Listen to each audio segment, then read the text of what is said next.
I think when you've done 30 years, you're really invested. You're really embedded in the business, the risk that you face when you've been loyal to a company for that long. I mean, I've always been of the view that like content will work, email marketing will work, networking will work, going to a trade show will work, but only if you do one. That business gave me a solid foundation. I understood the basics of most areas of business. I experienced working with logistics, with marketing, with operations. I look at how many views did I gain between 4 weeks ago and now. Don't get me wrong, we've done that loads. I mean, email marketing was one for us. I can focus on three main things. The podcast, client delivery, and the event. Yeah. That's it.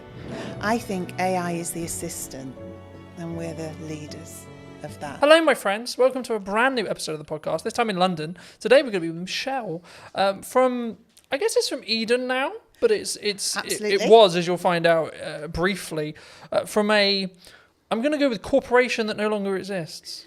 Sadly so, yes. So, no longer on the high street. I mean, it kind of does, but not in the same way. It exists under another name, yes.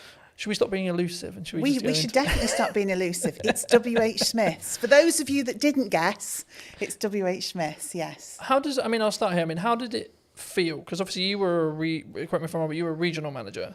Yes, so I looked after the north of the country for WH Smith's, yeah. I mean, I was with them for 30 years, so I grew from being a Saturday girl on the till to that position of looking after all the stores in the north. But yeah, at the point I finished, I looked after about 304 stores in the north. And what made you make the leap? Did you transition out? Because I think when you're in a position like that, maybe the money's good, or was it just like, oh my God, not this again. I hate the inside of my car. I don't know really, because I think when you've done 30 years, you're really invested. You're really embedded in the business. You are earning really good money. And you're super comfortable. And the reason you're comfortable, and this to me is the sort of the risk that you face when you've been loyal to a company for that long, you've kind of got into the zone of corporate muscle memory. So I didn't really have to think that much anymore. Yeah. So I was earning a good wage. I was doing a job that I liked for a company I was really invested in. But ultimately, I'd kind of lost the ability to be myself. The company had changed. I'd changed. And it was just time, I think, to find something that was me. I guess there's a natural kind of, sometimes there's maybe a disconnect. Like you were who you were then, you grew 30 years and then you wanted to go this way, but they wanted to either downscale or go that way. I don't know if it was a case of they wanted to go this way and I wanted to go that way.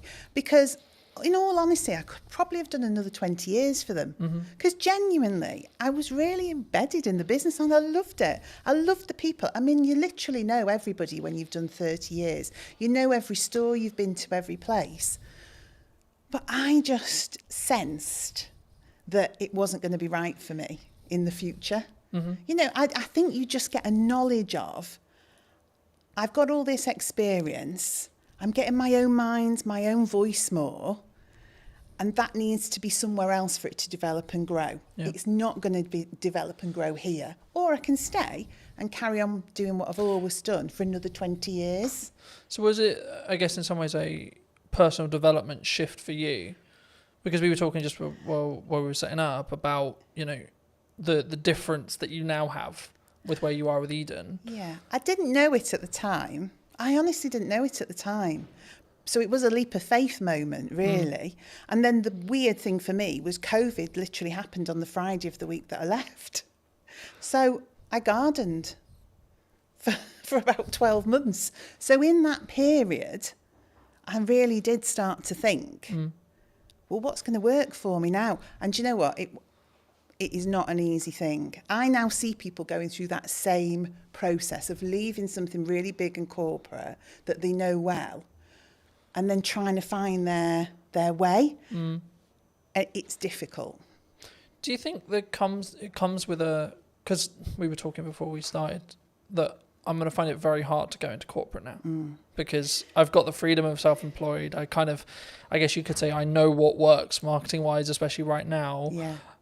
And I would have to fit perfectly into a team culture wise for it to work. It would depend what you'd want that for. Mm. For me, that business gave me a solid foundation. I understood the basics of most areas of business. I experienced working with logistics, with marketing, with operations. It taught me to be resilient. You know, they were a company that was adaptable. I mean, they survived on the high street. So it did give me an understanding of how you support a business to survive, to protect its people, to protect the brand, etc.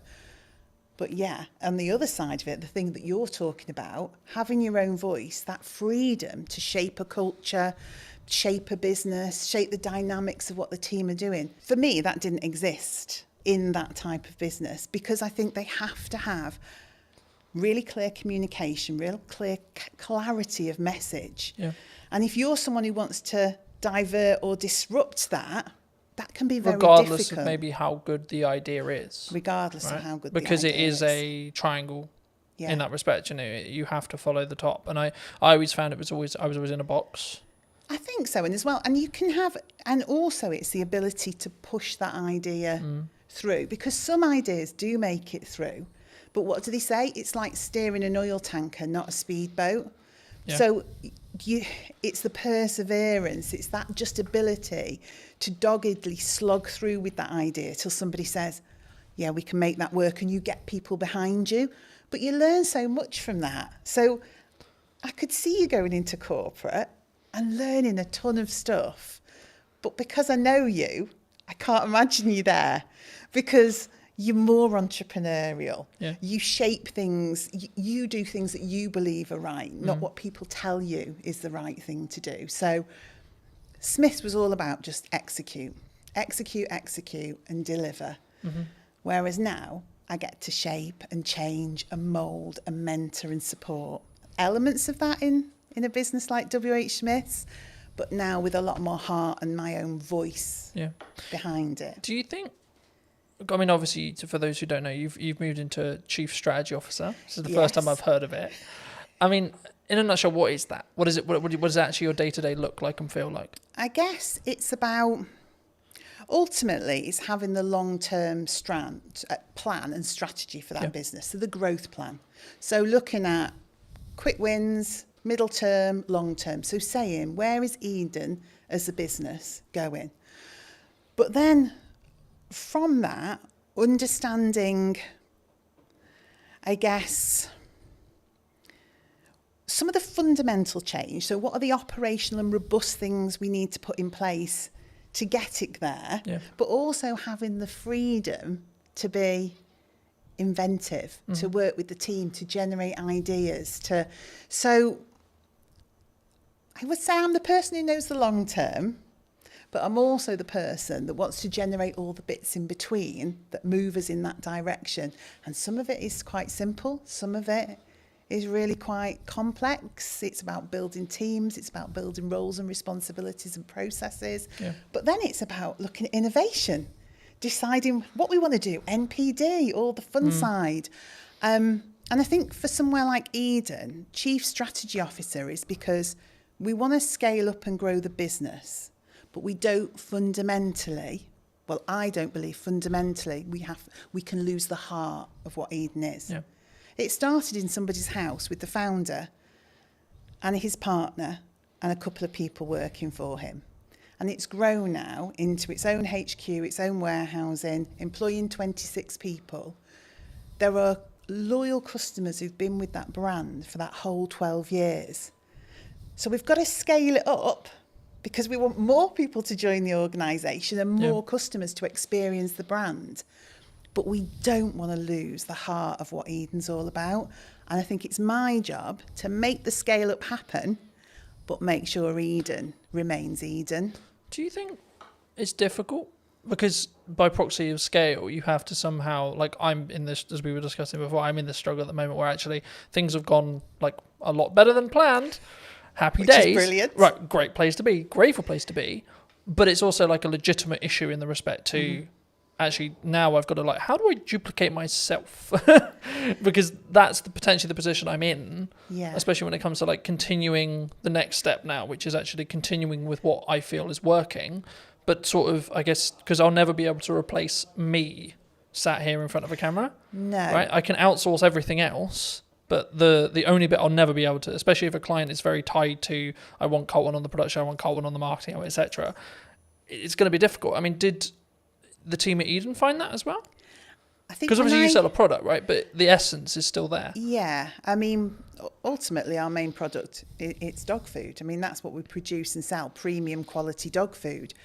I think when I came in to that business, it was difficult because it was change. It was somebody saying, what you've done till now has been brilliant because you have organically grown this business with people from the local area, not experts, just people with a passion for pets, a passion for the brand. And then I had to come in and say, that's absolutely brilliant, but we need some roles, some responsibilities, some routines, some best practices.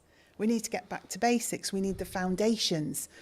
And that was the change people found difficult. So that freedom to just almost do whatever you want, whenever you want, had to be pulled in for a while we established some core basics.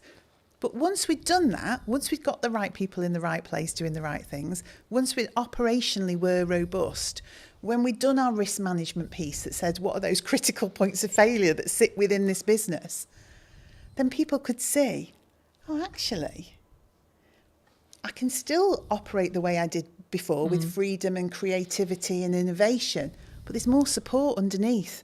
Things don't crash off a cliff.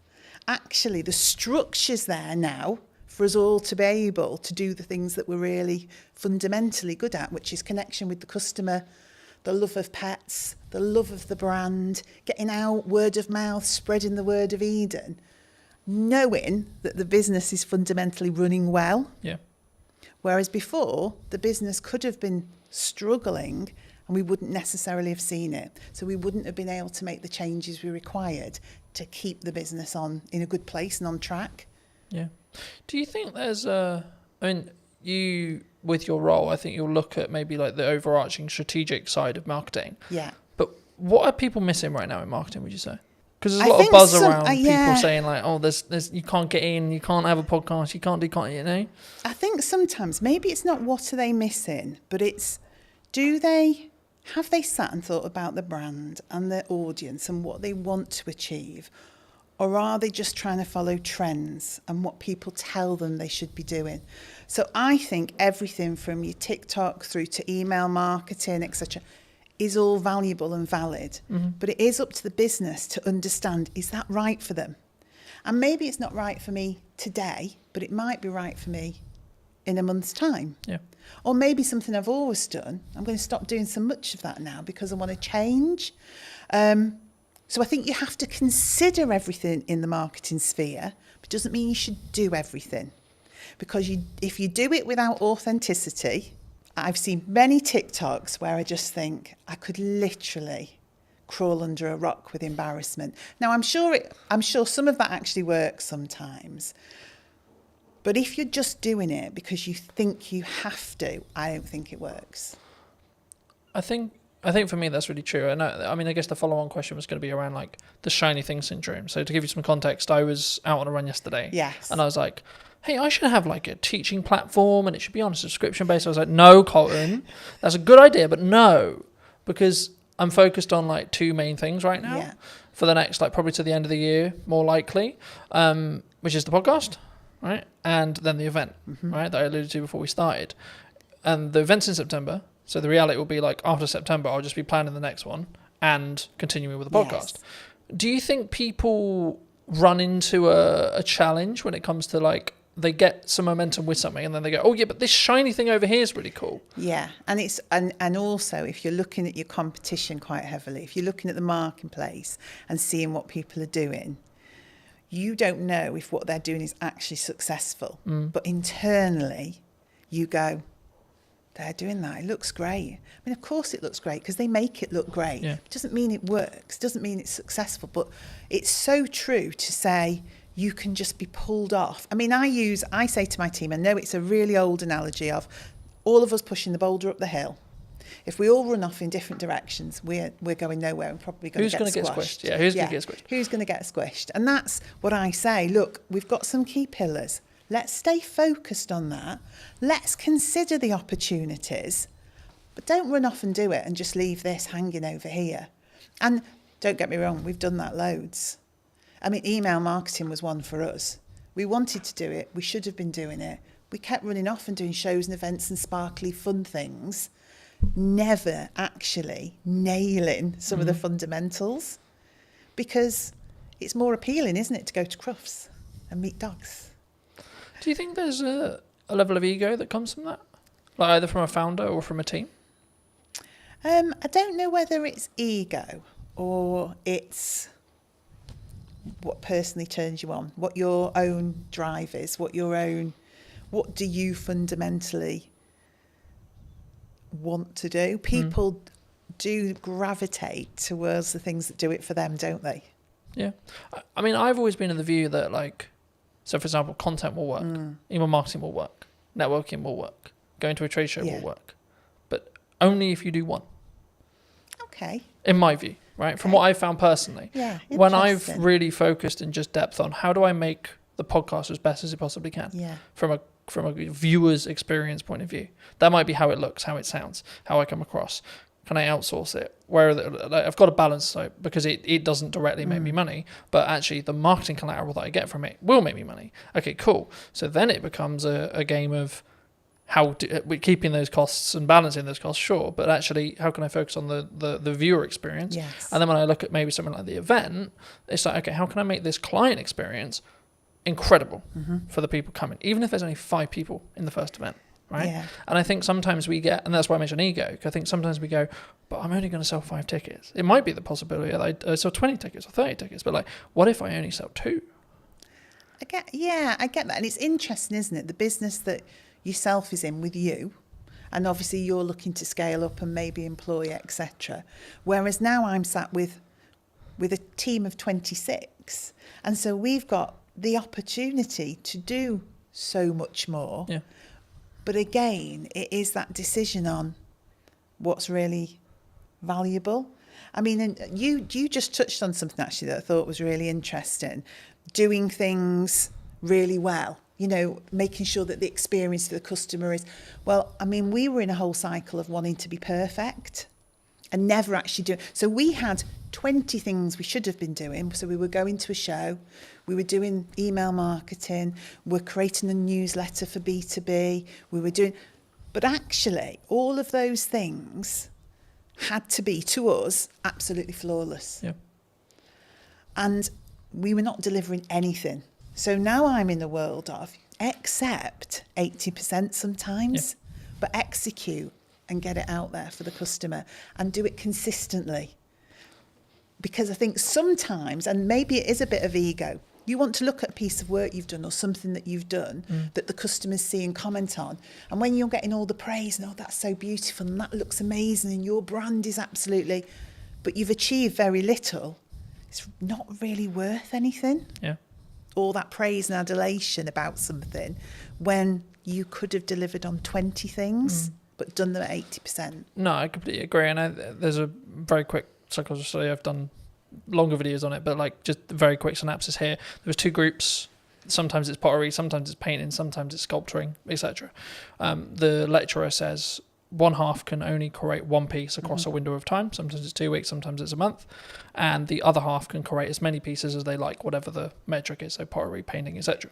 And the result of the study was that the group that could repeatedly create something had a better piece objectively than the group that had only that window of time to create the one thing. Completely agree. And that's where done better than perfect is better. Yes. And when I say I'm looking at, like, I think it's a focus point for me on how can I create the journey or the viewer's experience or the customer's experience or the client's experience as a whole to be better across a year, not per episode, not per event, not it's the overarching strategy. So I don't look at this reel got 1,000 views.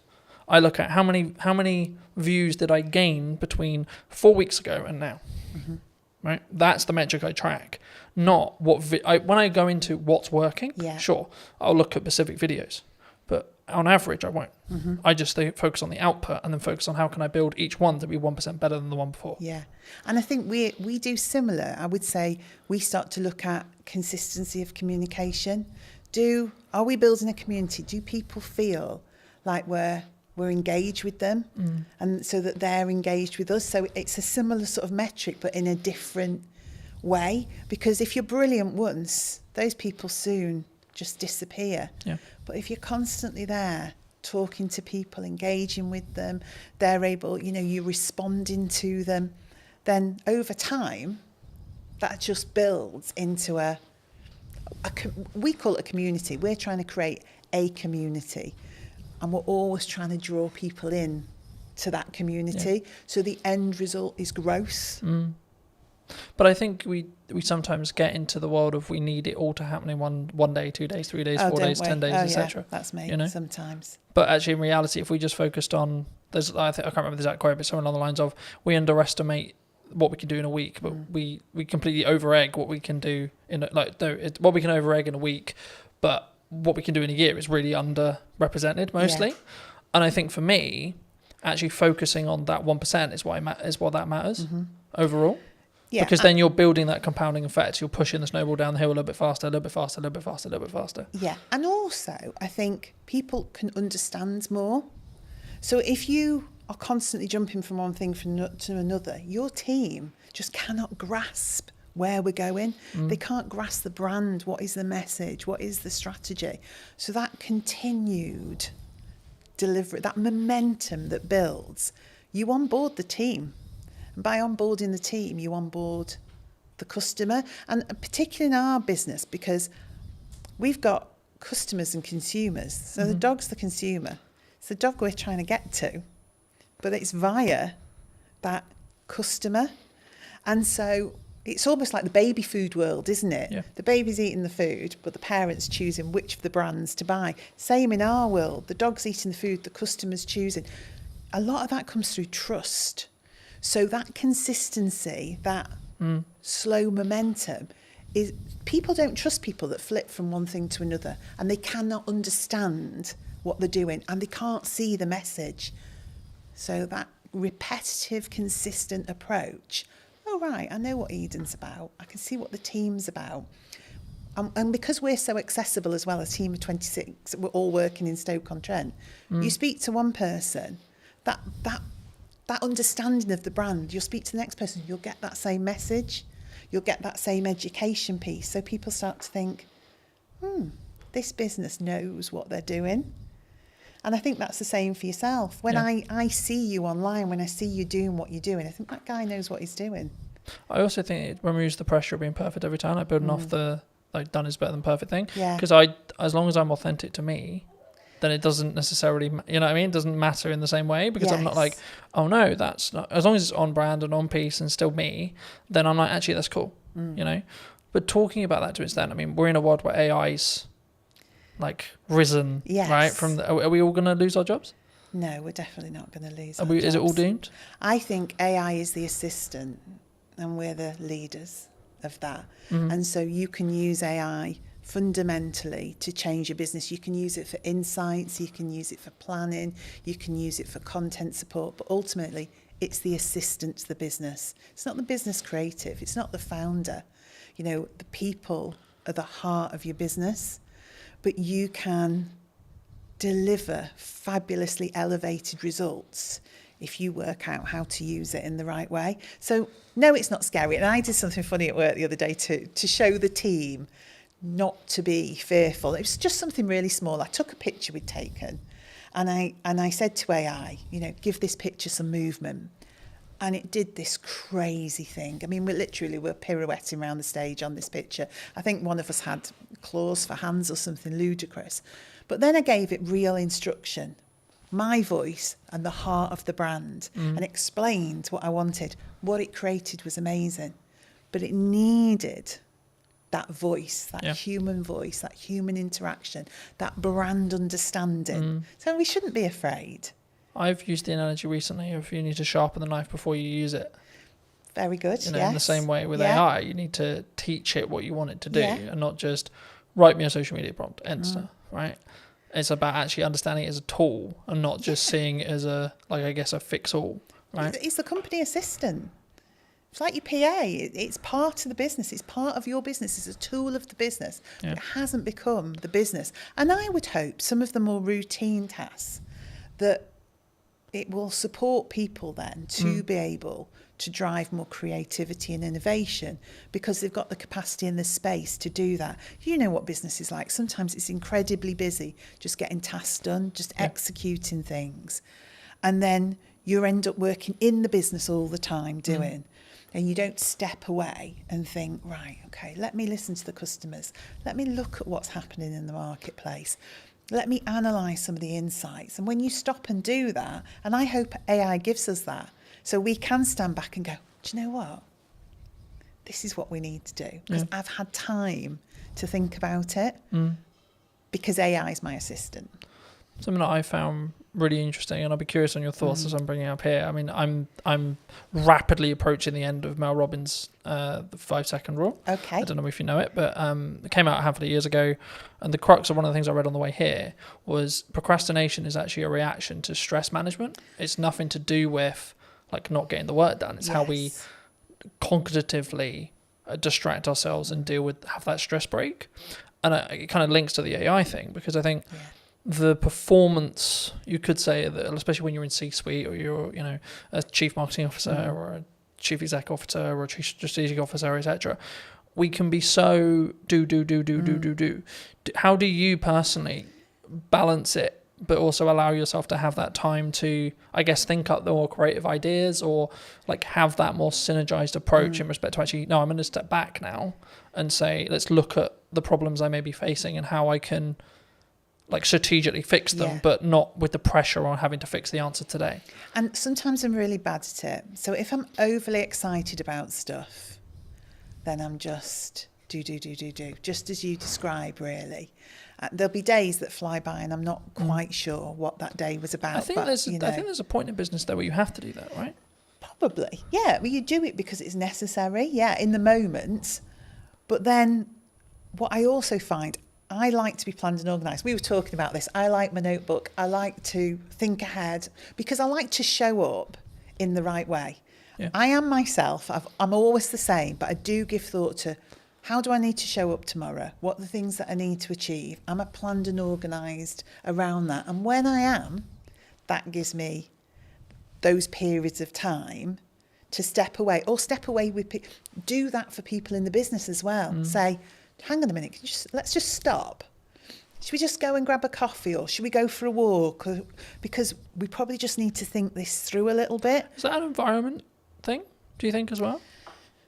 Like you need to physically remove yourself from the office, the home, to get a change of scenery? For me it is.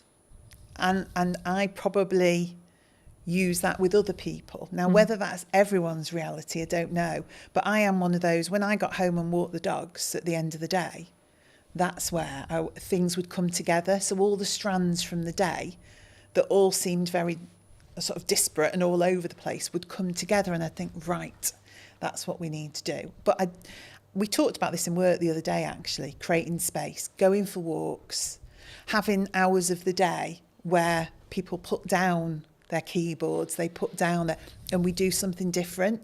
And whether you want to call that a team exercise or just chilling out and having a coffee, but forcing people in a way to have space.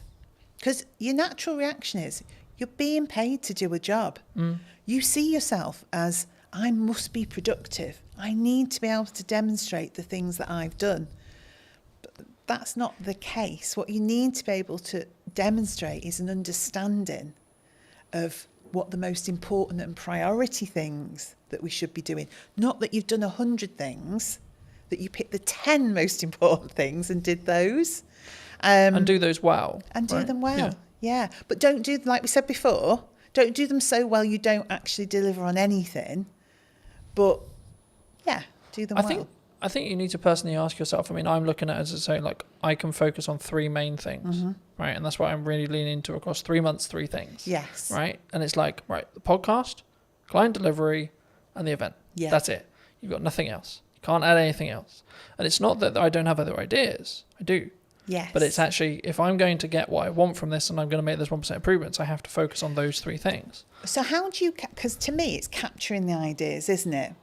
And that I think is the strategically important bit. I think you can, and I believe part of my role is to help people focus on the key things, because I think you are in control of your role and your business, and we've got 26 people there. One of my jobs is to help them prioritise what we need to be looking at and when. But capturing the creativity, not allowing ideas to disappear because we're busy, always making space to go back to things, to reconsider them. And even if in 6 months' time it still isn't right, to reconsider them again. Because what do they say? There isn't any bad ideas. No, it's just about timing. Yeah. And, you know, I mean, the simple answer of like, how do I do it? I have a set of like what I call my command notes or like top end notes. Whenever I have an idea, I put it down. Don't care how I'm going to use it, don't know where I'm going to use it, etc. I'm like, I don't have the time to focus on how to build that out yet, but I don't want to lose it. Yeah. The other way, building off the AI side, is utilize chats in ChatGPT, for example, especially if you have a conversation in that chat, it will be able to, as in physical conversation, as in you're typing, or actual conversation, you'll be able to then refer back to it. So if you say, hey, ChatGPT, for the next 3 months, I can't really focus on this thing, but actually it's a really good idea, I'm going to come back to you in the future. Can you kind of make a highlight list or make a reel or etc., or make a summary of like my thought process now? And so when I actually have the time to give the focus, I can then do that. And then what you do is you just brain dump. And I love that, because I am a notebook. You see my notebook there? I am a notebook girl. If you ask anybody in the office, I mean, I have strategically coloured notebooks. I lost my orange notebook the other day. I thought the business was going to completely go off a cliff because I'd lost the orange notebook. But that's me. I love to capture those notes. I sit in meetings, I listen to people. I'm thinking, oh, good point, good message, good. But I have started using the ChatGPT to do just that. So I just sit and chat to it. I say, so-and-so thought of this today. Yeah. In terms of and it seems bizarre at the time. I mean, I did think I was losing my marbles a bit that I'd found this new best friend of ChatGPT. But I did, and I systematically would go through and think, right, idea. Don't lose it. So now I'm developing a combination of my old way of thinking, get it down on paper because that really works for me. But now capture it somewhere where it can't be lost. Yeah. And I think as well, like if you are capturing it either written wise, like some people are really into writing, there's a couple of things I would say, like get a tablet with a pen so you can just write it and it can digitally transcribe it for you, or just get into the habit of taking photos of those pages, because if you give those to ChatGPT, it's probably nearly smart enough from what I found to actually be able to capture that information and then convert it into like a text format or whatever you want it to do, or even just capture it inside the chat's memory. I like that, because I'm a paper and pen girl. I really am. It's meaningful to me to put words. But that might be paper. Actually that's how your brain's wired. Yes. And actually that might be your good idea. Yeah. And that's where your ideas flow.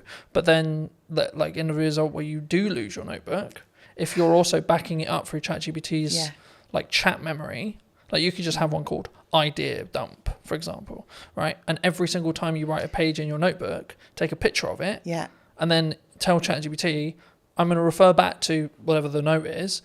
Can you bring this content forward whenever I ask for it?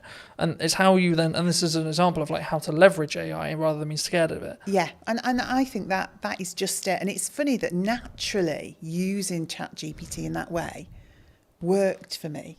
And also that ability then for me to create patterns, trends and insights from it, because I will go back and say, are there any common themes?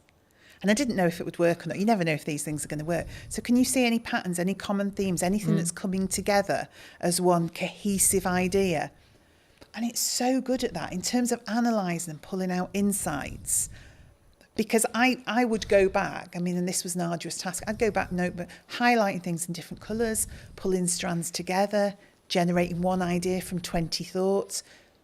AI is really good for that. Yeah. But again, I think it's an assistant tool. I don't think it's going to necessarily replace us. I mean, the trend sort of changed and it became this, someone who's utilising AI is going to take your job rather than the AI itself. And I think that's a more positive or more real reality of what we're going to have in the next 10 years, I think so. To be honest. And things change, don't they? Things always evolve.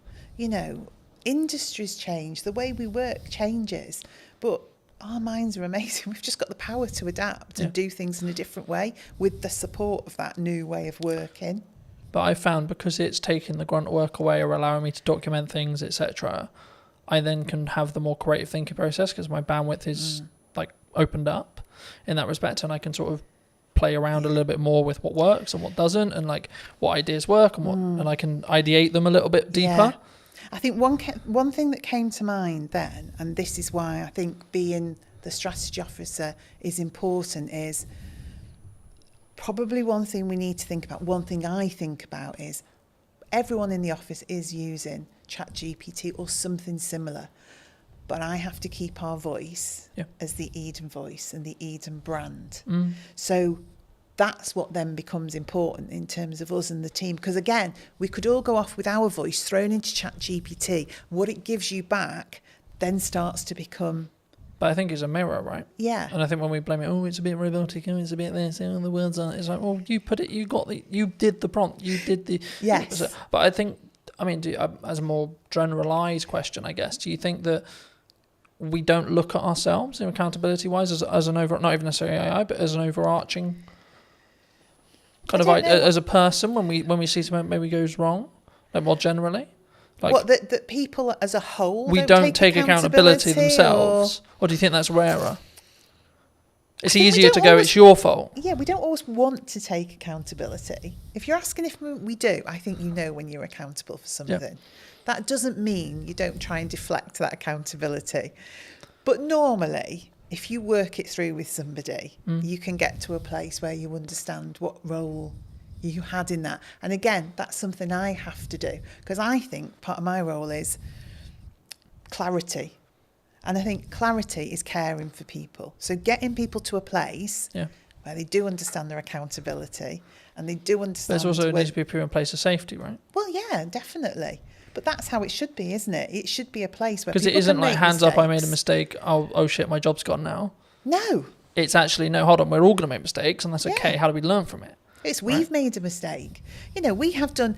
We've put tons of effort. We're relaunching it again, but we did a Try Before You Buy campaign. And we got quite a few little bits wrong in that. So that campaign did not deliver as it should have done. Now, we've learnt from that and we're relaunching it. But at the time, nobody wanted to hands up where the... So I just said, we've made a mistake. This team here, we're the project team. We didn't do it well enough. We weren't aligned. We weren't working together in a way that we were picking some of these things up. So you may have had that ultimate last part responsibility to deliver on that or to create that but actually fundamentally it was a project. Yeah. So we all bear the responsibility. But let's go back and say, what was your part? What was your part? What was your part? So next time we do it, we've got clarity. Yeah. Clarity is a form of kindness. If you don't give people clarity, what you're saying is, I want you to keep making mistakes. So ultimately, at some point in the future, this is going to blow up and you're going to be in a whole heap of trouble. Where it's much better to say, oh, that's not quite right. What can we do about that? Yeah. Or I just want to have a chat with you because I've just noticed. That's much better. A way of having accountability than waiting for something to crash and then saying, you did that. Yeah. Do you look at it as, in your role, because obviously you work with a larger team, so I'd be really curious, do you look at it and go like, do you come at it from a perspective of like, are you okay? Like when you work with someone one-to-one, like if they are making mistakes, because it's like you good? Like what's going on? If it's out of character. Yeah, I don't necessarily say I always would do the you good, because different people respond in different ways. But I like to be in touch with the team. I like to have sat with people before we get to that point, so I know a bit about them.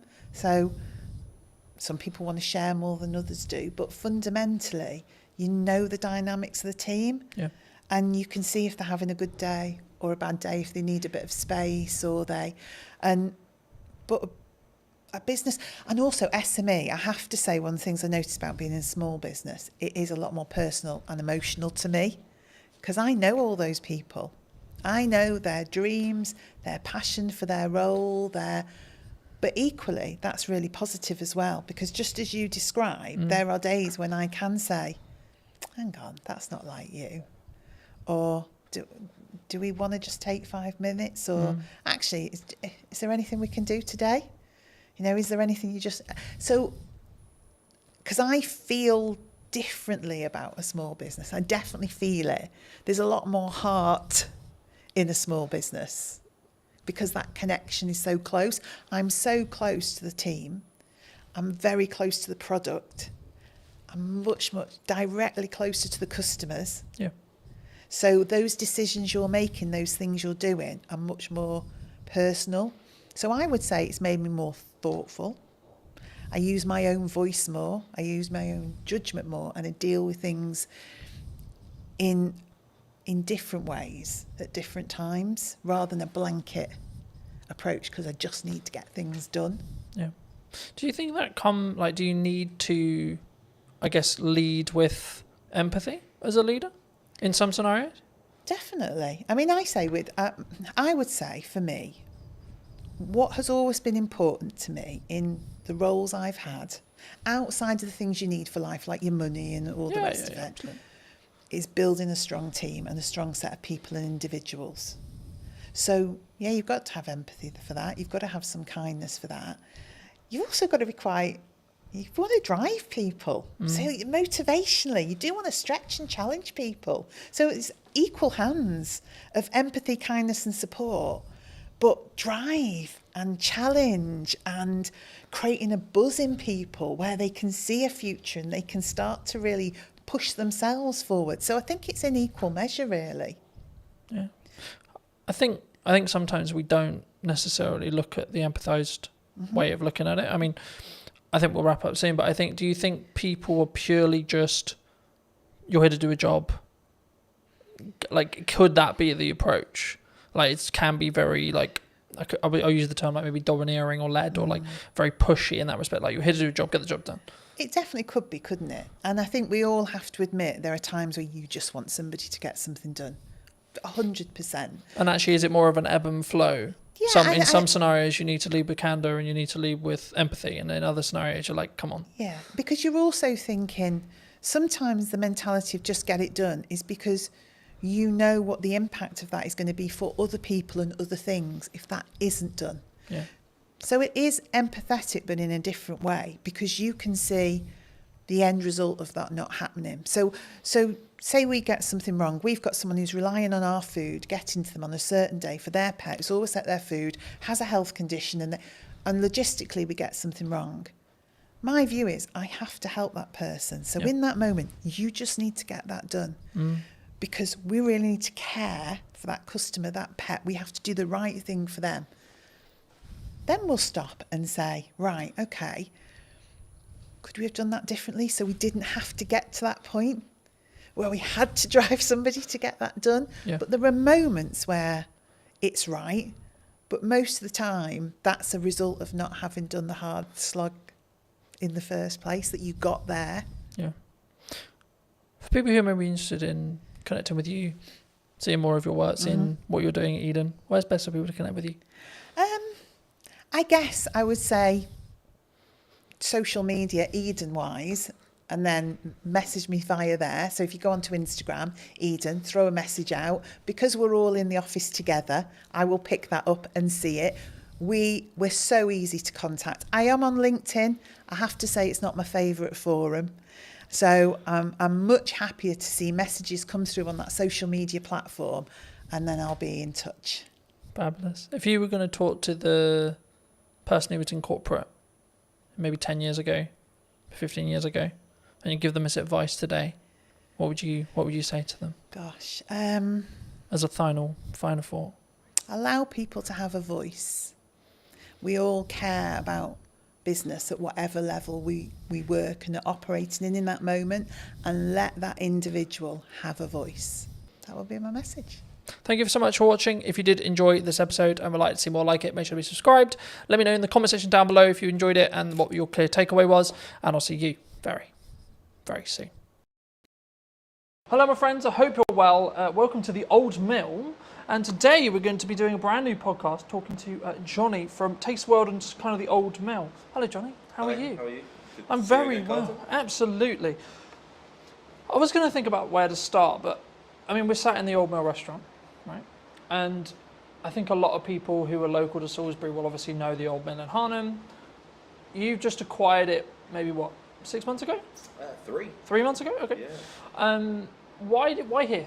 Why did you choose here specifically? It was just a building that had come to our attention for a kind of friend when I think a poster went up in the window saying, due to change of ownership, will be closing. And I thought, we need to come and look at this site when I was told how beautiful it was by the friend. And we came straight here, and within, I think, 15 seconds of pulling up in the car park, we decided it was something we needed to pursue. Mm-hmm. And we actually agreed the terms to take it kind of out of the grasp of the person that was meant to be taking it, without even stepping foot inside. We literally saw your video, strangely on YouTube, that I think you filmed a couple of years back, and the visual impact it had from the outside. And that was the decision we made. It was just something we almost kind of fell in love with. It's not something I'd normally do, to be fair. I normally think with my brain, not my heart, but I just fell in love with it. And then when we came inside, it was actually better than we'd imagined, which is always a good thing when you've already made a decision like that. But yeah. So, I mean, we were talking just before we started about the ebbs and flows of hospitality, maybe the ebbs and flows of any business. I mean, in your experience, how have you looked to target, how have you looked to frame creating a business that can be sustained through winter, through slower months, rather than, like, how do you look at that from a hospitality? Because hospitality, in my experience at least, is known for do really well in the summer, do really well at Christmas, but then you have those other areas where it's maybe tipped down a bit. I mean, how do you look at it in your other venues as well, which I'm sure we'll get onto, but either here or in general, how did you strategically think about it? How do you sort of create that demand throughout the year in respect to the sustained revenue? How do you see it? Because I think that's like, if you can do that with a business, then it will continue to, you'll make more money overall because you're more consistently creating that consistent revenue. Absolutely. And I think the big thing, you just actually used the word there, we talk about a lot in our business, is consistency. Mm-hmm. Delivering product consistently to the customer, giving consistent service. That helps to kind of get people to come to you more regularly, which obviously helps stem that kind of peaks and troughs you're talking about. Now, obviously with a site like this, I would say we have the best beer garden, cocktail garden, cider garden, whatever you want to describe it as, sat 100 feet from us currently. It is a beautiful spot down by the river, and we get a lot of passing trade from people walking from Harnham obviously into Salisbury. We also get a lot of trade come from Salisbury up just to come to our beer garden. Now, that is something that we aren't going to be able to change necessarily, but what we can do is pivot on that garden and not just make it into a garden. So come September, we are completely covering it over, and it's going to become an event space for probably the next 6 months after that. So all the way through till April. So we've got a Halloween kind of pumpkin picking experience thing lined up. There's a Santa's Grotto, a pre-bar ready to go in November time that will go all the way through to December. We'll probably have a quiet downtime in January just because the team are going to work really, really hard. And then come February, we're going to do a really cool Valentine's themed month out there. Really cool stuff. Again, we'll share all this on socials when it's finalised. I'm being tentative what I'm saying, not to kind of ruin the marketing spiel when it comes out. But then coming into kind of March, April time, we're going to have obviously a big space where we can Mother's Day out there. So we'll maximise the real peak moments. Mother's Day obviously being the busiest single day in the calendar year. We'll have a potential extra 130 covers out there to what we would normally have. And then we'll have an Easter experience out there. And then we're back ready for the summer. Again, with kind of how we bring people into this space, the beautiful restaurant we're sat in with the river flowing there behind me. I'm sure you can probably pick that up on the mic. It really is a stunning feature of the building. We really want to drive people to want to come here for an experience. So that will come through kind of the level of food that we're trying to aim for, using sustainable local produce. And the big USP is the fact that we are either already or can be 100% gluten-free. So that's something we're really going to be targeting over the next sort of 3 to 6 months, is doing packages wrapped around the bedrooms and dinner experience for those with celiac disease or those avoiding gluten. Now, the figures on that at the minute in the UK is around 6 million. So it's about 10% of the population are either actively avoiding or for medical reasons cannot consume gluten. Now, these people have birthdays every single day of the year, right? So 365 days a year, I've got a potential celiac that I can target with some marketing, go, come and stay at the Old Mill, have an amazing stay in our beautiful bedrooms, and by the way, we can do dinner for you as well, which is celiac safe. So that's something that we really will be pushing hard. As soon as we get the main kind of summer bulk out of the way, wasn't the best time to take a pub like this, kind of going into the busy period already, should we say. So we're very mindful of not trying to overload ourselves. So layers to a cake, layers to an onion, however you want to look at it, we kind of stack on top. When we get one thing right, we'll do the next thing, the next thing, the next thing. So we're hoping if I sat here this time next year, I'd be able to say to you, everything I've just said, we've done it, and it's great. So, Do you think there's, I mean, you mentioned like that being one of your unique selling propositions, but do you think that's one of the reasons why maybe your locations will be successful in comparison to someone else's who maybe isn't thinking that forward ahead, isn't doing those outdoor events, turning in their beer garden into things? Because I think people sometimes they look, because you've got to spend quite a bit of money to do the beer garden stuff, right? It can't be cheap to convert the beer garden semi-consistently and then convert it back, and then I imagine if it works, you'll do it the following year and you'll flip and you'll continue to rotate it. I mean, is that just the nature of the business, would you say? yeah, I think the age-old sayings, innovate or evaporate, speculate to accumulate. I'm very much on the leading edge of wanting to use tech, for instance. We're using more tech in our business, and we look forward, not backwards. We don't look at why things are bad, we look at how we can be better, and that's something across the whole group. Our senior team, that's all I'm talking about. I'm not cutting wages, I'm increasing sales. I'm not saying how do we get rid of people because times are hard. I'm saying how do we bring more people in for different reasons. What we're also really good at, and if anyone on here is listening as a hospitality owner or manager, we are very good at getting brand deals. So all the cool stuff I've just spoke about, we'll be approaching brands. And so the Pre-Bar, for instance, will be selling a shed load of Bailey's hot chocolates, I'm sure. So I'll approach Bailey's and say, look, I want some support. They will give you money to support their brands with the right streams and for the right events, similar to your festivals. When you see the big festival bars and stuff like that going on, that's got brand support behind it. And it's having those conversations that really help us, and we're very good at that, to be fair. We've got great relationships with all of our suppliers, both local, national and international, to kind of help with that. Not just the financial costs, but they've got years and years and years of expertise doing similar events. So why would you not lean upon them to kind of help? It might be a supplier they use that can cut some costs that we didn't know about, or just simply going, have you thought about this? Like we had an event a couple of weeks ago that we used Thatcher's, a very local company, obviously from Somerset, but they are fantastic, just gone to #1 cider brand in the UK actually last week, that was announced, and they supported fully. They paid for the live music, and they came down, gave us a load of free stock, and had people down here giving out samples. That was just because they wanted their brand to be seen in a beautiful pub like the Old Mill. Yeah. So it works both ways, I guess. Thatcher's has got exposure from being able to use us as kind of a staging post, and we've also got kind of the use of their kind of expertise as well as paying for our live music. So yeah, I think that's a really important thing, and a lot of what I'm hearing about that is a very modernised touch, right? And I think the concern with some, would it be, I don't know, I don't like saying like, oh, it's this person's fault or etc. But there's a lot of people in my industry, like I had a conversation yesterday that was around like the creative industry struggling, right? And I've been very honest and very fortunate where actually I'm in a very different place. I'm in a very fortunate place with the kind of work I'm doing and how I'm doing it. And like actually like looking at the bottom line of my business, it's actually doing really well, right? Yeah. So I'm not feeling that, oh, it's difficult, right?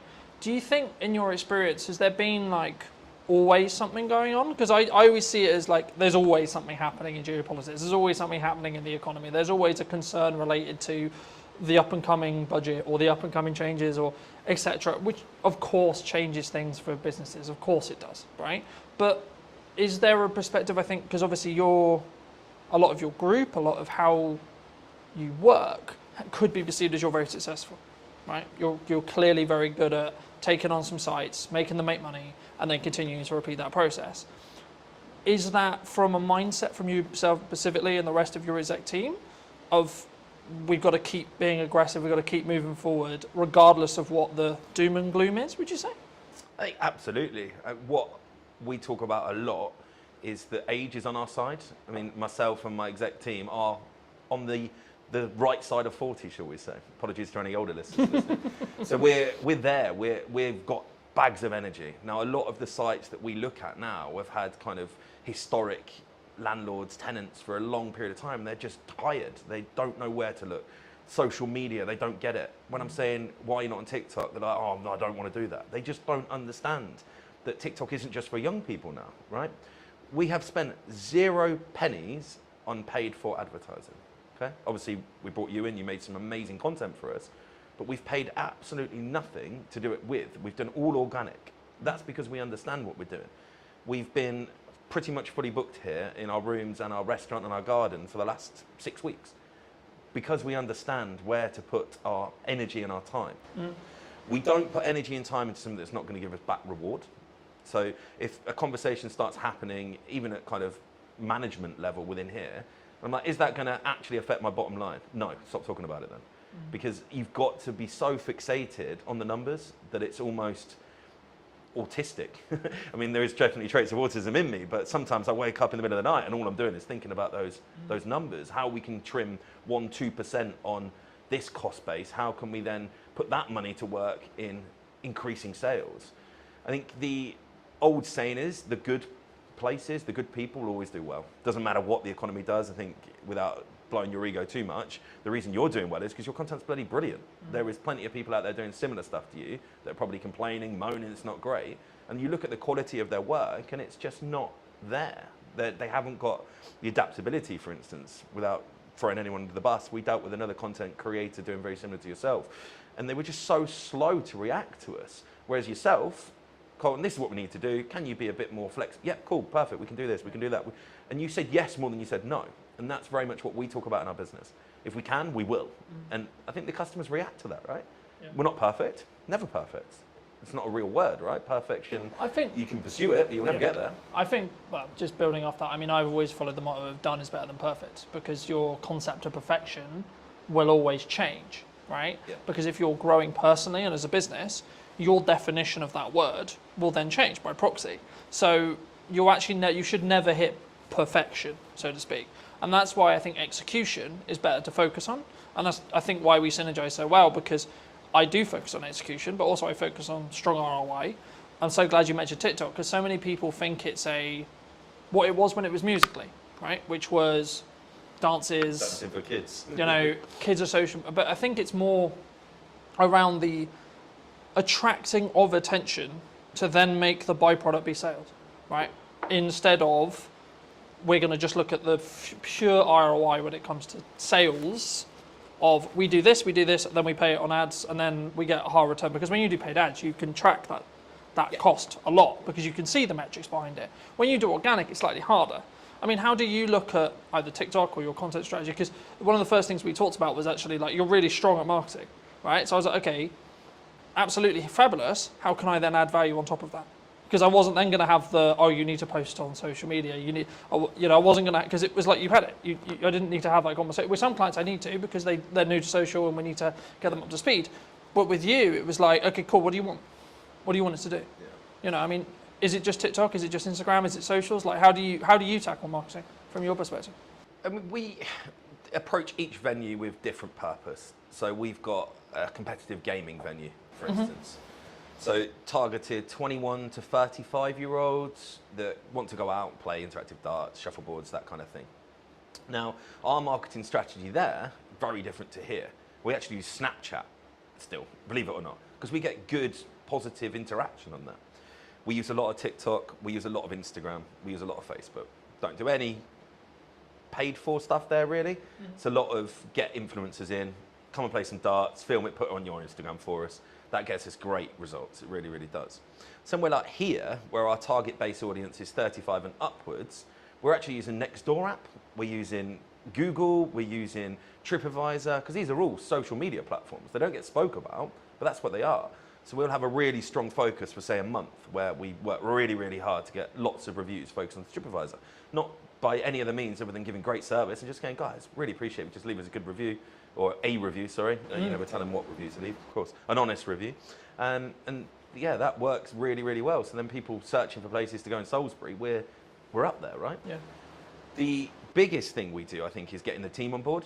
So we're not a single person marketing company. I am head of marketing, if you want to call myself that, as well as obviously CEO. That's where I like to spend most of my time because it's where you see the excitement. But I think here we've got 6 social media admins. So they're tasked, right, today's your day. This is the plan. Execute it, because as good as your stuff is, your captured pictures are only going to be live on the day you did it, right? The best stuff we see is what I call the instantaneous, the random stuff. We had a dog swimming in the river yesterday. Unless I ring you up and go, can you come and snap a picture of the dog that's now swimming in the river? You're never going to get a picture of that. Yeah. We post that online and we get such good interaction. We're not into just posting food. You'll probably see that from our marketing. People get bored of that. I don't want to follow someone that's just showing me a great fish and chips. It'll be the best fish and chips in the world. Once I've seen it 5 times, I'm cool, it's fish and chips. There's only so many ways you can angle it or change the lighting or the backdrop on it, right? So we'll post customers. We've got Doris is coming to celebrate her 70th birthday. Happy birthday to her. That kind of stuff can only come when your team is kind of in with the vision. So we'll do regular monthly catch-ups with all our social media admins. We'll do then probably every 3 months an in-person one.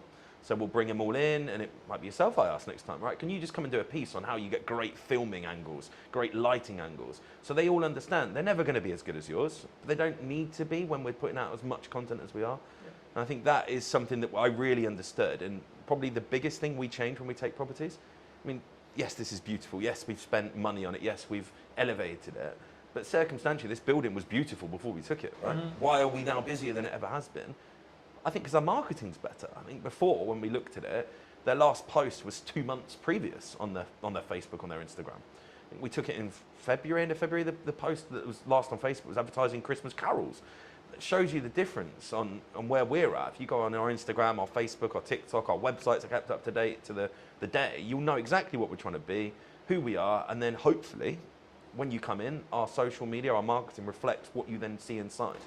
So I don't want to become a fake presence. There's quite a few restaurants I can think of that look amazing on socials, and you get there, you're like, wow, you've just taken a picture of the corner of your restaurant that does look nice, and the rest of it's not real. So we'll do a lot of kind of walkthroughs. I think the other day I just live filmed, walk straight through the front door, down the alleyway, through the garden, no editing, no filtering, just here you go, guys. This is what you can come to if you want to. And that, I think, gives an honesty.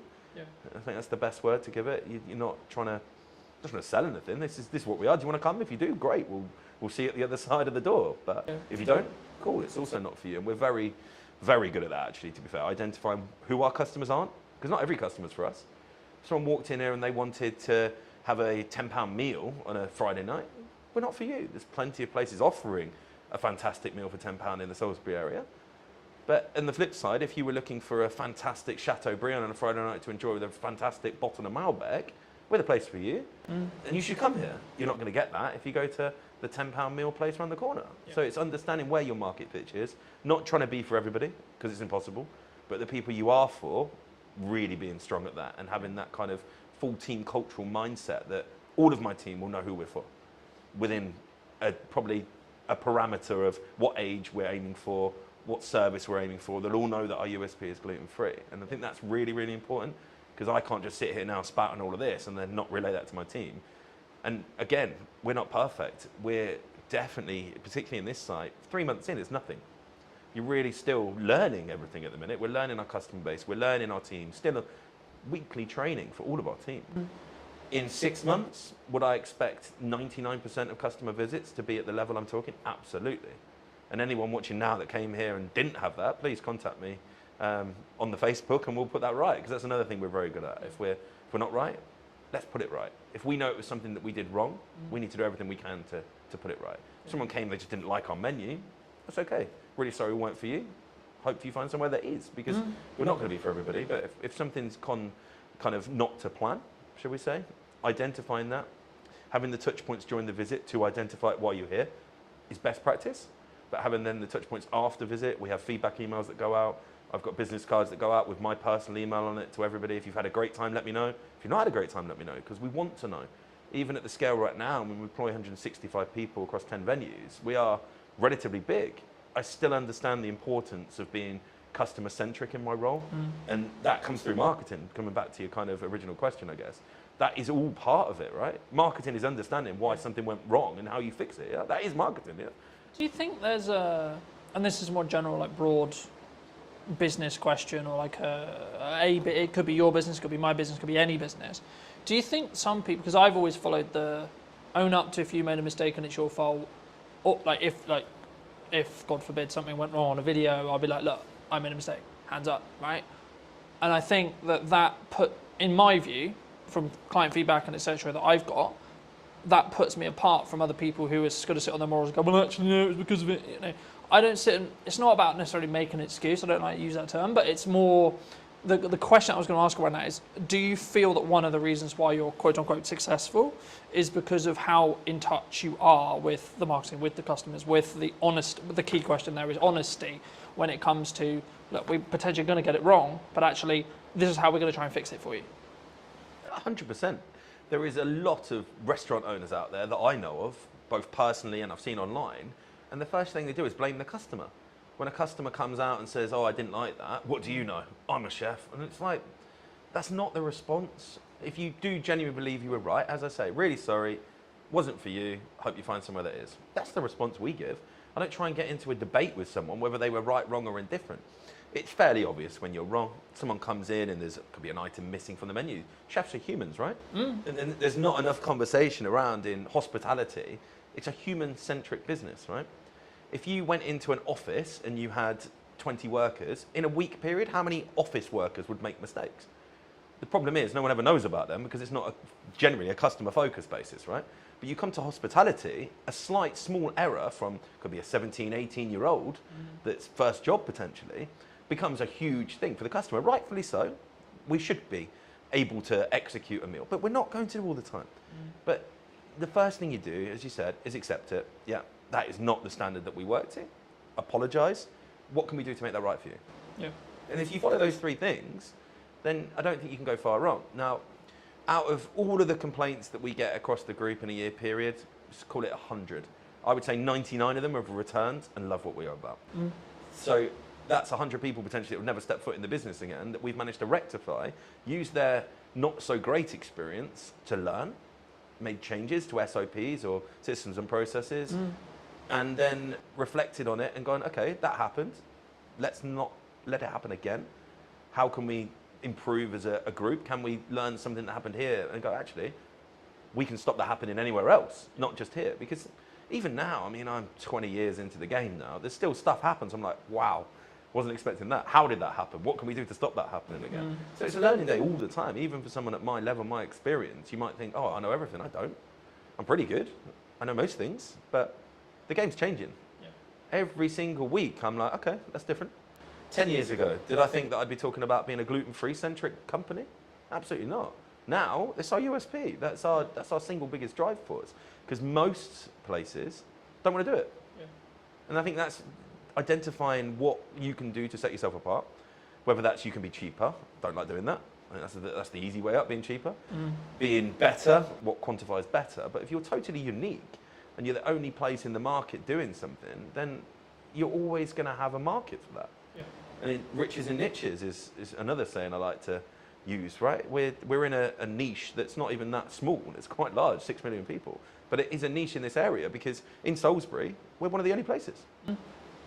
Probably the only places. Can be 100%. I think that's really unique. I think it sort of, to an extent, it leans back into what do you want to do incredibly well at, right? And I think I've always tried to pride myself on, I may not be the oldest videographer in respect to being in the game or the biggest marketing company or etc., but I will give as much effort and as much energy as I can to create the best content that is tied around what you, whoever it may be, the client, is looking to achieve from that video, that set of videos, etc., whatever we're doing. But from your perspective, why, maybe not necessarily just me, but why do you look to invest in video as a whole or marketing as a whole? Because you said earlier in the interview, your team does a lot of marketing, right? So I guess the question from potentially the audience is then, okay, well, why do you then spend money to get a professional in to create those, what I'll call showpieces? So it's long form. Stuff that's going to be around for a long time, I will always invest to make it professional. I think it makes you stand out from the crowd. So our long form content will live on YouTube. Our long form content will be housed on our website. Our long form content will be posted to the top of our grid, pinned to our grid, technical term there, on our Instagram. So some lands on our Old Mill Salisbury Instagram. Right at the top there will be a pinned post of, oh, okay, that's what that's about, really professional. And I just think it adds to that level of experience. The customer sees, oh, okay, that's a serious place. And I think that's why we do it across our group. From probably the second or third month, we'll get it in. Once we know we're right, we'll get a videographer, a photographer in, and we'll get everything kind of framed up, and then we add it onto our websites, and we've got then a bank portfolio of stuff, like the stuff you've done, we'll cut that down. We'll do 10-second clips every now and again. It just kind of helps remind people that we are, okay, these guys are serious.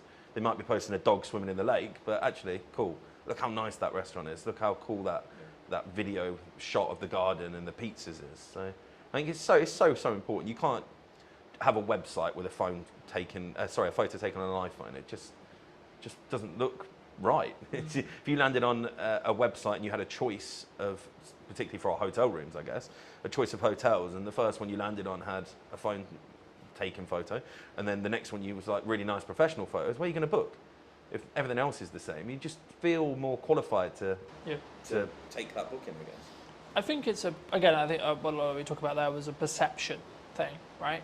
A lot of when people maybe start out in business or they want a hero video for their website, or especially if they're service-based, they maybe want to give their best foot forward, right? And I think that's the perception. And of course it has to be backed up with the sales, it has to be backed up with everything else. But I think we also, sort of what we touched on earlier about the volume of marketing. I mean, we're in a world where AI is a thing and etc. I was going to ask you a little bit about that as well. But I mean, what role do you think volume in regards to output from a marketing point of view actually has? Because a lot of people say to me, oh, you output like too much, right?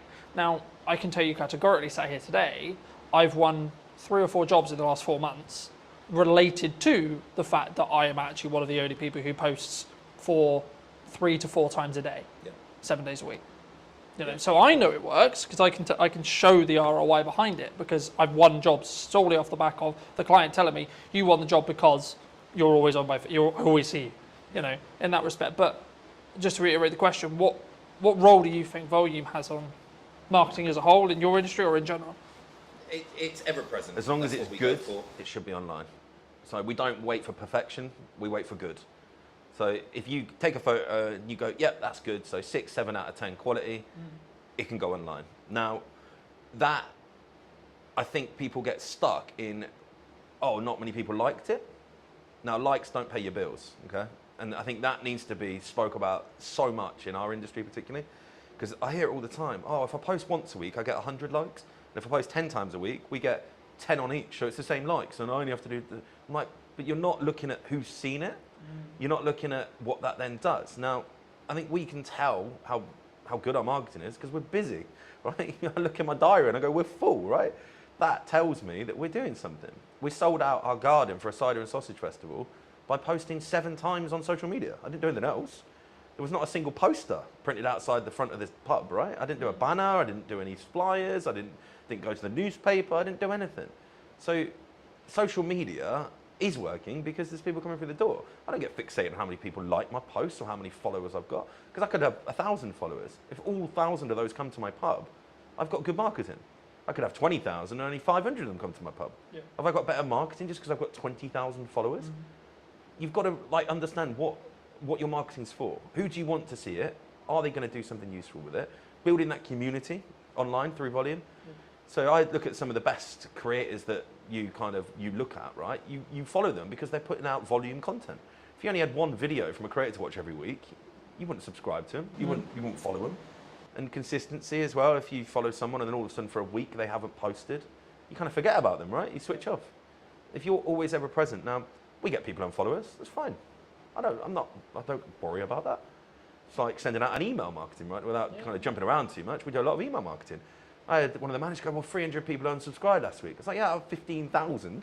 So that means that 14,700 are still reading my email, right? Am I bothered that 300 no longer want to interact? Or no, if it was 5,000, we might go, actually, was that email a bit missed? But it could have just landed at the wrong day. Could have been, it might have been they'd had 3 other restaurants email on the same day and they just had a mass free. You can't fixate on numbers when it comes to the social media aspect directly. You need to understand, are you busy? If you're doing an event on a Tuesday, Wednesday night, do people come to it? Because if they do, and that's your only marketing, and your marketing's working, right? Yeah. Obviously, when you start paying for it, we don't tend to do paid stuff if we don't need to. I'm not a fan for giving Meta and Zuckerberg money. If I don't need to, I'm full. Why am I going to start paying for marketing? But I'm also aware that you can't just dwell on that. So there will be a point where I know, and I'm like, okay, we need to start doing some paid ads now. For here, it'll probably be August. August, I'll probably start hammering home some paid ads, ready to start picking up the September. My events we've spoke about, they'll start coming online. But right now, our organic marketing, showing people, look, garden's sunny today, there's people out here, come and join us. is working really, really well. I mean, I don't know my exact numbers on here. I probably should have known them before here, but I reckon we put 30 pieces out on our socials last week, roughly. So 3-4 a day, plus 60 or 70 on the stories. There have been 5 or 6 TikToks. We actually did one at the weekend that worked really well. The Jet2 meme one, where it comes up with the Jet2, book your holiday now. There's a couple of the staff in the cellar lying on top of the beer barrels where it's obviously 14 degrees, having a cocktail. And it just flew. Like, we got hundreds of thousands of views on that. And that's something that took, I think, 30 seconds, maybe a minute for them to film. And it's not advertising anything, but people are going to see that and go, oh, they've got a sense of humour. They're real people, right? We do a lot behind the scenes stuff, particularly with our kind of restaurants. We want to show prep. We want to put that out. If we've just had a beautiful piece of fish delivered, why would we not show someone what that looked like when it arrived, what we did to it, and now what it looks like when you get to eat it? Because I think it gives that authenticity. Now, if you weren't doing volume, you couldn't do that. Because it looked really weird if I hadn't posted for 2 weeks and all of a sudden I got a tuna But bit it's fish. skinned. Like, what the hell? But people expect it from us because we're there all the time. They're, oh yeah, old Mel posted, cool. What's that? Oh, they're prepping a fish. Yeah. It kind of it makes sense. Like, it's not sporadic. It's not random. It doesn't take people by surprise because that's not a good thing, right? No one wants to be surprised on social media. I think so many people, they don't. Well, I would say if I was going to go down the nuts and bolts of it, they don't optimize for the lurkers, right? Because the lurkers, the people who don't actually interact, the people who actually don't comment, the people who don't, etc.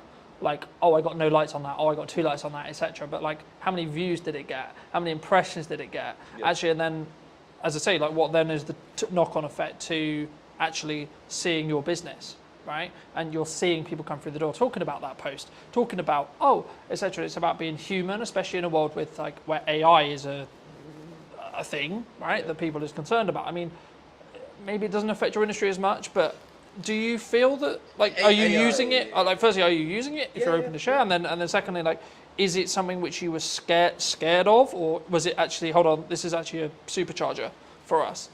So I went to an event called EMC. Big shout out to Matt Wilson. If he watches this, I'm sure he will. An incredible event, 500, 600 plus entrepreneurs that are all there because they are the owners of their business or senior team in their business, but they are the marketeer. They want to generate sales through social media or Google, online, digital marketing, right?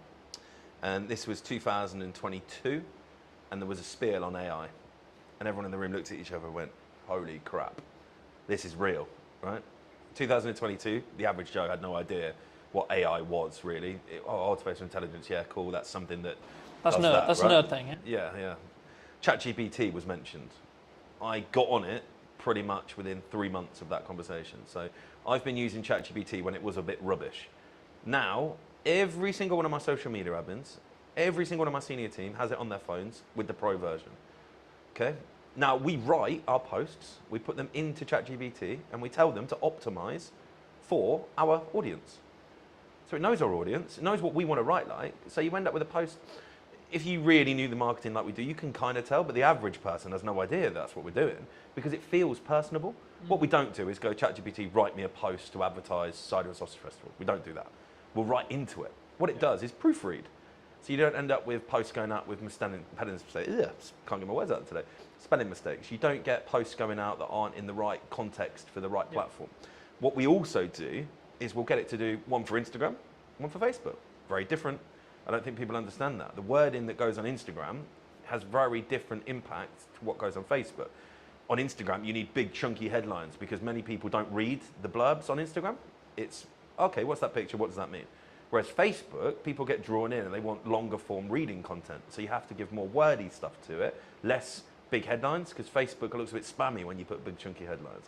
That's something we get ChatGPT to do for us, right? Yeah. Costs, it's about £9 a month. It's not a lot of money when it does what it does for you. And it saves so much time. Now, AI in our industry at the minute where it's gone the wrong way, I think, is AI food.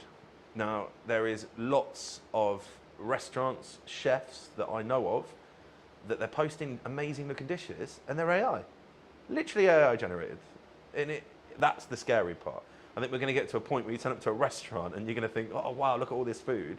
And it's nothing like what they're preparing because it's all generated by AI. Now that is scary for me because it's that good. But surely that would be a disconnect from the authenticity side of it. It will, right? but Like, it will drag if people I see in. someone on social and I see this dish, and then when I sit here, maybe actually literally here, I'm like, hold on, that doesn't match. Yeah. You know, like is that because would that be the, or do you think it's going to get so good that actually people, by the time they've sat down, they're like, shit, I'm kind of in now. Already, I know it's getting that good. Now, visually, you can't tell, but if you save it and throw it back through ChatGPT and say, is this AI? It will say yes. Yeah. So you know it's AI, but it doesn't look like it's AI. It's that good. It looks like a really good dish of food. There's one particular chef, and I think his last 70 posts, 50 of them have been AI. But it's like really deceiving almost. I mean, video AI, let's not get started on that. I think that's very scary. I'm sure at some point I'm going to be able to CGI Channing Tatum walking through my front door, taking his top off, having a cocktail at the bar, and people will think he's actually at my bar, right? I think that's the scary part. Where the authenticity is going to lie with that, you're almost going to be able to, if you got really good at it, simulate a fake restaurant where celebrities hang out and none of them have ever been there. And you know what celebrities do when you put their name to restaurants? It's interesting how it's going to play out. I'm sure some of the big boys have already started doing similar things. I mean, there's a lot of talk in the marketing space about like what AI influences, was kind of what you were hinting at potentially. You know, these are completely artificially generated people that are developing an audience, right? And I think it's about, to an extent, from my view at least, yeah, you can run a business that way, but then you're not trying to be an authentic person behind the business, right? Yeah. I utilize AI to help with editing, to help with scripting, with help with posts, etc., in a similar way to you, but I'm still the one sat here talking to you today. Yeah. So it allows me to do the other things that actually I have to tangibly do. Yeah. Right? Regardless of how big the business is, you're still going to work with me. You know, I'm still going to be the one who has the conversation related to what we're doing with marketing, potentially what you're looking to achieve, how you're looking to achieve it, etc. But you saved 2 hours last night. But I saved two. Exactly. Right out. Well, without jumping off marketing, job descriptions. Yeah. You can go onto ChatGPT now and say, can you write me out a job description for my new assistant manager that I've just employed? Please use all relevant sources online to give me a relevant job description. It will then send it to me. All you have to do is then read it through, make sure that you are happy with it, and then you've got a job description. Yeah. 5 years ago, it had taken me 3 hours to write out an assistant manager's job description. We're doing it now in 10 minutes. Yeah. Like, that's the big thing, I think. We're probably slightly more protected as well. Sorry to jump in again, but in hospitality, if you are really good at hospitality, you're never going to replace that with AI. There will be a point in some fast casual food dining settings, a robot will serve you. It won't be long. It's already happening. We went to Japan for our honeymoon last year, and a robot served us. Really odd. I didn't see the human the whole time I was there. Took my order, brought my food, cleared my table. Literally came over and said, have you finished, sir? I said, yes. Said, please put your plate on me. So you put the plate and it goes off. Really odd. That is not too far away. But no hospitality. Hospitality for me is escape from AI, escape from technology, escape from digitalness. If we go out for a meal, myself and my wife both have very high profile jobs, working very hard, we want to get away from our phones, get away from our laptops, and go and connect, go and have a human, have a conversation, see someone, do something different, not be served by a robot. So it's certainly not something that everybody's going to do, but you're going to end up with this real kind of interesting space where those that are in the mid sector to low sector will get gobbled up by the big boys because they'll just put robots on play, right? Our biggest cost in this industry is wage, by a long way. 5-6% more than what we spend on food and drink is spent on a wage on a weekly basis. Yeah. So if I could have loads of robots running around and I felt it wouldn't affect my business, then of course I'm going to do that. I spend 10 grand on a robot. It never phones in sick. Never tells me he's got a hangover. Never tells me he can't come to work today because his child's had to come off school, right? That's going to have a big benefit for some of the big boys. But then that's going to leave a really interesting space for people like ourselves that will never go down that route to be the personal touch to the industry. And really have that as kind of a hyper differentiation to the main kind of norm is actually, I don't want to be served by a robot today. Let's go to the old mill. We're going to have a human service. And I think that's only 5 years away. I know it sounds pretty crazy concept, a human carries on. I think 5 years away, your big chain fast food places, maybe not the full service, but I imagine the food will be brought out. I imagine the tables will be cleared by them. It will be kind of a little system running around with little lines on the floor, and all the tables will be symmetrically placed in square grids, and there'll just be robots running up and down, and you'll probably have a few humans to oversee and maybe say thank you when you leave. And that's scary.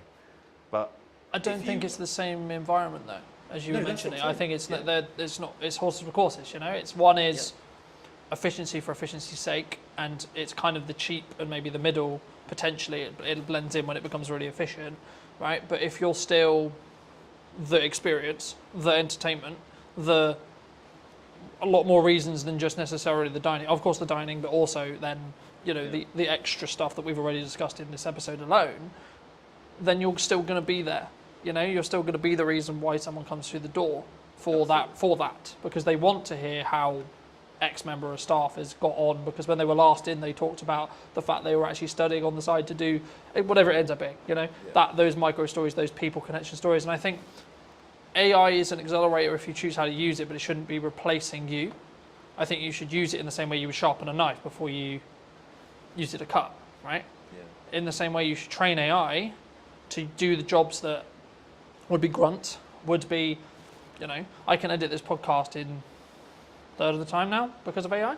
I press one button, it does most of the transitions for me. I need to check it, just double check it, I need to do that nuance, but the bulk of it can be done with one click. And I think that's the opportunity, right?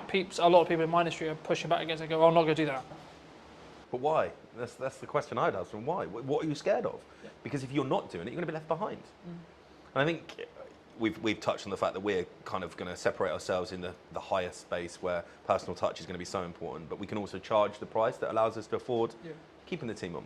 Where the restaurants are going to struggle is where they step back from, I don't want to use robots, but then everybody else that starts using them will be able to then reduce their price point or not have to put their prices up. You're going to have people stuck in the same sector as the robots, doing the same food with the same ambience, the same everything else, but they can't get the price up to the level because they look expensive comparative to sounds crazy saying it, the robot restaurants, right? I think that's something that I would be very worried about if we didn't think ahead. Like we were talking about this 5 years ago. I actually had the very conversation with our kind of POS software provider. I wanted it to be as intuitive as possible because I don't want my team to have to be taken away from serving customers. But also I think it gives you that focus, right?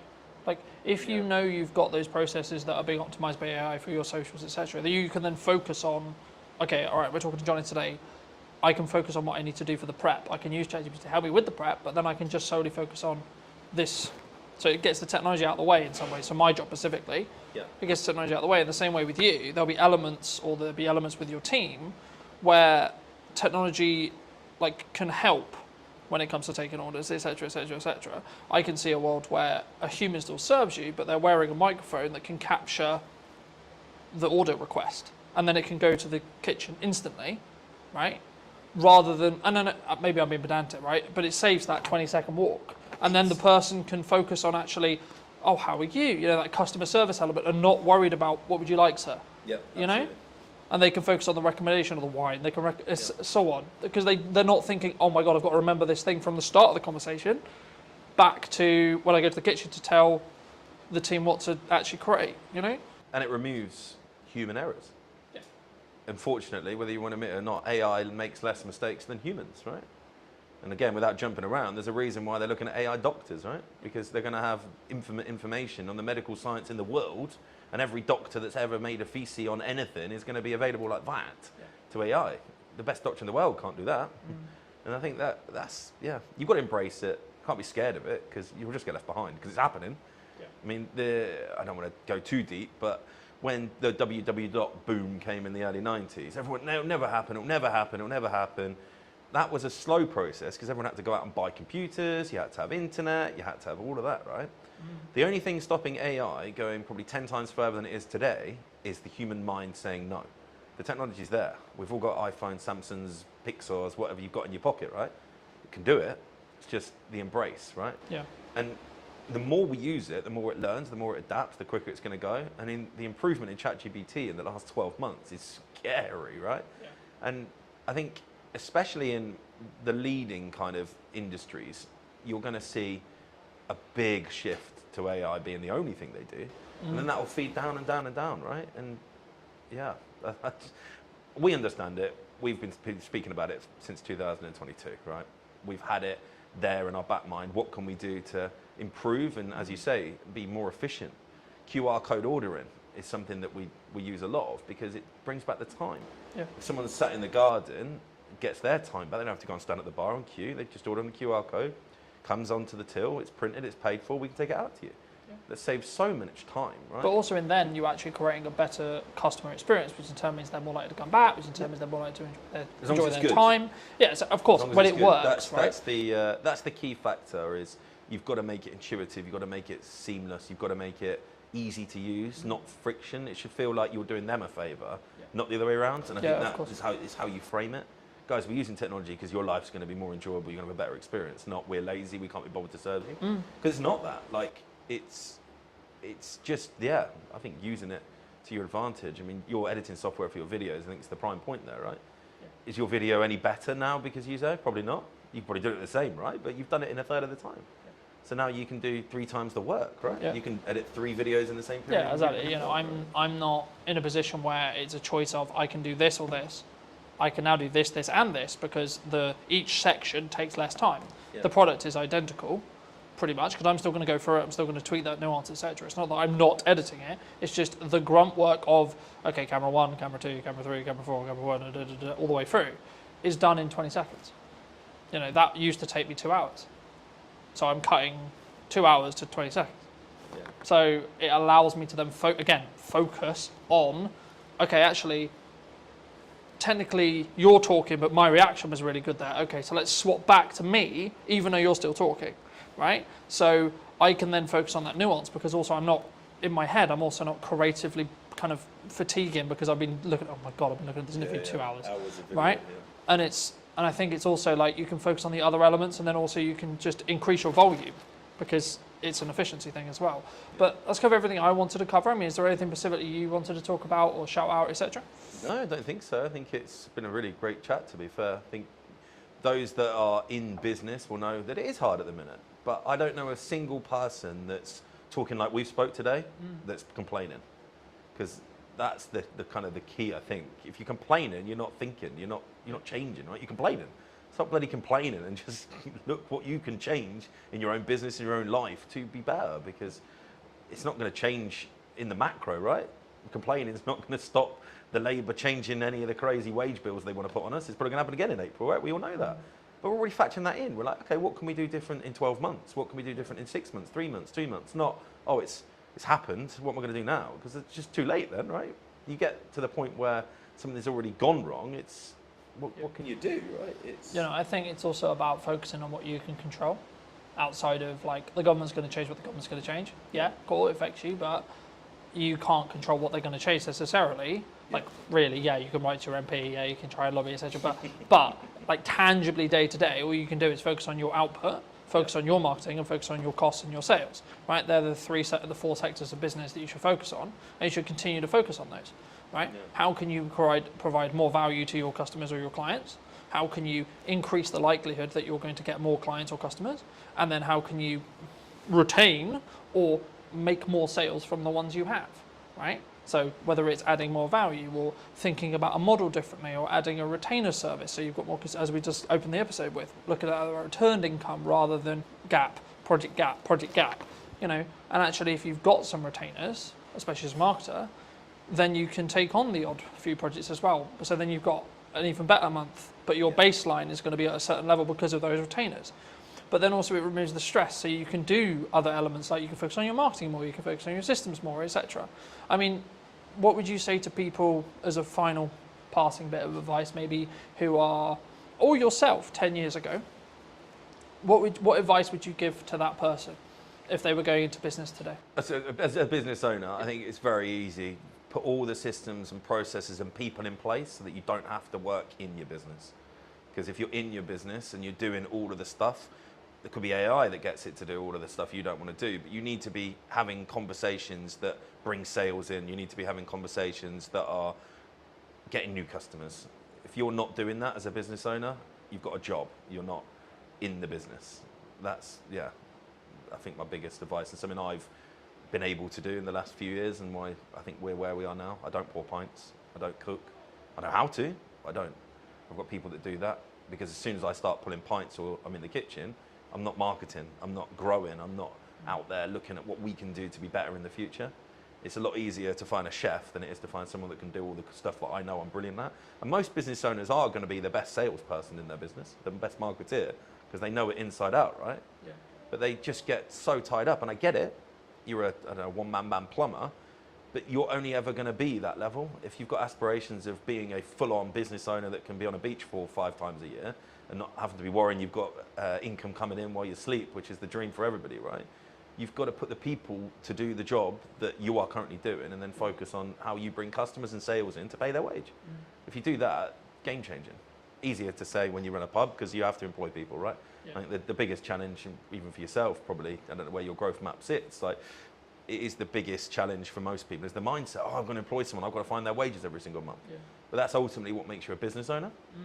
I think that was a real kind of shift change for me, that brought an ops manager in, brought an exec chef in, brought a head of marketing in, brought all of these people in. I went, wow, I can now concentrate on the stuff I really enjoy doing. I'm not having to sit there and get like fixated on the pot washer didn't turn up on Tuesday night. Although it is my problem, ultimately it's not my problem. You need to make it someone else's problem, those little minute details. But then again, it's that focus, right? It comes back to that focus. And I think you have to build financial stability within yourself in answer to what my growth plan is. Build financial stability for me, then scale it to the point where it has financial stability for someone else and 2 other people. And then look at, okay, how can I allocate those resources to potentially replace me in this role, and this role, so then I can then open up to do 4 podcasts a week, 6 podcasts a week, whatever it ends up being, because the only thing I will never be able to outsource is me sat here today. Correct. I can get 2 camera operators in today to run the cameras. That's not what's happening, but I could have done, right? That would have cost me something. Cool. But then I don't even have to think about, is the camera recording, et cetera, et cetera. But then I can focus on our interview, right? So it's about removing those hats when you can, but building them, in my view, especially as a creative industry that's very this and always been this, and it's been very you're always very fortunate and should be very grateful to be able to work in the creative industry as a full-time career. It's not a obligation or a thing you can do. And I remember a YouTube video saying, for a long time, especially during COVID, when there was a really strong boom and there was lots of creative work going, everyone was very entitled about being, oh, I'm a creative and I do this and they don't want to pay my day rate, or whatever it was. But followers on TikTok. Yeah, but now it's actually, I'm grateful to be able to do this for a living, and it's a privilege to be able to do so, not necessarily a thing that is likely, in that respect. Or if you could only do it part-time, okay, cool, be great if you could do it part-time, or etc. And I think it's about your work ethic. It's about how do you control those levers regarding sales. Actually, when you make money, how much do you keep and then hold on to, so you have that financial safety net. So if you are project to project, do you have enough to cover 2 months, 3 months, 4 months, 6 months, 12 months, etc. And then once you've got that, then you can develop another financial pot equivalent to go, okay, cool, I can now outsource for 3 months, 4 months, 5 months, 6 months, 12 months, etc. And then you can then say, okay, well, how's best to spend that money to get strong ROI, strong marketing, and what's your timeline on that? That's just my view. But thank you so much for coming. I mean, if people who don't know, what do you want to shout out? What do you want to link to? I think if you haven't been to the go? mill and you're local to Salisbury, it'd be great to see you down here, see what we've done. And yeah, it's been a pleasure. Thank you so much. And if you did enjoy this episode and you would like to see more like it, then make sure to be subscribed. Obviously, if you're looking to potentially up what you're doing with content, I would love to hear from you. I'll leave my information somewhere around this video, and I'll see you very, very soon. The reason a podcast is valuable is the trust building element to it. I don't think any other format builds trust in the same way that a podcast does. Sometimes done is better than perfect. If it's a barrier, Talking to people about their own personal relationship with money. how do you break that down? You will know this better than anyone. You need a hook to get people in. It's not glamorified. It's not you put out a video, it got 1 million hits, and then you get 20 phone calls. Right? Absolutely not. No one's calling me at this stage. Definitely not. The super niche stuff is a super niche audience. What content can you create on a consistent schedule? So now I'm like, how can I best spend today? And how can I be as efficient as I can? Hello, my friends. I hope you're well. I hope you had a good day, evening, or night. Today we're talking to John all about podcasting. Hi, John. How are Hello. you? Yeah, good. Thanks. Yourself? Yes, super well. We were fortunate enough to meet through James, whose space we're in today. Studio man. And I was debating about how to start this, because I think sometimes like podcasting can be a really challenging thing, right? And I think for me, why should someone actually have a show like this as a whole? But then because I think there's a psychology kind of hurdle in the respect of creating content, but especially in a podcast environment. But also then, like, what is the ROI, I guess? Yeah. Would you say? I think it's the format dictates that more than anything else. Mm-hmm. So the reason a podcast is valuable is the trust building element to it. I don't think any other format builds trust in the same way that a podcast does. For a couple of reasons. First of all, you are sort of having a long form chat. So you can go into subjects way deeper than you can in other stuff. Sometimes even videos and documentaries and stuff. If you're watching a documentary, there's kind of like a point at which you need it to move on. With a podcast, you could sort of effectively ask questions forever. And if it's good content, it keeps going. Do you think it's the first or easiest step into content creation, would you say? I think audio only, yes. Simply because of the barrier that is video in terms of skills and everything. And you've got to think about camera setups and everything like that. Whereas if you do audio only, so easy to get a mic, so easy to talk to someone online, virtual on a video call. That's so accessible that actually, it's quite an easy first step into it, I'd say.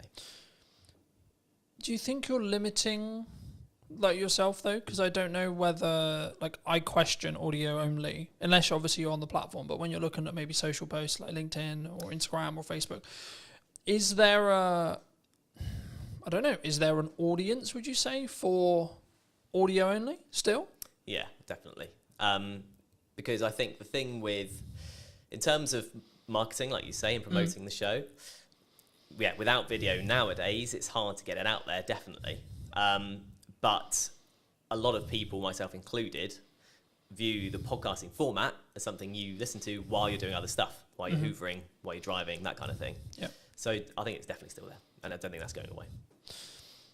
Would you say then it's more of a step by step? So someone could start audio, and then where's step two? I think so. Yeah, I think so, because for depending on who you are, if you're a business, it's a bit different. If you're an individual, you kind of learn the time required to sort of get to each step. So once you start on the audio step and you're like, actually, it's taking me too much time, it's not worth it for whatever reason, it's not for you. If you then introduce video purely for clips, so you film the whole thing but only use clips, then you can see what time the promo takes, and then when you go to a full video, you can see how long that takes. So I think that's why you'd do it potentially in that step if you're coming at it from a completely new perspective, if that makes sense. And then, I guess you then can grow to the Diary of a CEO style, full form trailer-esque piece, right? And I think sometimes we get so, and this is true for any marketing, not necessarily a podcast, but it could also be true of a podcast.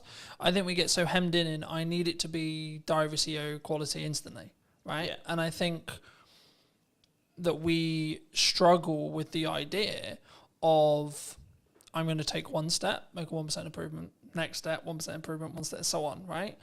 And I think for me, especially with what I've done with marketing, it's always been so this is the results I've got previously from this output. Okay, but what happens if I double the output, right? And it's constantly that testing period. I mean, in your experience with podcasting, how would you recommend people, or how would you look at, like, working with a client, because I know that's some of the work you do, to actually help them actually work out, should they have a podcast, but then secondly, like, what are the nuts and bolts of their podcast in regards to topics and like theme and etc. And or does that matter now? Yeah, so I think in terms of the sort of nuts and bolts, you kind of have to have the reason why you're doing it first, then you go into the nuts and bolts. So like I said at the start, the reason why is the building trust element.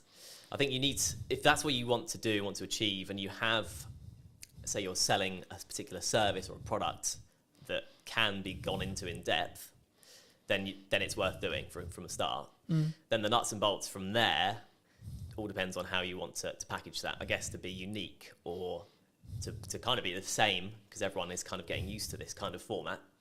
So there's options on the table for sure. I think there's obviously that psychology thing that we've talked about a little bit as well, but I think for me, I didn't overthink it. I was like, I enjoy talking about business, I enjoy talking about content creation, I enjoy talking about marketing. And I've evolved it, and it sort of changed, and depending on like the guests will kind of tailor the conversation slightly. but I also don't overthink the conversation because I trust in myself as an interviewer to ask, I guess, poignant questions or like what naturally comes to my mind. And I think sometimes when we look at content, it's not in this box, right? I watched a video this morning talking about the fact that like one of the reasons why they're not the person in question wasn't on YouTube was because he was constantly concerned about he sells video production, so it has to look good, has to sound good, and I followed the logic of yes, sure, but actually sometimes done is better than perfect if it's a barrier. Do you like how do you, when you look at either, and I'm sure we'll get onto the podcast you're launching, but like when you work with clients or when you're maybe looking at your own podcast, like how do you balance that line of okay, it's done, but actually there's these things that that could be better? Do you hold a podcast back? Would you reshoot a podcast? Like, where's your line? Yeah, I think you'd want to know that before even starting, frankly. Mm-hmm. If you want it to be polished, and the client's a big company, for example, you want it to be polished, you start from there. That's kind of the level is set effectively.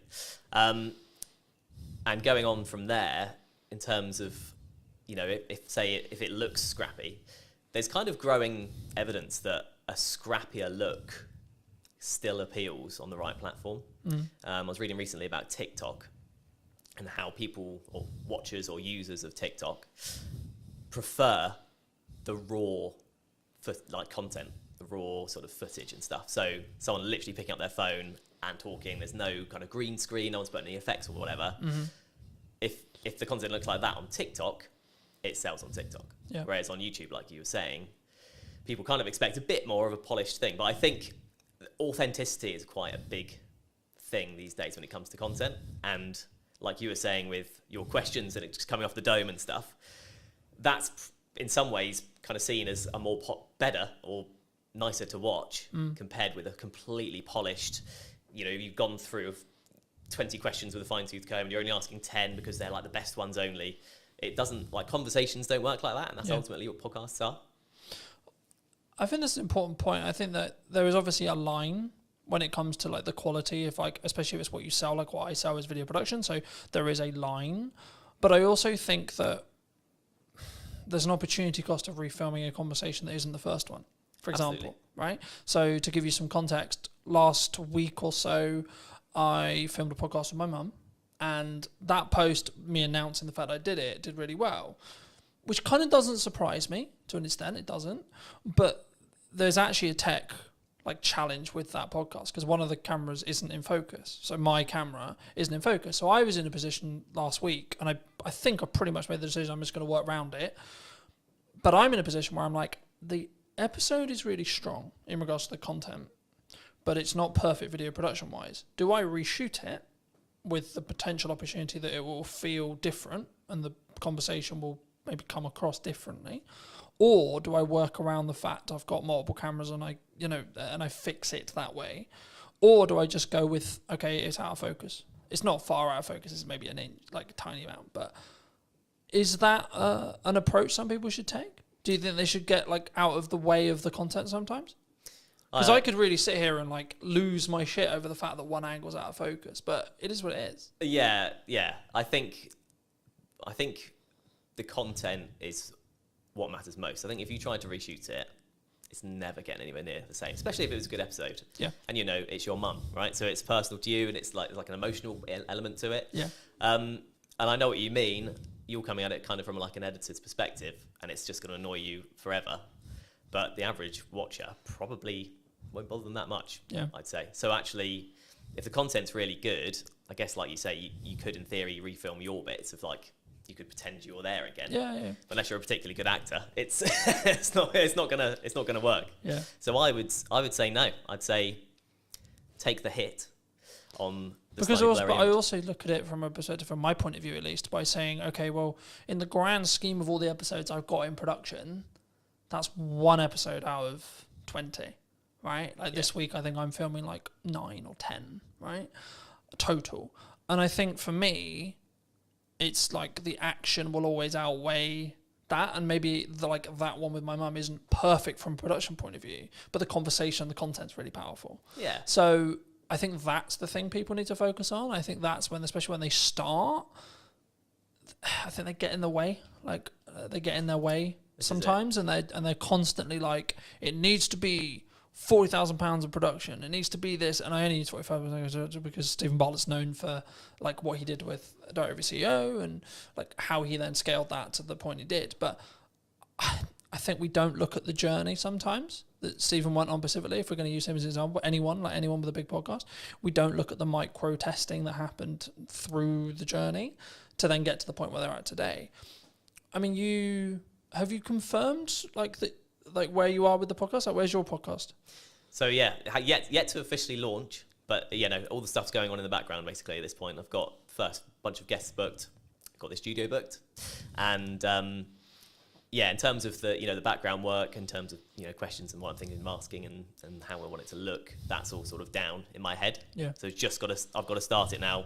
I've got the dates booked in, so it's just a case of starting when it starts. Happy days. That's super exciting. I mean, for people who may be interested, I mean, how did you come up with the idea? What is the idea? Like, what are you going to be talking about? Like, where's that? And I think it's really important to also highlight, and something I try to do is like collaborate with other people rather than, because some maybe will be watching this and go, but Colton, that could be like technically you're a competitor in some ways, right? Yeah. But I'm like, no, actually, because I think we can both work together to actually create a better show as a whole, right? And lean into each other's skills where it makes sense. But I mean, just to reiterate the question, I mean, where, what, and how is your podcast going to be about? Yeah, so it's called How Do You Money? And that's the idea. That's the sort of opening question somewhat. So it doesn't actually make grammatical sense, obviously. But I think most people can get from that. It's talking to people about their own personal relationship with money. Strictly not an advice show, because I'm not an expert with money. And it's purely human interest. So I'm going to talk to people about their money habits. Things like how often do they check their banking app? Mm-hmm. When you ask people these questions in day-to-day conversation, it's amazing how different the answers are. How people in relationships deal with money between them. Everyone does it differently. And so like the crux is that twofold. First of all, in the UK, we're just not taught what to do with money in school, college, university, whatever. Do you think we should? Yes, absolutely. absolutely. That should be in school? Absolutely, yeah, because it's a fundamental life skill. As you know, we had a short conversation about money at the start. Yeah, absolutely. So yeah, I think it definitely should be. But at the moment it's not, right? And so I think as a result, two things happen. Number one, everyone makes up their own way. Second of all, people are too scared to talk about it because there's no official like guidelines. Do you think from the start? Do you think that's an insecurity? Do you think like if I say that I nearly lost the business in 2024 or previously, that you're going to judge me? Do you think it comes from that? Absolutely, yeah. Do you think that I'm going to think that you think I'm a failure? I think that's a big part of it, definitely. And then let's flip it. Do you? Absolutely not. No. And I don't think anyone would, because, well, the main thing being everyone else will have their own story along the same guidelines. Because we're not taught about what to do, because life is a challenge anyway with money, because there are so many ways you can trip up with money.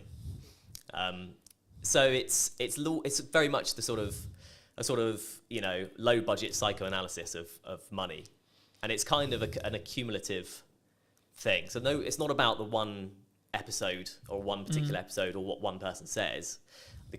My idea about it is looking back at the first 10 episodes and seeing all the different answers. I've got a killer question that I ask at the start of this podcast that everyone will definitely have a different answer. It's a one-word question. Okay. One-word answer. And I hope that kind of sets the tone for how the rest of it is going to be. Yeah.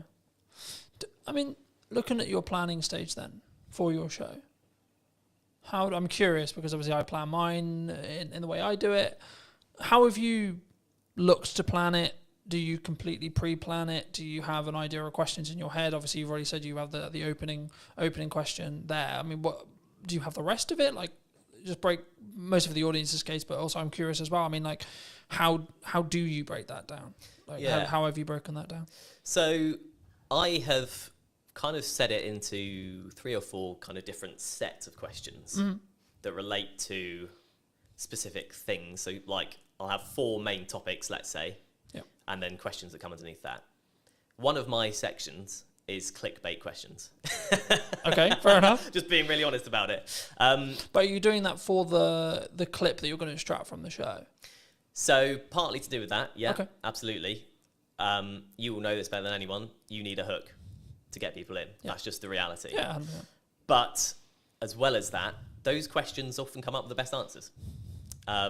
There's a reason they're clickbait questions, because they're the big questions. But it can't just be all of that, because it's like me going to you, what's the biggest mistake you've ever made with money? What's the best thing you've ever done with money?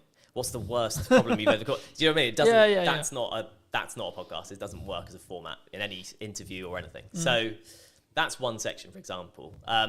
But in terms of the process, I just thought of the questions based on normal conversations with people.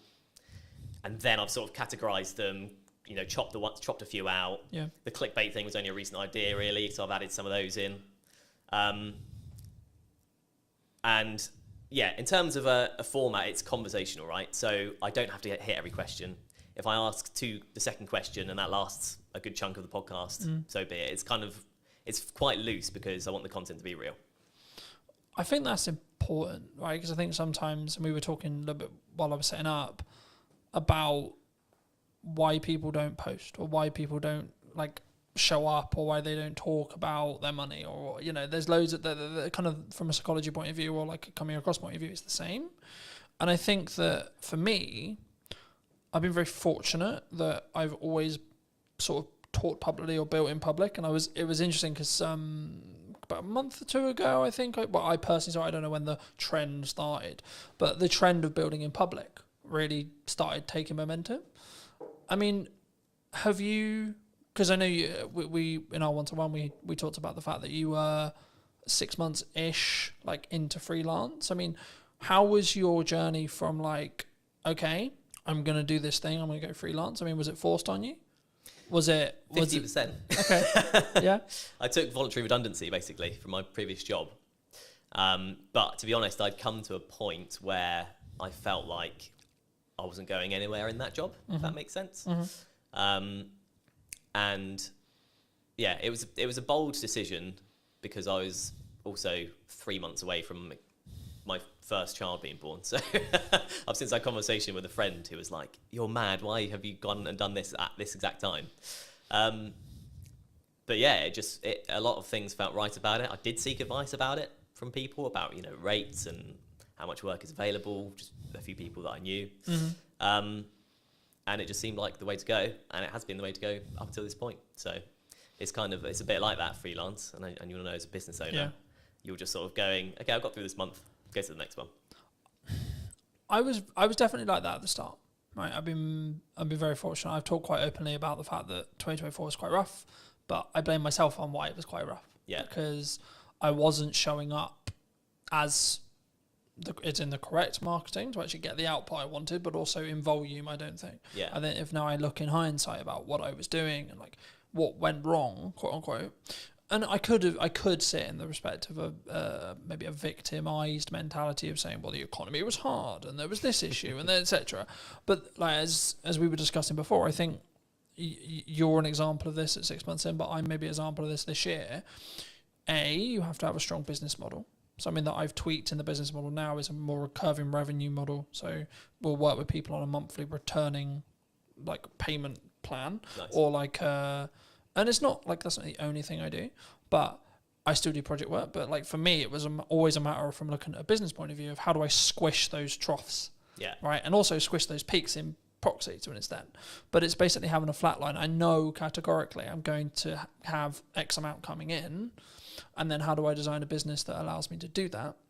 But then also, what marketing does that business need to then show to other clients that I know I'm talking about?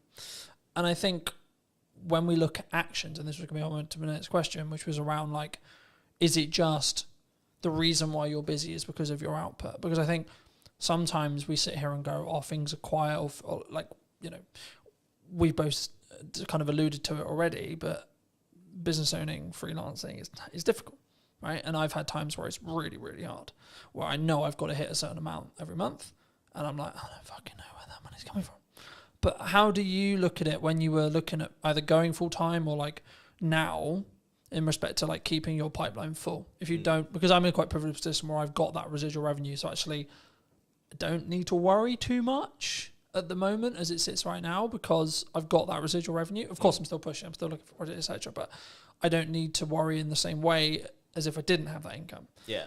So for people who are maybe in the position closer to that, where they're just project to project and maybe they don't have a pot of money and they don't have like money management, how do you look at it? How do you create a strong pipeline, I guess is the question. There's a magic wand called LinkedIn these days. And it basically, I've just utilised that. So you can find companies that do what you do or companies that you want to work for in a freelance capacity. Then there's a tab that says people, and you can directly speak to the people at these businesses that you want to work at. That's all I've done. And at the first 6 months, I'm thinking about 10 months in now, but the first 6 months for me, 100% of the work I got was through LinkedIn. Okay. So, and was that through what I would call in the trenches hand-to-hand DMing? Right. Yeah, absolutely. There's a strategy I call it. It's like cold DMing, cold outreach, cold warming. It's not glamorified. It's not you put out a video, it got 1 million hits, and then you get 20 phone calls. Right? Absolutely not. No one's calling me at this stage. Definitely not. But yeah, it kind of just through messaging people. Sometimes people I knew, and that led to work. Often most of the time, people I didn't know, and that led to work. And it's you often hear in sort of success stories. It's like a lucky break or a sort of lucky thing. And I kind of did have that with my first job. But it was because I made that approach and I said, oh, hi, you do these kind of podcasts. I've done these for this number of years. I'd love to do more. At that time, they happened to need someone because they wanted to do something new. Yeah. And I got the work because of that. And it's one of those things, isn't it? I think the quote is, luck is where time and preparation meets opportunity. That's it. Preparation meets opportunity is luck. That's all the luck is. Yeah. You're prepared for an opportunity to come, and then you continue to keep yourself prepared and keep yourself ready. Like we're recording this just before, about a week and a half before the kids break up for school, right? A lot of people in business look at that as, oh Christ, everything's going to go quiet. Which understandably, they're going to spend time with their children, they're going to go on holiday, etc. I read a post the other day, there was something on the lines of, things are quiet, right? Things like the creative industry is struggling, like these kind of terms. And I was like, okay, that might be true. And it might be actually we're coming into the summer holidays, etc. But that's then an opportunity for you to A, output your marketing, B, look at maybe cold outreach or what you're doing there, and then try and set some stuff up for September. I mean, do you see, like, because I remember when I was just project, especially when I was like tighter on cash flow, it would be this rush to get money in because I knew I would have 6 weeks where things would be a lot harder. Are you either financially planning wise or pipeline wise or etc.? Are you planning for that to be slower, or do you expect actually there's going to be a percentage of businesses that actually just keep going and work around everything? Yeah, I just feel like at this stage, I don't think I can really plan for it, if that makes sense. The planning is outreach. Yeah. Just message people, talk to people I know, people I've worked for before, people I don't know, people I want to work for, all that kind of thing. So yeah, I'm not at that stage yet where I could do that, but there are opportunities sort of on the horizon where I may be able to do that. So it's one of those, really. I don't know exactly how that planning would look like for me right now, if that makes sense. Yeah, no, absolutely. I mean, I think, and this is kind of like a bolt-on question to marketing or networking and how you tackle those things. For a long time, people have always looked at maybe traditional marketers as, I'm going to go to an event, I'm going to network in the room, and I'm trying to get work from that room. What I've always understood is it's networking through that room, right? But nowadays, because of time and because of what I do less of the in the room having a conversation stuff, but I'm still leveraging either the network that I have and then their connections that they're making potentially, or you as an example, or I'm actually just trying to utilize the network I already have to then lean into either creating more content or creating opportunities to have conversations in one-to-ones with very targeted people. And I think sometimes, especially at the beginning, and I look at it as phases in business, right? So I'll use you as an example. The phase you're in freelancing as a whole is you've got to do a lot of hand-to-hand, you've got to do a lot of time investment, you've got to do a lot of network events, you've got to, like, I think the term would be like kiss a lot of frogs before you get your prince or princess, right? And I think for me, it's then about like maybe looking at scaling. You may not have thought about this yet, but like how would you then look at, say, you're 3 years down the line, 4 years down the line, and actually you've got, like, not that you don't have a reputation now, but you've got more of an established reputation. How would you then like say to a person or a client or a friend that maybe was looking to scale, because the issue is when you're trading time like that, it's not as scalable, right? You can scale the unscalable by just working really hard and working smart, sure. But would you look to do content? Like how would you look at it from your perspective, and or what are you planning to do? In terms of content, how do you mean in terms of content? In respect to like, would you continue to network and would you continue to lean into your own podcast and see that, because I expect what will end up happening, of course we don't know, it hasn't launched yet, but I expect what will end up happening is you'll get inquiries solely because you have a podcast, right? That's kind of, yeah, and that's part of the strategy, frankly. Yeah. You know, an ultimate goal for the podcast would be sponsorship eventually, right? Mm-hmm. Very hard to get, notoriously, very long time to get there. So I'm not particularly holding my hopes up for that at this point, but that's kind of my best bet in terms of something like you say that isn't just working and getting paid for the work, if you know what I mean. Yeah. You are getting paid to do the podcast, but it's not directly, I do this hour, I get this pay. Yeah, absolutely. I mean, I'm glad you mentioned sponsorship because I think it's something which people really struggle with. Do you think, because normally it's audience size based, right? Yeah. But I would actually say it's value. To an extent, it's audience size, but also it depends on who you're asking to sponsor it. Okay, Yeah. If you're trying to get Coca-Cola to sponsor it, you probably should be pulling like a couple of million, right? If you're not trying to go for Coca-Cola, you can probably do it on a lesser scale. I mean, at what point would you, from your experience, would you say that even entertaining the idea of a sponsorship is a good idea? From a business's perspective. Yeah, from from the sponsor Yeah. coming into looking for shows, and or if you have a show, at what stage should you then be like, hey, we've got sponsorship opportunities? Oh, I see, okay. Well, from the sponsor's perspective, there's a lot more talk these days about the power of niche podcasts, basically. Mine isn't very niche, so maybe I've missed the mark there and I have to relook at it. But the super niche stuff is a super niche audience, and super niche stuff brings a super dedicated audience in a lot of cases. Because if you love barefoot shoes, I'm particularly interested in them, you're looking about barefoot shoe stuff all the time. People look about, how to strengthen your feet, what to do with toe spaces. You can go into mad detail and mad depth. And if you're a barefoot shoe brand and there's a podcast with 1,000 dedicated fans, you can put yourself in front of 1,000 dedicated fans. It doesn't sound like huge fry, compared to small fry, but it's dedicated people that if they like your brand will keep coming back. So it's kind of like a repeat customer concept. And also it's super niche. So if you're a barefoot brand and you go on the biggest podcast that's out there, you'll get lost among the noise of, the big brands like Coca-Cola. Yeah. So I feel like it's for a business, you want to look at the niche communities that you want to target. And then once you're in there, you're in there. As a show then? As a show, I think you have to know what you are able to do with the show. If you're committed to it week in, week out, because I think sort of weekly is what you need to be doing really for it to be worth sponsoring, maybe bi-weekly. Yeah, you could go for it from day one. I could be chasing it now, but I haven't got anything to show. I can't say, here's the podcast. I can say, here's the idea. Yeah. I think if you have something that it looks good and sounds good and the content is good and a community are reacting to it or people are reacting to it or you're getting a good amount of, if there's a value proposition in there, you're ready to sort of offer it up as long as you're committed to keep it going. Because then otherwise there isn't a sponsorable of course. thing, right? Yeah. Do you think, I'm glad you mentioned like rhythm, is what I call rhythm of shows. Do you think that you kind of alluded to it, maybe weekly or bi-weekly, like, because I know there's some people who may be listening who are like, I can only do once a month. Yeah. Right? Would you say that would stop them doing a show, or do they need to organise filming in such a way or producing in such a way where when they launch, they've actually got enough to do weekly?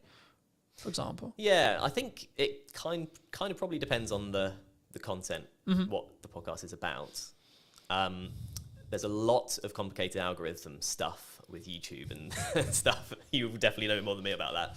But that kind of dictates that you need things to be weekly or you get lost. That's what I've sort of read. I think the buzzword we could use here would be you have to be consistent, right? You have to commit to what you're saying. For me, I do weekly because it can work. And how I do that behind the curtain-esque is I just film a shit ton. Yeah. So then I've constantly got content, right? So for me, I've kind of got content buckets. Like, so I'll have stuff that's just me involved. For that, I'm about 6 weeks ahead of schedule in respect to like what I'm editing, in respect to what I'm filming. And then from a podcast point of view, as I alluded to earlier, I'm filming 7 episodes this week. But 7 episodes won't go live this week. No, right? Of course not. In the first week, when I relaunched the show, 7 episodes, like close to 7 episodes did go live, but that was a deliberate marketing plan that was, we're going to push the podcast really hard. Now, I'm doing clip generation through AI. I'm doing clip generation with me, and it's a yes and strategy rather than a yes or strategy. Because I think so many people, they look at, we could use ops clips, we could use an editor, we could use this, and they don't say, what if we do and, right? How do you look at it from a post-production point of view? Should someone, when they want to start doing a podcast, I guess it's audience-based, and it's the person, right? Whether they've got resources to throw at it, etc. But should someone who's starting a podcast, maybe a corporate or a medium-sized business, and they want to do a podcast, should they get into the trenches first and start? Or should they just pay someone like us to come in and help them with it from day one, would you say? Yeah, I think if you're taking it seriously, you need a producer of some kind, an editor of some kind, realistically. To do that exact strategy, as you mentioned, have X amount ready to go. Yeah. And then it just kind of mitigates against all kind of problems coming up. You know, the studio isn't ready, available. Studio isn't available, someone doesn't show up. Someone's sick. Yeah. You like, for me, there's client delivery weeks where I cannot fit it in. Physically, there's no gap in my calendar, it doesn't happen. Yeah. Right? But then I also have the week after, the 2 weeks after, where I'm like, this is podcast filming week. Yeah. Then I'll have a month where I don't have that, but because I've got a load of bank, and that's why I constantly try and bank as much content as I can when I can film it, that I can then be in a position where actually it's fine, right? So if I do fortunately get really busy with work, which is a nice problem to have, I guess, right? Which is actually the reality I'm now in, because I have an abundance of content, an abundance of, I guess in some ways it's a mindset thing around like, I don't need the work. So to an extent, actually the work's more there because I'm showing up differently, I think. But I think for me, like, especially as I'm doing a clip strategy as well as the YouTube, like the YouTube is a focus, sure. But for me, and just quickly as we're talking algorithms very quickly, the way YouTube's algorithm currently works, basically, in a nutshell, is you'll be served a piece of content that you like when you open the platform. So it'll pull, not push, it'll pull the content for you. And what will happen is when a piece of content goes live, so I put a new podcast out, I put ours out, etc., it will send it to a specific audience sector, okay? And then it will say, okay, cool, this audience sector watched X amount, Y amount, it got number of views, etc. If that is, and the threshold changes, right, and it's the unknown bit of the algorithm, but if it hits above a certain threshold, it will then be served to a similar sized new audience. Then it will check the threshold again and repeat. So when something goes quote viral, what's happening is the watch time, the likes, the views, whatever it is, whatever metric they're waiting on at the time, is basically scaling repeatedly into new audiences, and the reaction from every new audience is great. So it's greater than the next one. So it then serves it to a larger audience and so on. That's how it gains momentum. But even virality videos will lose momentum eventually. Yeah. Just because it will be oversaturated to the market. It will go into a different part of the audience, etc., etc. TikTok's known for this. And then people will start clicking off or not watching it, and then you'll just watch it sort of drop off.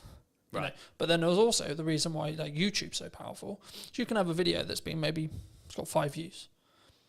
6 months, 12 months time, for whatever reason, triggered by the algorithm, 1,000 views. Right? I've watched that happen. I'm sure you have as well. And I think for me, it's not necessarily about looking at what the algorithm is rewarding or isn't rewarding. It's more about what content can you create on a consistent schedule that you're passionate about, that you can speak from, that puts you in a position to put your best foot forward. when you look at working with people, are you quite picky and choosy? Or are you in a fortunate position where you can be picky and choosy when you work with people on their podcasts? Just in terms of clients. In terms of clients, in terms of people you collaborate with, in terms of people you work with. Because I'm always curious whether it's just the nature of the beast in some ways. Like as I said, I sort of explained the makeup of my business this year. I'm now in a position where I'm very protective of my time. And that's not like I don't want to talk to you. It's just I only have a certain amount of time, and that's the only barrier, and that's my hurdle now. Because actually I'm okay on cash flow pretty much all the time because of my retainers. I'm okay because of project delivery. I've got a strong pipeline, and I'm good on content because I've got a large pile. So now I'm like, how can I best spend today? And how can I be as efficient as I can, in that respect? So is that, I guess the question, I'll re-ask it, but like, is it something you personally do? And if so, and or if it isn't, is it something that you think you'll adapt to as your business scales and grows in that respect? Yeah, I think it's a stage thing. So at this stage, I'm picking up what I can, where I can, effectively. If there's something I particularly don't want to do, I'm not going to do it. Is there still a line? There's still a line, I think. Yeah. There's a line in terms of the day rate, frankly. If that's not up to scratch, there's a line in terms of what the actual work is. Sometimes. Do you think people struggle with? So I've said no to certain clients just on like, not necessarily political ideology, but their approach, how they come across, whether they respect my time, things like that. And I think people, they sometimes worry, what if I say no? What if there's, like, do you think that's it comes from I'm aware that I'm overusing the word insecurity, but I can't think of another way to describe it. Is it an insecurity of like, there isn't going to be more work down the road for me? Yeah, well, it's the biggest insecurity, isn't it? Because money is security these days, really. Yeah. Yeah, absolutely it is. I think in terms of people saying yes to literally everything. Yeah, I think you're picky and choosy when you can be, probably, frankly. If you go, the last couple of months are fine, I could do nothing for the next 2 months and be fine, then you are very picky and choosy. Yeah. When you've had a barren 2 months, you're more likely to be like, I'll just take it. I also think it's a perspective of obviously synergize with the client. Can you add value? But also, like, even when you have an abundance of money or you're in a strong position with money, it might also be actually my goal is to hit this amount, right?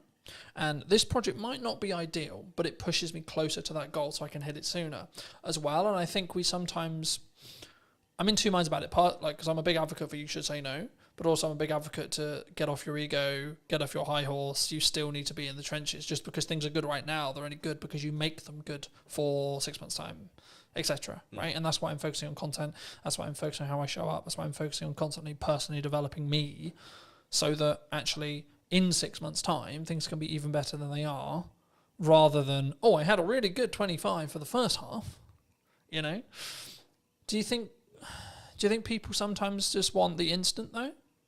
As a question, like, because we're very social media orientated in that respect. Do you think it's purely around short-term validation, short-term money, short-term deal, short-term this? I guess, yeah, to an extent. I mean, it's if you're in a situation where I need money now, everything else will go out the window for some people, depending on your circumstances. This is the crux of it, is it depends on your circumstances. If you're comfortable for a while, then you'll be fine. Otherwise, probably you will just snap up the short-term things. But I think, in terms of what you're saying, I think, of course, it's nuanced, right? Because it's like, if my back's against the wall, then I need to go and do what I call hand-to-hand outreach, right? Which is I need to come up with an offer and I need to go to my network and I need to sell it and I need to sell it quick. Yeah. Right. But if I'm not in that position, I can then take my foot off that. I can step back and I can say, okay, actually, let's play the mid to long game now. Yeah. And that's what I try to do in my content all the time. It's not direct sales. It's not this. It's actually, hey, have you thought about doing this? Hey, da, da, da. But as a society, as like starting creators, as freelancers, as video people, whatever you want to call it, have you noticed that people are more, they want short term? And they don't really have, I guess, the patience to look at where you're going to be in a year? Yeah. I think that's a reality. I mean, I would have been quite sort of downbeaten if I'd had a different first 6 months to it. You kind of have to go through the journey to understand what the journey is. Yeah. Right. So with with clients, with people approaching you, you know, and you will have experienced this as well. You have 100 people you message, Yep. 30 reply, Yep. 10 say they'll have a call with you, 1 person gives you work. And if you think of it, if you go into it with that mindset, you'll live by that mindset, right? Yeah. So you'll keep doing it, and you'll Yeah. keep getting work because you've played the numbers game effectively. You know, you've hit as many people as you can. Eventually, something's going to come up. You've done the rap, so to speak. Yeah. Yeah. Yeah, I think, I mean, I was going to ask you, it was about speed of delivery, speed of output, speed of execution. Do you think that's maybe a nature of why someone's more successful than someone who's, oh, I'll do that tomorrow? From a mindset point of view, do you think? from So I'll give you an example. Like for Go for me, when I came up with the idea to relaunch the podcast in the format that it was, so on location, in person, and or remote, and then within a week, I had filmed 3 episodes of the idea. Within 4 or 5 days, the first one was out because I didn't let myself get into the, oh yeah, that will be on the to-do list for next year. That will be on to-do list for next summer. That will be on the to-do list for 3 months' time. Because I knew I'm only going to get the results. I'm only going to start getting the data if I start outputting. yeah, Right. And Yeah. now it's becoming actually a core part of the marketing strategy for the next 6 months to Yeah. a year. But that's because I've gained a load of momentum with it. And I know I'm really starting to get into a nice groove with it. And that's why I asked the speed thing, because one of the unique selling propositions I have personally as an editor is, so I'll give you an example. At the time of filming, I did a media day for a new client on Monday. And today we're filming on Monday. He's already got half the content already. And it's Nice. a week, right? But also, it wasn't like that was the only thing I was doing. I've also put out, like, I think, nearly 40 pieces of content for me, etc. I've done a load of other stuff related to the business. So for me, I'm one of my unique selling propositions, or one of the things I do is like I work really smart and really hard consistently with no result, plan no result. But for me, from what clients have told me, one of the reasons why they continue to work with me is the speed, yeah, right? Like one of the things that comes up in conversation all the time, and James mentioned it a couple of weeks ago when I came to do 2 more podcasts. He was like, your speed's ridiculous. And it's because I've built a strong system to be able to work smart, but also just work really hard. And that's where I kind of come from that point of view. Like, I know it's really important, but I know I'm willing to put the graft in and continue to put the graft in for 10 more years or more, if that's what it takes. But do you think that's uncommon in entrepreneurs as a whole? I guess potentially, yeah. I mean, you kind of touched on it. Because there's a level of complacency. There's the work smart, not hard mantra, Mm. isn't there? But like you say, if you do both, kind of double I'm the going results to effectively. outperform someone who's just working hard, sure, because Yeah. I'm working smart and then doing the hours on the smart work as well. Yeah, right? that's it. Yeah. So I think it probably is in terms of that. I mean, the get up and go thing. If you follow Gary V on social media, then you'll get the get up and go thing, because that was very much me. This podcast idea I'm doing was, I think I first thought of it 2 years ago. I've been writing notes about it on my phone, like month after month, something pop into my head. I'd be like, oh, that'd be cool. And then, But do you think we have a culture of we're going to write notes about it yeah, definitely. rather than execute on it? Yeah, absolutely. Absolutely. You know, do. 'cause you have to, I think you have to go through that journey. You know, oh, I'll be You have better to at hear it fitness enough. next year. My diet will be better next year. Yeah, Right? absolutely. Yeah. You just need to go, Or next month or tomorrow. Yeah. It's okay. We've had a really long week. We can chill. Yeah. You know? Yeah. It's true. It is. It's and we've got that comfort, and it's the whole being in a comfortable position. You don't grow in comfort. You have to be in discomfort. But actually saying yes to things, you've got your yes and kind of mantra. Yeah. So just saying yes to things opens up. You realise, oh yeah, I can do this. Like if you just go, I'm just going to do it, and actually plan it. Like whether that's setting a reminder, put it in the calendar, write down, on your fridge, this is what you need to do today. Whatever, however you do it. Something I just building off that briefly. Something I found really valuable the last couple of years was, if it takes me less than 2 minutes to do, I just do it. I don't set a reminder to do it. I don't I'm going to write a to-do list or this or this or this. Like, I need to send an email. Send the email rather than write a reminder about sending the email, because the action will probably take less time. Yeah. And then it's done. Then you don't need to think about it. Yeah. If it's a longer thing, I need to ask ChatGPT about that. I need to do some research on that. I need to plan the podcast, and it's like a longer goal thing. start momentum by putting a reminder in your calendar and then stick to that. Yeah. But I think sometimes, especially with like fitness, I use that as an example all the time. It's like, I need to start running. Okay, but when's the first run? Yeah. You know what I mean? I think, and I've just finished Atomic Habits from a book point of view, and it talks about specifically, my girlfriend's driving mad because I keep using the word compounding, but it's the only word that matters at the moment, right? Which is that everything I'm doing is like, how can I compound? How can I, small win? On the way here, I was reading my second book. I've started reading physical books rather than listening to them. For a long time, I listened to them. As a dyslexic, I was like, right, this year I'm going to read a book cover to cover. No excuses, going to do it. So I was like, right, let's get a book that I actually really want to read that I haven't read, that I know is actually quite good because it's got good reviews, and has been talked about in this whole improvement space for ages. So I was like, cool, let's start with Atomic Habits, see where I go. And then I went on to Mel's 5-second rule, which I knew about for a long time. Mel Robbins is a leading psychologist, for those who don't know, in Canada, and she's just launched a new book talking about they, them, and other people's opinions on us. It will be on my read list. But for me, the crux of the 5-second rule, for those who don't know, is you count down from 5 and then you move, right? So 5, 4, 3, 2, 1, move. And what it will do is it will trigger your mind to do the action step. So if you're like, oh, I need to start running, okay, 5, 4, 3, 2, 1, go get changed, go on a run. Because we don't sit in that uncomfortable window long enough on average, right? I'm really embarrassed because I'm not good enough at health and I can only last 2 minutes of running, okay. But then the next day do 2 minutes and 10. Next day do 2 minutes and 30, etc. And I think once we start building the compounding, right, is when the snowball effect will continue to roll.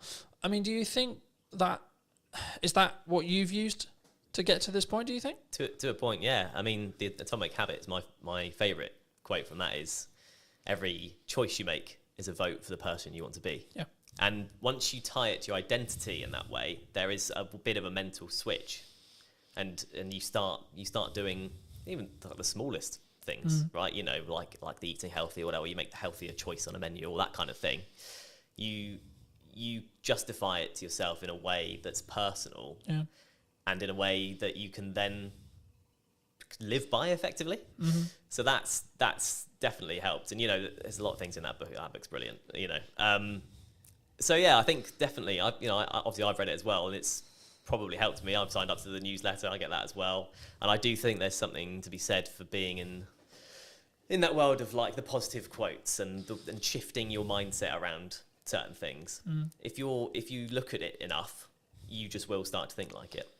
I think for me, I've been aware that like what I consume is how I'll show up, right? So like that's why I'm trying to build the habits from building off Atomic Habits, but in general, I'm trying to build the habits and build momentum. So like when I finished Atomic Habits, I was like, I've ordered another book, but it won't be here for 3 days.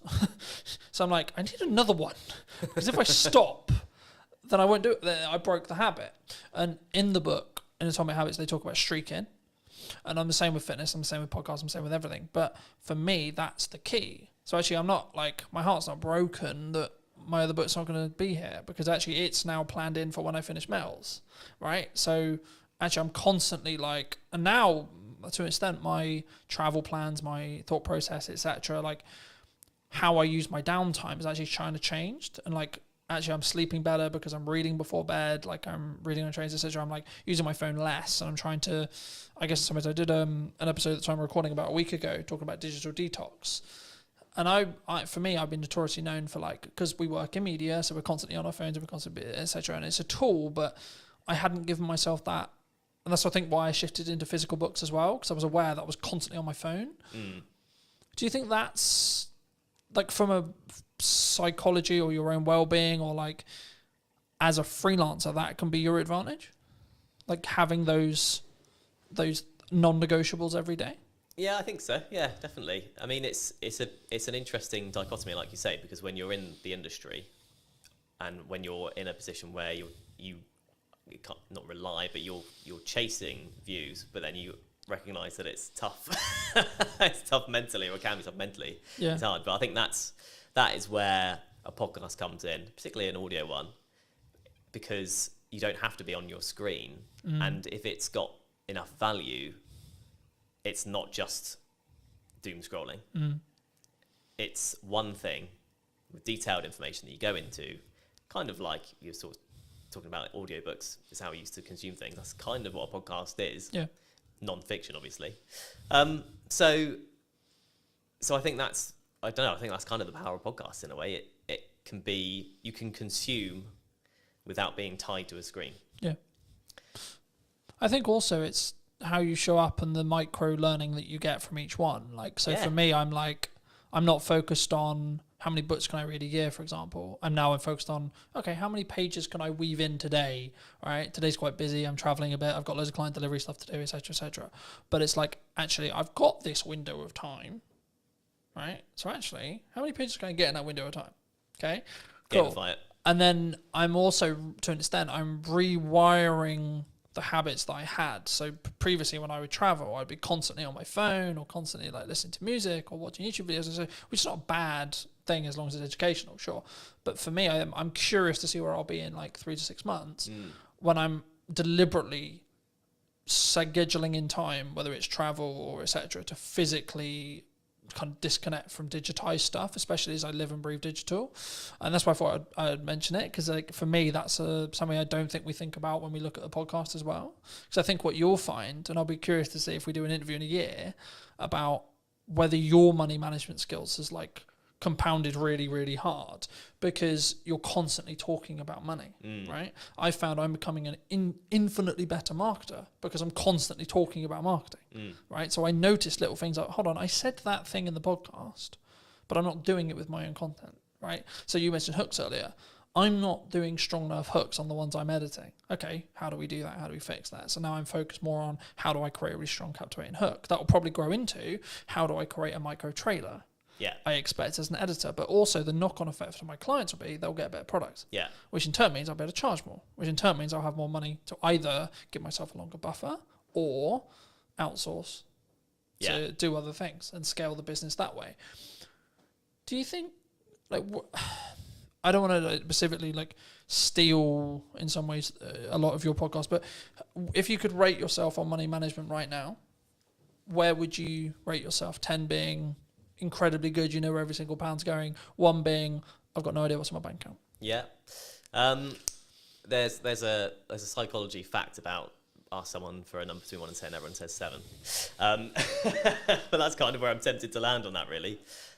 You know, I've been on my own journey with it, definitely. And, you know, I married an accountant, so that's helped me quite a lot. And, you know, just being in a relationship, she's super savvy. She's closer to the 10 mark than, you know, most people I know. But just being with her has helped me probably come up from a 5, frankly. Okay. In your 20s, you're in like a 3, you know, generally speaking. Yeah, there's a question that is going to be on the podcast, which is how often do you check your bank account every day? And in my 20s, it was as little as possible because I just didn't want to know. You push it away, right? You go. Does that come from you were anxious about it? 100%. I was at university, but it's Shit, how much money have I spent? exactly, yeah. How much has gone on beer? I don't want to know. How much I spent last night? I don't want to know. So I don't remember last night, but I remember there was a card involved. Shit. Yeah, Shit. exactly. But once you sort of learn to look at it regularly, it empowers you. I've found empowers you because you go, okay, well actually I'm in control rather than just letting it all just slip and hope for the best. And if it's overdraft, it's overdraft.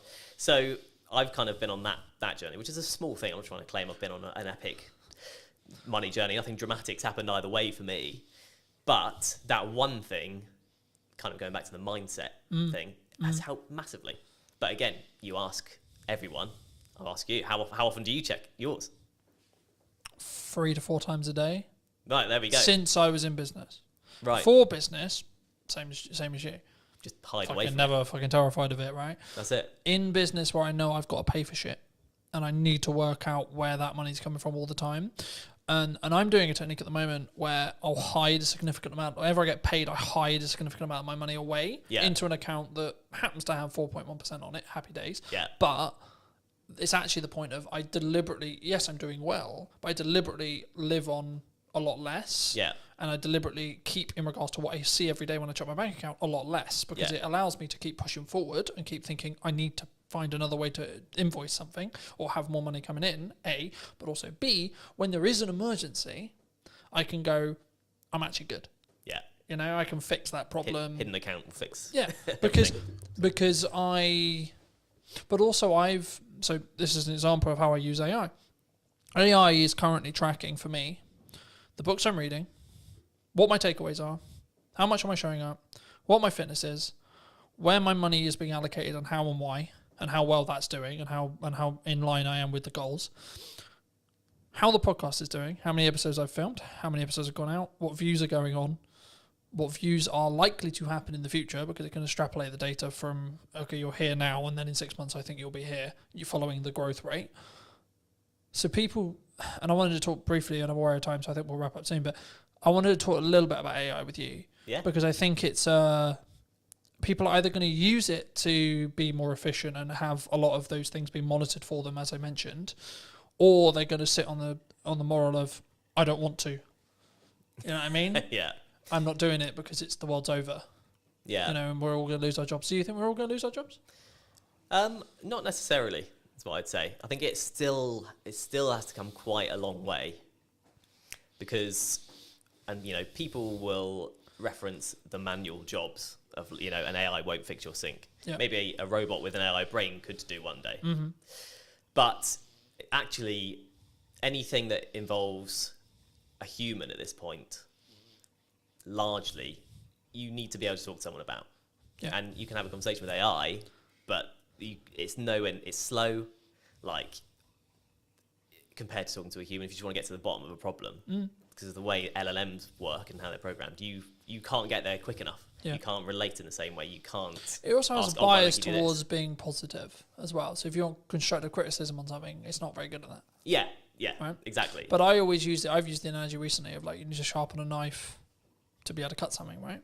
Yeah, So you need to sharpen the AI, tell it what you want. And that's what I mean. When it comes to data analytics, which is everything I basically just discussed of how I use it, it's actually really good. yeah, absolutely. Because all I'm getting it to do is do the thinking for me. Yeah, But I'm also aware that I may lose my cognitive ability. That's also why I shifted to reading physical books. Yeah. Because it keeps my cognitive ability high. yeah, Right? So actually I've got the best of both worlds now. Because I'm building more time, because I'm being more efficient, to then utilize my brain more in tasks which are more challenging, you could say, to then be able to utilize AI better, and the snowball effect goes that way. Yeah. You know? Do you think people are naturally scared of it because it's the new thing? I think there's an element of that, yeah. But I think it's seeped into normality. So This feels weird. I'm not used to being this side. I'm sorry. You're sorry. fine. You're good. It does feel weird when you're on the wrong side, doesn't it? It's like, what? Well, hello, my friends. Welcome to a brand new podcast today in James's studio. Today I'm going to be with Maddie, talking about her new book, talking about neurodiversity, money, etc. Hi, Maddie. How are you? Hey, thanks for having me. It's lovely to be here. It's For good, isn't it? The second time on your podcast. I as know. well. I know. Love it. And you also, while I was setting up, you reminded me that it's been a year since we has last been- spoke. it's been And a that's year. nuts. That is We have absolutely... spoken a little bit in between then. It's Yes, not but like I've it- totally ignored you. Hey, people are busy. It's all good. For people who don't know, Yes. what do you do? So I like to call myself a multi-potentialite. So for people who don't, That's a sentence. it is, yeah. For people who don't know what that means, it means that I am a jack of all trades, and instead of being master of none, I'm actually quite good at some of them. So I am an ADHD money and business coach. I am a visibility strategist. I'm a speaker. I am a app owner. I'm a wellbeing platform owner. I also am an author of a Amazon best-selling #1 book, Mad About Money. I think that is about it. Oh, mum as well, dog owner, crazy Wonderful. person. Wonderful. I'm a neurodivergent with every single neurodivergent presentation that there possibly could be available. It's funny, right? I did a podcast yesterday, and the crux of the conversation afterwards, we ended up talking for an hour afterwards. Cheers, Johnny. Appreciate the conversation. Was basically like everyone's like, oh, you need to niche, right? I wasn't actually going to start here, but as you mentioned it, we'll start here, right? It's my favourite topic. Why do we not? Because I've always been in the world of like, I could niche, but I don't want to. Yep, that's exactly Right? where I am. Like I could make probably a lot more money If I did, maybe, right? Arguably, that's what everyone who's into niching will tell me. But for me, I'm like, yeah, but tell that to wedding videographers during COVID, for example. Right? Yes, exactly. How'd that work out? I'm a big fan of like not putting all your eggs in one basket, but also as a neurodivergent, I need to make sure that my brain is entertained. And if I have to stick and do one thing, I'd get really fucking bored all the time. So I do things in a variety of ways. So the way I describe my business to people is I have an A side and a B side. Like think about like cassette tapes, only your soundtrack. When you are a cassette tape, you have a side and you have another side and you can flip it. So that's basically what I do. I talk about business on one hand and money on the other hand. And in the middle of that, there is also things like well-being, life. Obviously, the neurodiversity stuff is quite big for me. I'm a qualified neurodiversity specialist. And I don't niche by the things I do. I niche by my values. I niche by the things that I talk about. So I talk about basically 4 different things when it comes to my content pillars. I talk about neurodiversity, I talk about life, I talk about money, I talk about business. And it just so happens that I'm also really bloody good at TikTok, social media, all of those kind of things, but they all do fall under the business arm. So, I'm a qualified business strategist. I've been a business mentor coach. I hate the word coach, really. It's more, I do more mentoring. Like, I don't do that whole, how does that make you feel type of, coachy thing. I do the, this is your strategy. This is how you do it.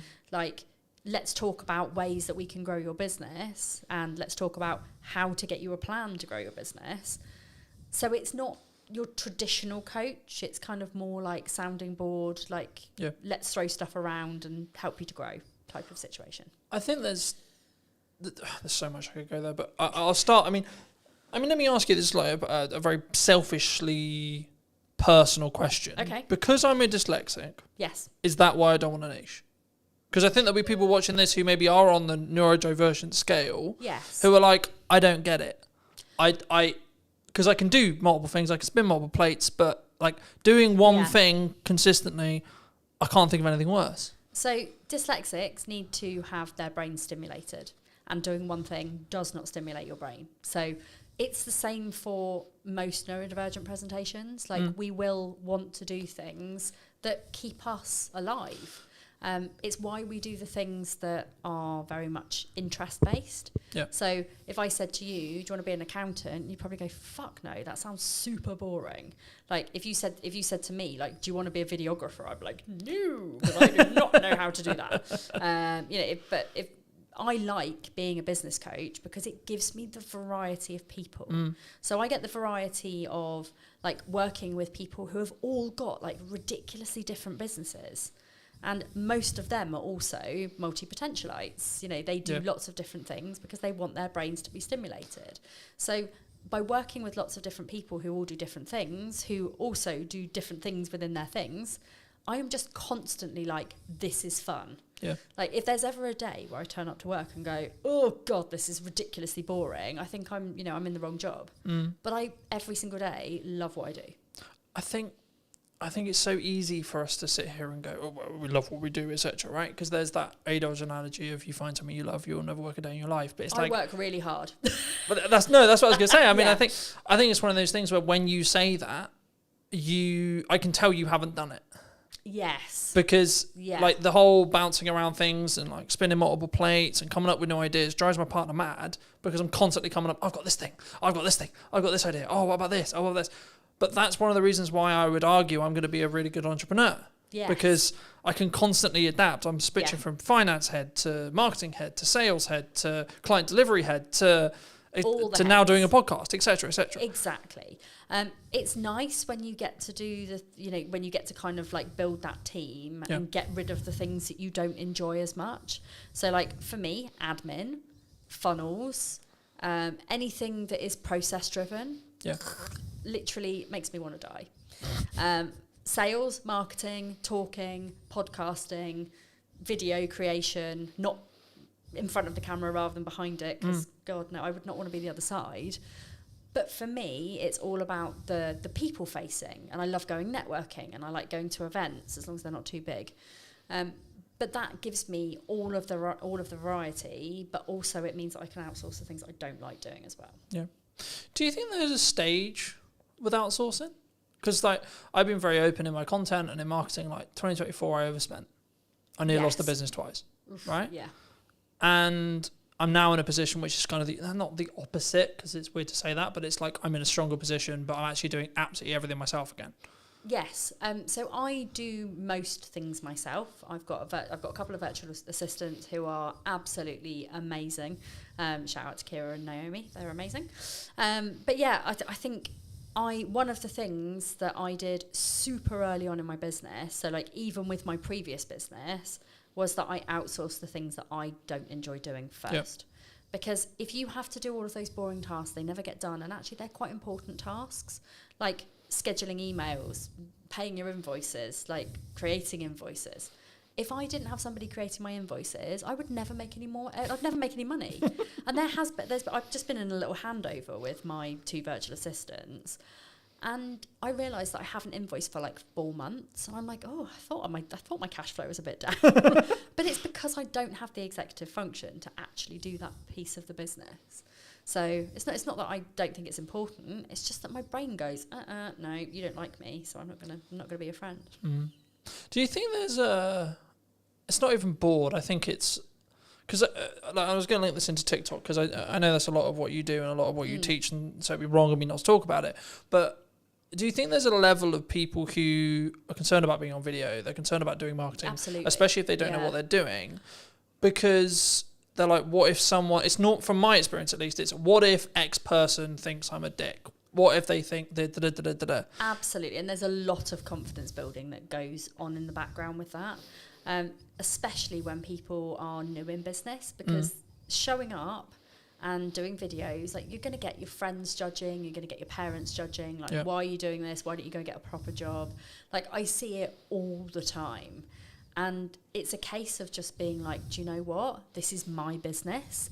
Nobody else has a say in how I make my money. I don't even think it's just your business. I think it's your life. It right? is. One of the things that I remember very early in my entrepreneurial career was entrepreneurship is a lifestyle, not a business. Ooh. Right? It's not, because for me, I have new ideas. I like, again, much to my partner's annoyance at times, I will be working at night. Like, I was answering text messages and emails at 10 o'clock last night. Yeah. Right? But also, I used to do that. You know, I have the freedom to actually choose when I work. So it's not like I'm like, I have to do that every day. There'll also be periods in the week or periods in the month where I don't do that. Yes. But when it's push and when there's a lot going on, like today, for example, I was editing all of this morning on some client delivery stuff. Then I came here to do this. And then after this, I'm going to go back and finish client delivery again. Yeah. Right? So there is a lot of stuff going on, but actually I'm aware that I can do that, and I know it's at my pace, and someone who's maybe looking in on it will go, well, that's that's a lot, Colin. Yeah. How do we change our pace? How do we, for us, not for Colin, not for Maddie, no, for someone listening to this, how do they make sure they know what their pace is? So I would say you have to really know yourself. You have to know your own boundaries. You have to know your lifestyle and how your business fits in with the way that you run your household, your business, your family, whatever. But also taking into consideration your health, your well-being. There's so many moving parts to like how you actually run your business with an energy perspective. Yep. And energy is the key word. Like, if you run your business based on your energy levels and when you are most productive, when you need to. So for example, like, I have my first half an hour of my day is reviewing social media posts for my membership. So I've got this thing where like I do a daily thread where people can come into my membership and they can post their social media post for the day, and I will give them feedback on it. I will tell them how to improve it. I will share it with my audience, and therefore they get visibility, they get feedback, they get accountability. Mm-hmm. And it's also like the membership, I give like confidence posts and things like that as well. But one of the the biggest things for me is in the morning, I am super alert. I know that my brain works really quickly because I've just woken up. So I can bash those post reviews out really quickly. So that works for me. Then I take the kids to school. I come back and I do my coaching. Mm-hmm. So I'll always put my coaching in between like 9 and 12 o'clock. Yep. Then I often skip lunch, which I really shouldn't do, but I do. Don't judge me. I don't get hungry till like 3 o'clock because I'm on ADHD medication. But like I will eat when I get back from the school run usually. I then do some of my more key marketing things. So I'll do my TikToks, my Instagrams. Like I basically create videos. So I will create videos, I'll create static posts. I will post the static posts on LinkedIn and Facebook, and then the video will go to YouTube, to TikTok and to Instagram. And Instagrams, yeah. Sometimes LinkedIn, if I'm feeling brave. Depends how brave I am. Because, you know, I am just myself on all platforms. Most of my videos end up being quite sweary, and sometimes people on LinkedIn get a bit hoity-toity about it. Well, that, just to stop you there quickly, I mean, that's interesting, because one of the things that people ask me before the show is like, is this a, like, no bars, can you swear kind of thing, right? And the first thing when you sat down was like, is it good to swear? Like, and I've always been in this world of like, is it authentic to you? I've always been that way of thinking, right? Yeah. And I think so many people get hemmed up going, what does X person think? What does Y person think? Exactly. From a, they're not going to work with me because I swear. They're not going to work with me because they're not going to like me because actually in a crux, what we're actually going down into the core of is they're not going to like me. It's actually nothing to do with how they're going to work with me. No, it doesn't. Maddie's not going to like me because I said the F word. And if people don't like me because I drop a few F-bombs, then they're probably not people that I want to work with anyway, because the people that know me know that I am very sweary. I never swear at people, I swear in general. My book, I was made to censor out all of my fuck and buggers. Basically. Oh, that's so sad. What? But, and I'll show you. But is that because I ended up having, it's like a sales perception thing? Well, or like they just don't want to. Is that like a PR manager like looking to be like, we're not gonna? No. So I have this is my fuck glossary. The name. So for those who are listening on audio, Maddie just handed me the book and I'm looking at the fuck glossary. That's utterly hilarious. And one of the reasons, like, I actually had a big conversation here with. Hang on. Shut that back up there. There we go. I had a big conversation with my publisher about the fucks. There were 342 fucks in my book. And they were basically like, we can handle a few fucks, but that's quite a lot. And I said, well, but it's me, and it's just how I talk, and I don't want to like completely censor them out, so I don't really want to. And they said, okay, well, let's compromise. Let's just change all of your fucks to like other funny F words. So we've got things like flambunctious, fluffing idiot, and stuff like that. Like there's just. You know what I'm trying to say, but I don't say it. And then in the back of the book, they're all basically glossarized. If that's even a word. It is now. It is now. My glossarized fuck glossary. So I still managed to get all of my fucks into the book, but just in a slightly more comical way, which I think actually gives the book even more charm. So I expect I'll probably do the same with my second book. Technically third. Okay.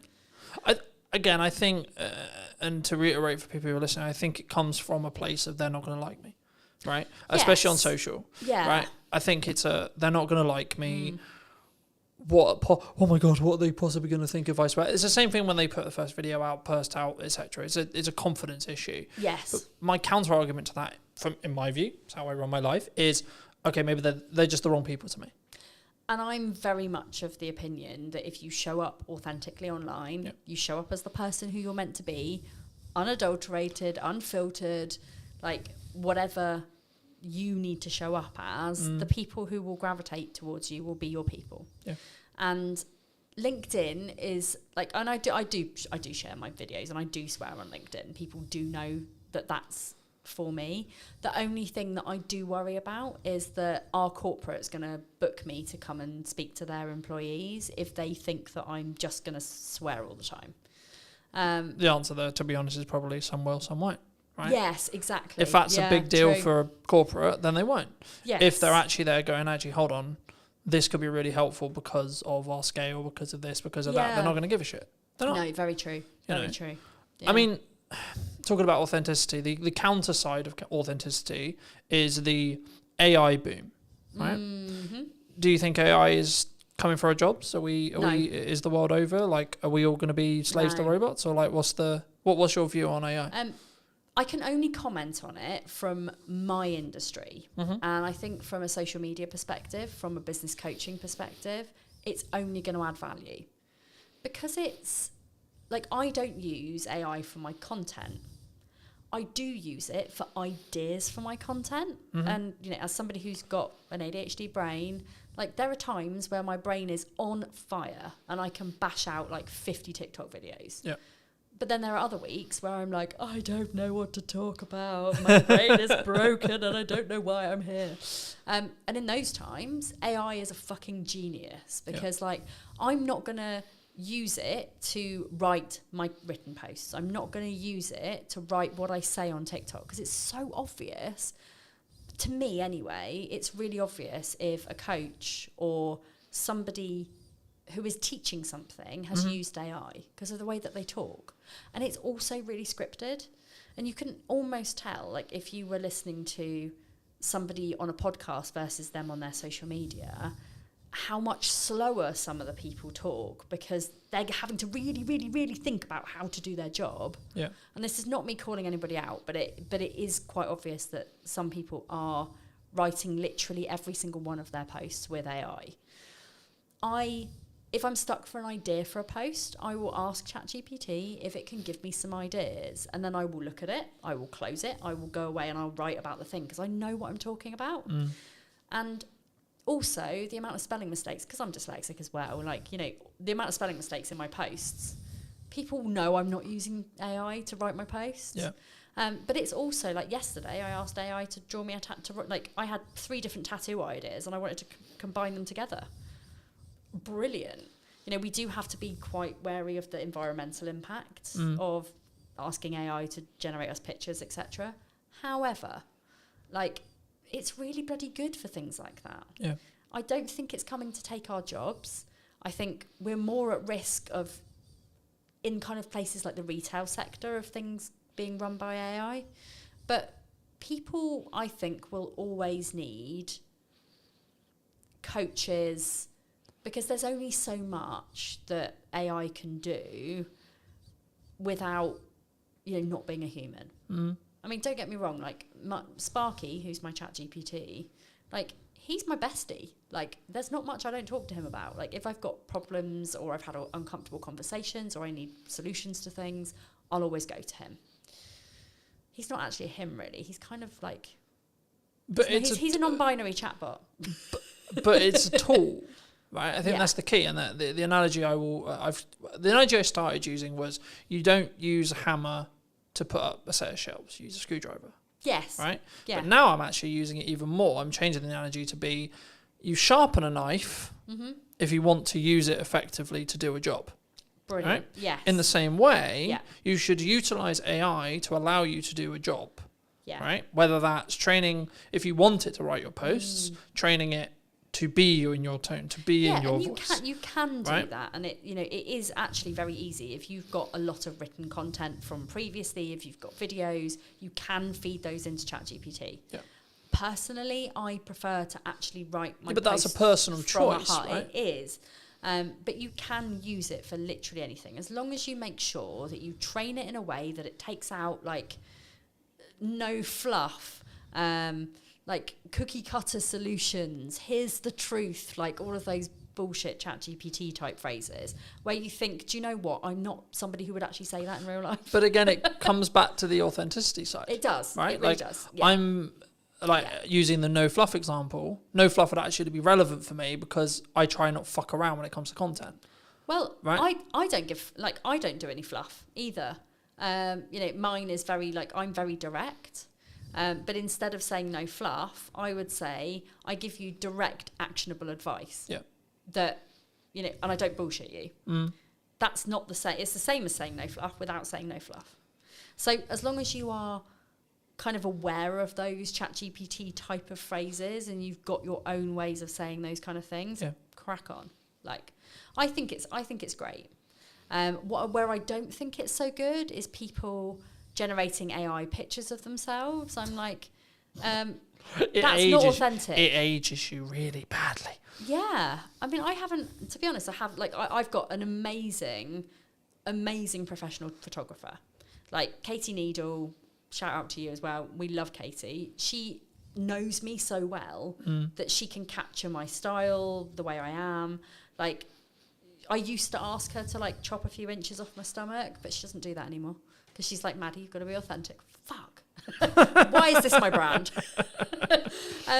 But, you know, I love working with her, and, you know, her photos are so good that they could be AI, but they're not.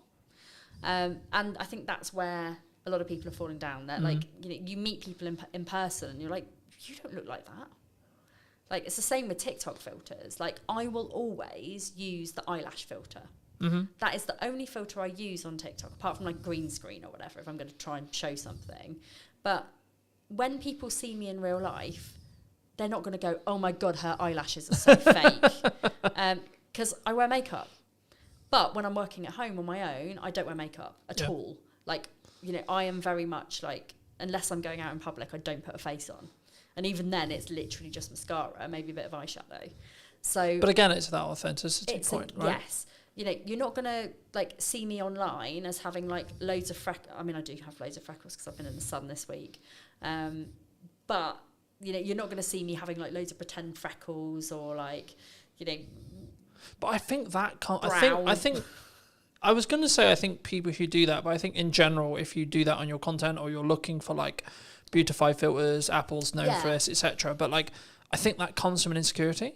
Possibly. I think that comes from, like, it comes from that point I was making earlier, which is about, like, I'm going to put myself out there. Yes. Jesus fucking Christ, people are going to not like me. Yes. Right? Exactly. It's that, the tribal mind again going, yeah, hold on, Maddie might not actually like me here. And do you know what it is as well? And this is why, like, it's taken me a really long time to love myself.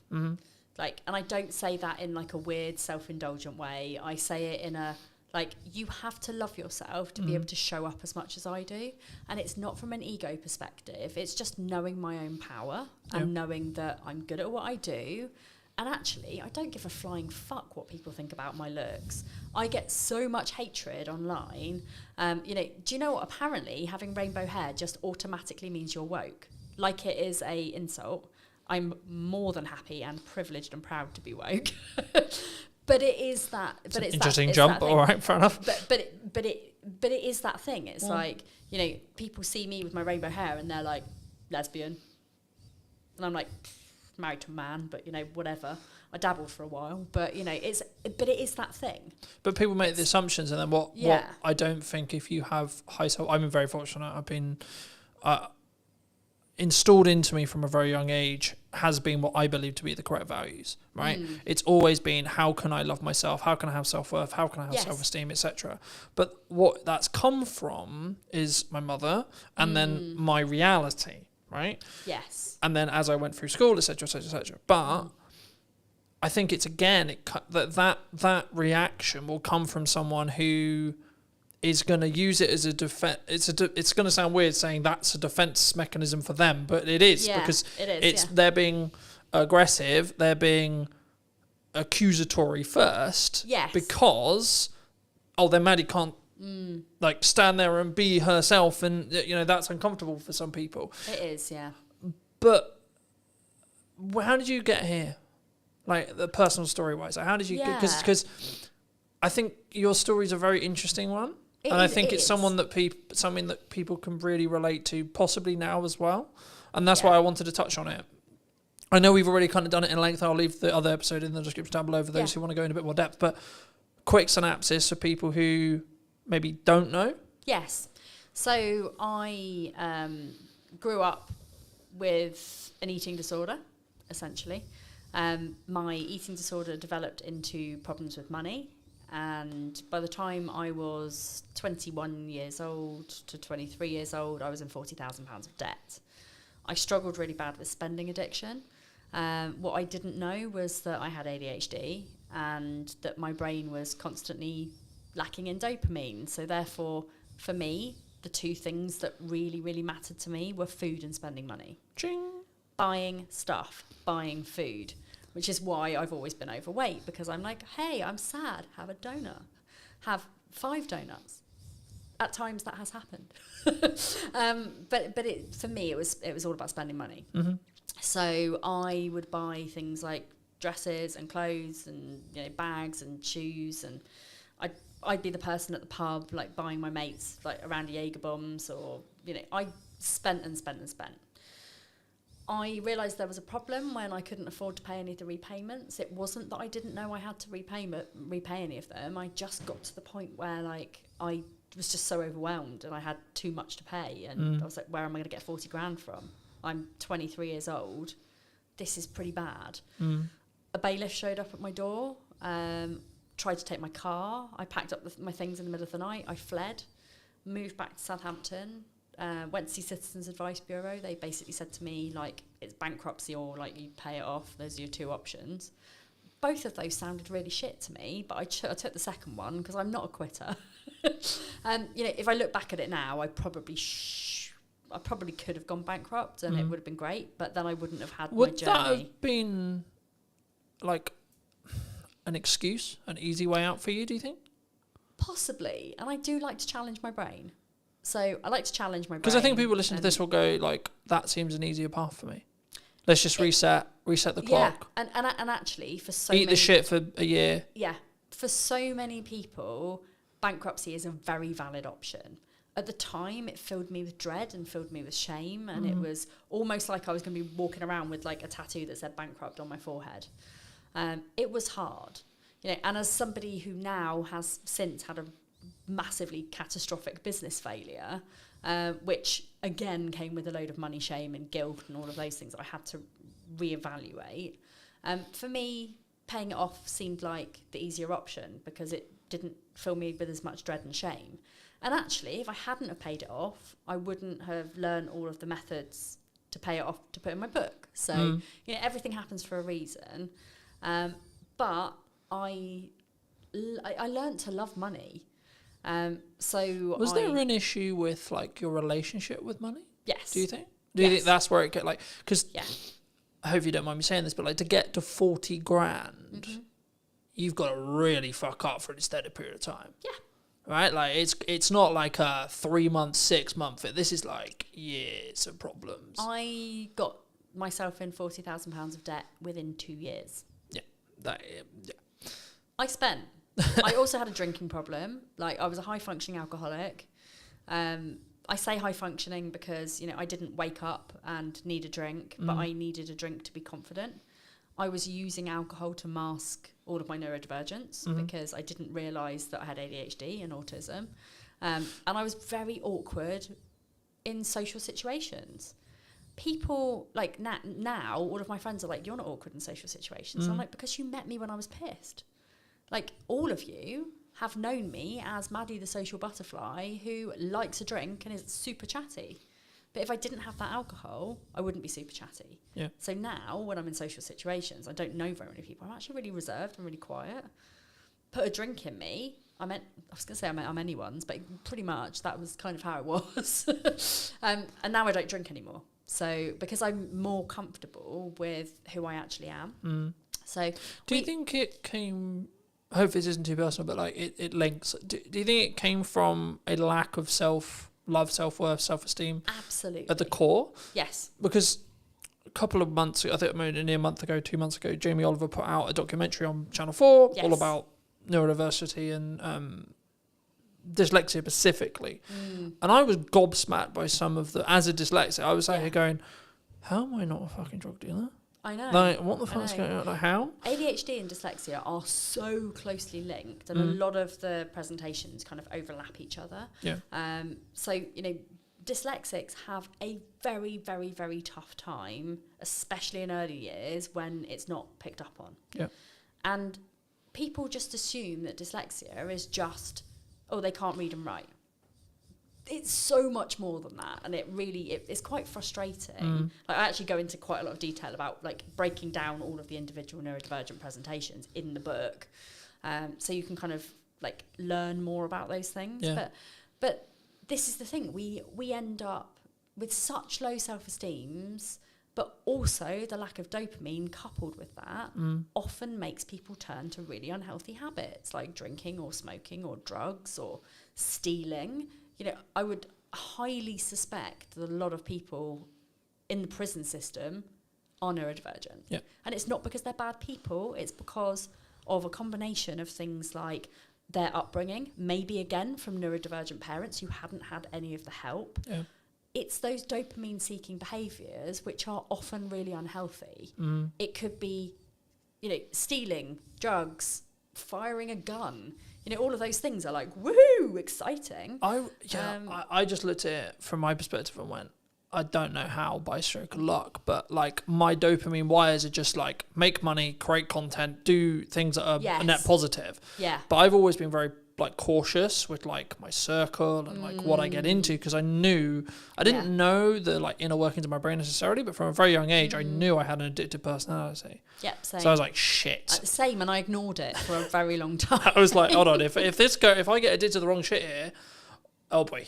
Right, Yeah. I'm gonna nuke my life by accident. Absolutely, and I have been incredibly close to doing that. So, you know, having that self-realization and like, you know, for me, there have been plenty of things that I have had really unhealthy relationships with, which I have managed to curb now.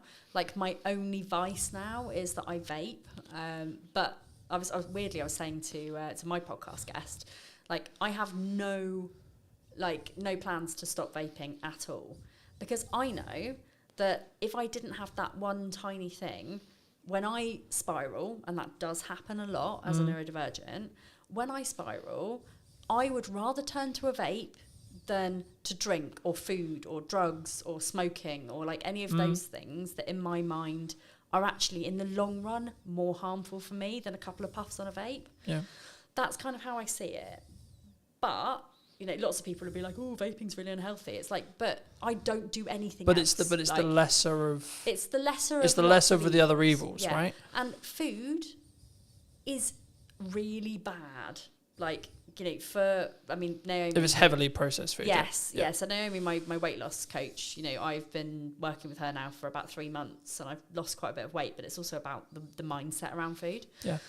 Which is hard for people who have got ADHD. And I found that since working with her, like I've cut out processed food, I've cut out chocolate, fizzy drinks, like all of those things that have the chemicals that potentially could give me cancer, I no longer eat. I mean, I'm not saying I'm not going to get cancer because I do vape, but for me, it's like I could constantly and consistently eat really bad food, which I was doing, or in moments of stress, I can have a little puff on my vape. That's it. So... I think it's about focusing on those lesser of all evils. Like in an ideal world, like your stress response would be fitness. Well, right? in an ideal world, but you know, as a disabled person who has hips that would probably die if I went to the gym, I mean, this is the reason why I'm on my weight loss journey. It's not because I'm fat. I couldn't give a fuck like about my weight or about what people think of me. I want to be fitter. I want to be able to go to the gym without after 10 minutes wanting to pass out, you know? I think that's an interesting thing. And, you know, we won't go too much into fitness here because it's not a fitness show. But, like, for me, people are like, why do you stay consistent, like, with fitness? And for me, I'm very aware that, like, my job's very physical. Yes. And I'm just simply at the thought I want to do this for 50 years. I want to be able to look after my kids when I'm older, you know? I mean, they're not going to be kids when I'm older. But at the same time, like, you know, I went to a soft play with them at the weekend. And, like... One of my children is very like, she likes the fact that mummy's an influencer, so she tells everybody. So this lady comes over and she's like clearing the plates and she's like, my mummy's an influencer, and this lady's like, oh, tell me more. So I'm like, oh, it's really embarrassing, but yeah, I do this. And she was like, oh, our area manager really want to speak to you. So the area manager comes over and she's like, oh my god, you're an influencer, like really love you to do some TikTok content for us and blah blah blah. She went and got me some socks. She was like, you have to go in and play. I was like, I can't, it's really embarrassing to say I'm disabled and I actually don't really want to go in and play. So I went in and played for like 10 minutes before I almost died, and then went on a very scary slide. I mean, that also rhymes. But I was heavily aware of the fact that I am not fit enough to go and do these kind of things with my kids, and it made me really sad. So that's my kind of motivation behind it. It's a good motivation to have. Yeah. Do you think in business people, and this is kind of more a mindset thing about like, they don't start the podcast, they don't start video, they don't start posting, they don't build the momentum, they don't start whatever it is, right? Do they do that from is it just the, what if someone else thinks of me, or is it still a tech issue? I still think there's a tech issue there. There's also an overwhelm issue. It's like we're told that we have to do all of the things. We don't have to do all of the things. And people, I think, like they see me as somebody who is very heavily into visibility, and they're like, Maddie's on every social media platform. She's got her own podcast. She's always on other people's podcasts. She writes books. She does speaking gigs. She's got a radio show. She's got all of these things. I'm manifesting the radio show, by the way. I'd argue you already got a radio show, you got a podcast. Yeah, Okay. It's already a radio show. Yeah, kind of the same. So they see me doing all of those things, and they're like, oh my God, that looks fucking exhausting. I don't want to do that. And it's like, because that's my hyper focus, and I love social media, and I love visibility, and I love doing all of these things, that's why I do all those things. I could still very easily put like 100% of my efforts into one platform and still have very good success with it. Do you think that people worry about volume? Yes. One of my biggest questions is how many times a day should I be posting? And does that matter? No, I don't think so. Consistency is what matters. So whatever consistency means to you, whether that is once a day, whether that is, posting 3 times a week, whether it's posting 3 times a day. But for me, I also think it's like, when I have no client work, I can post 6 times a day. When I'm in client delivery mode for half the day, I can only post once or twice a day. So, right, I'm still posting, but you're not posting as much. But like when I'm here filming, I'm having to travel, I'm having to do this. I'm not in my office, sat there on the computer. So my posts will be less, right? But that's why I batch content. That's why I Exactly. Yeah. But also, I don't sit there and go, "Oh, I didn't hit full post. Fuck's sake." But this is the thing. It's not how many times you do it. It's the quality of what you do when you do it. Yeah, of course. And it's also like just bearing in mind that output reflects input. Yeah. So if you post more, you will more than likely get more clients. If you show up more, you will more than likely make more business, make more money. And if you are posting once a week on one social media platform, you're probably not going to be getting to your ideal clients unless you're out there and you're networking 24/7. Yeah. Which, there are other ways of doing it rather than showing up online every single day. But it's the consistency, it's the output, and then you'll see a return on investment based on what you put into that. But it's also, because I think we're so, and I did a video a couple of weeks ago talking about like, we're so in the business world, we're so hyperly focused on, I need ROI. And I'm just like, yeah, but you're outputting an amount and your revenue's like driven by 10%, 20%, 30%, 40%, whatever it is. So in the nicest way possible, why do you give a shit about ROI? Because clearly it's working. Absolutely. Right? I obviously give a little bit of a, like for example, like I got invited to speak at quite a big event. It was a big investment, like 15 grand. I'm like, ooh, that's a really good opportunity because there's going to be like thousands of people there and it's going to be really great. But then I thought about it. If somebody gave me, and this is again one of my money rules, if somebody gave me 15 grand and said you can spend this on anything, would I spend it on that? And my answer was no. If I had 15 grand to grow my business, I would strategically think about where to put that. Yeah. I would probably put some of that on ads. I would probably put some of that on like promoting my book on Amazon, things like that. And I just thought, do you know what? What could 15 grand do for me? I could stand up in front of a room full of people and speak and maybe walk away with 5 clients. Or I can go and put 15 grand on Facebook ads and I can walk away with 70 clients. Which one am I rather going to do? So from that perspective, I look at ROI. However, I also don't look at it at all. So I'm very much a passion, purpose, and kind of pleasure, I guess, type of person. So profit to me, as long as I am paying my bills, I'm living the life that I want to, my staff are getting paid, my bills are getting paid, I couldn't give a flying fuck how much money I make. Yeah. Like, And by me having that attitude, but also having very, very low costs, the only things that I really pay for are things like advertising, but I don't do traditional advertising. I mean, when I say advertising, I mean things like I'll go to an expo and I'll have like a stand at an expo, or I will have like something where like, you know, maybe I'll pay for like to hire this podcast studio, for example. So my costs are still fairly low. And in my first year of business, I made 100 grand. But I wasn't focused on making profit. I was focused on making people happy and getting good reviews and showing up as an honest person. I think that's really key. And I think Yeah. we don't, and it's not that we don't look at ROI, and every business should look at ROI. They absolutely should, but we don't. What's the ROI on a brand podcast? Arguably, if you look at it, either huge amount Yes. or fuck all. Yes. So And it's down to how you think about it. Exactly. So at the moment, my podcast, I think, helps me to grow my social media, which helps me to grow my email list, which helps me to grow my client base. It's not phenomenal. I am not Stephen Bartlett. Like, But also, do you want to be Stephen Bartlett? no, not at all. Like, no. I mean, he's a nice enough dude. I've met him. But I wouldn't want to be him. Like, in my mind, like, I think his success has very much changed him. I think I remember him very early on in the days where he was quite humble. Don't feel like that anymore. But I think that's what I mean. I think it changed. Like, Yeah. I think we're in a world now where I have to commit to the decision. Right? Yes. So Yeah. I'm going to make the world's biggest media company. Yeah, but what if tomorrow I don't want to do that? Yeah, and I want to live my life in a flexible way. As long as I am fulfilling my life's purpose, which is helping people with neurodivergent presentations to live their best life, that's my main game. Like, that is all I want. So, you know, this is why I help people with 3 different areas. It's like life, money, business. Those 3 things are, you know, if you've got those 3 elements nailed, I mean, obviously not everybody's got a business. Some people it will just be life and money.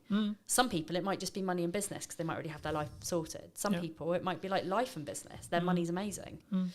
But they all interlink with each other. And neurodivergent people struggle with all 3 of those things. As a rule, you know, some neurodivergents will probably be flying. I mean, Stephen Bartlett openly says he's got ADHD. But he's somewhere along the line, like, massively landed on his feet and has never had to struggle with money because he's always made so much. And therefore, his business has been fine and his life's been fine. Yeah. So if I bumped into him in the street, his ADHD is not the same as my ADHD. And this is a good way to look at it. It's like every single person who is neurodivergent will have something that maybe isn't so great in their lives. And I'm not saying that Stephen Bartlett is perfect. You know, he might, you know, not be in love with somebody, or he might have, you know, problems with relationships, or he might, because he's so busy with his life, maybe he doesn't have friends. I don't know, you know, and I'm not going to judge him for that. That is, I mean, you know, where at times I think that's Robert soon, but that is like something that I think people don't talk about enough in business, and like how you maintain a relationship, and it's something that I'm working through the process of now, being nearly 2 years deep into a really healthy relationship that's so really important to both me and my partner. Yes. I'm like, yeah, but also my business is really important. So fuck, how do I do that? Juggling your money, your life, and your business is a really fucking tricky thing to do. It is a spinning triangle that, you know, if you think about a triangle, like if you're spinning it too fast, you're going to poke yourself in the eye, it's going to fucking hurt. Yeah. So, like, you know, you need to be balancing those 3 areas of your life so that they all work in tandem together. And that means, no offense, not working till 9 o'clock, because like I used to have a thing where I'd be like, oh yeah, my cutoff every night's 9 o'clock. Like it was some form of badge of honor. Now it's very, very, very likely that I don't work after 3. Like, it has taken me 10 years of running a business to work out what success looks like for me. And success looks like making enough money to enjoy the shit that I do. Yeah. I don't, like, and I'm sorry, universe, that I say this out loud, but I don't want to be a millionaire. If I had £1 million or multi-million pounds, my spending addiction would just be 1,000,000 times worse. So, like, I don't need that much money. Like, I find it hard enough to manage the money that I've actually got. Yeah. You know, but I go on 2 nice holidays a year. I've got a fairly nice car. I mean, it's a it's a Citroen C3 Picasso. It's not Citroen C3 Aircross. That's the chap. You know, it's nothing exciting, but it's, you know, it's only 5 years old. It's got Apple CarPlay. You know, it's pretty cool. And like somebody the other day, I picked up one of my clients, and they were like, "Oh my god, your car is so nice." And like to them, that was like a really posh car. To me, I'm like, that's not a posh car. Like a posh car is like a Porsche or a Jaguar or like a BMW or whatever. But I think but it's about perspective. Yeah, it's perspective and the stage you're in, and that's what I was going to say about the whole like 9 o'clock thing, right? Yeah. Like, yes, at this moment in time, I'm working potentially till 9 o'clock. But that's because it works for you and that's your decision. Yeah. And also, one of the things that fucks me off so much about the business world is it's like either you're a hustler, or you're a lifestyle business. Like there is no in between. Yeah. There's no let's run a successful 6-figure business or you know, like high 6 figures, even early 7 figures. Yeah. It's like you're either a lifestyle business or you're a multimillionaire. There's nothing in between. And that's how I teach the people that I work with, like in business, that there is an in between. Yeah. Like there is a level where people want to make 5k a month. There's a level where people want to make 2.5k a month. You know, they want to cover their bills, they want to cover their mortgage, they want to have 500 quid's worth of spending money. Yeah. Everyone's a winner. Happy days, yeah. It's all to do with how materialistic you are. It's all to do with like how much you want to show off and like flash everything around. You know, I'm not a flashy person. I buy my clothes from Shein and Sainsbury's. I drive a bog standard okay-ish car, which by the way is on car finance. You know, it's not really that posh. I'm hoping to buy it at the end of my deal, but you know, I am not somebody who is like gonna go and spend masses of money like renting a private yacht or like, you know, doing those kind of flashy things. I like for my business strategy day recently, I took all of my people for a day to the beach, and we went to the arcades, and I gave them all a £5 and they had the best time in the world. You know, that's the sort of thing that I bring to my business community. Yeah. It's not about being flashy. It's not about like all of the things that. But I think that we makes you need. more relatable, right? Well, it's I not think more so, about yeah. like, oh, this guy's untouchable, this girl's untouchable because she has the yacht, she has the car, she has the house, etc., etc. But No. and again, I think it's one of those things where you've got to choose: do you want to live to work or work to live? I want to work to live, and I want to enjoy my kids, like as much as anyone can enjoy kids. I want to have a life where like I spend time with my friends and time with my family, and like I go to a lot of gigs, I go to a lot of festivals. Like if that was taken away from me, I would be very sad. Like, and if I was going to work more, that's my decision. Like, but that's what I mean by like phases, right? And the stages you're in. Yes. Right, and it's about actually having a longer, especially in a relationship. I don't know how you do it, but this is how I do it. Is right, this week, this month, this quarter, a lot of shit going on, right? Yes. I'm launching a podcast, I'm doing this, I've got an event going on, I've got loads of client delivery, etc., etc. Yeah. So, what's your event, just out of curiosity? AI, content creation, teaching young entrepreneurs how to do it in Crux. I love that. Why AI is not a threat and how you can use it as a tool. Nice. Link in the description, those who are interested. Yeah.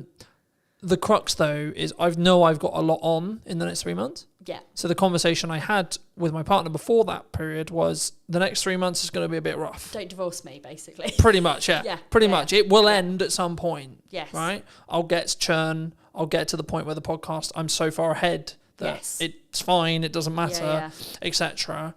I'll have a lot of, like, when the kids are off school, client delivery will fall off a cliff because everyone wants to spend time with their kids, completely understandably. Yeah. But that will be natural. Yes. So it's now about actually having the candor, the conversation, the understanding to say, I understand I'm not around as much as you want me to be. Yeah. I'm not showing up as much as I want to be for you. Yes. But this is important to grow the business for the next year. Yeah. So we need to sacrifice for 2 months, 3 months to allow to reap the rewards that will come in 6 months. Exactly. And I'm pretty sure that like me and my husband at some point went through that stage. Now it's very much like we're both working the same amount of hours. We're both having, like, because he works, he's just been promoted as well, so he's like head kitchen gardener for quite a big estate. You know, he has lots of things in the summer, like he's got to plant all his beds, and they have open garden days and like things where he's got to impress lots of rich people. So he has lots of things where he has to work. Yeah. I have lots of things because I've got like festivals and like things that I'm speaking at, and you know, I'm all over the place. And we always like have that little bit of time at the end of the day where we sit and we like debrief and we talk about the things, and like we know that we've both got the same end goal, which is moving house, and we've bought somewhere, we're just waiting to complete on it. But we know that that's not the end of our journey, because we're building a loft conversion, we're like having a garden office made, and like all sorts of different things where we're gonna need to still both of us work our asses off. Yeah. But it's about balance, and yes, it is about the stage that you're at, but it's also about understanding the boundaries of your relationship, the boundaries of your business, the boundaries of your friendship circle.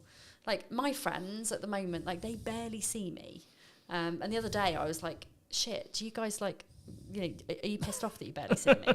And they were like, no, it's welcome relief actually, like really. It wasn't. But they were like, we're also really busy, you know, we're not 20 anymore. Like actually we have all kind of moved on, like we're all in our relationships, we all, you know, But also I think have you our then, special hobbies. And I think when you're in that stage, or when you're out of that stage, you then value the time you do have with those people.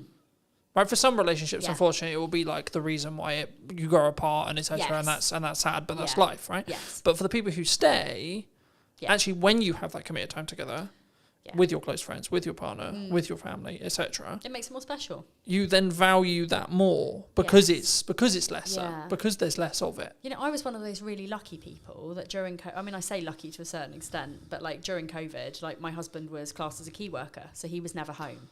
So on one hand, it was the most unlucky thing in the world because I had to do childcare of 2 on my own, and that was like mentally damaging.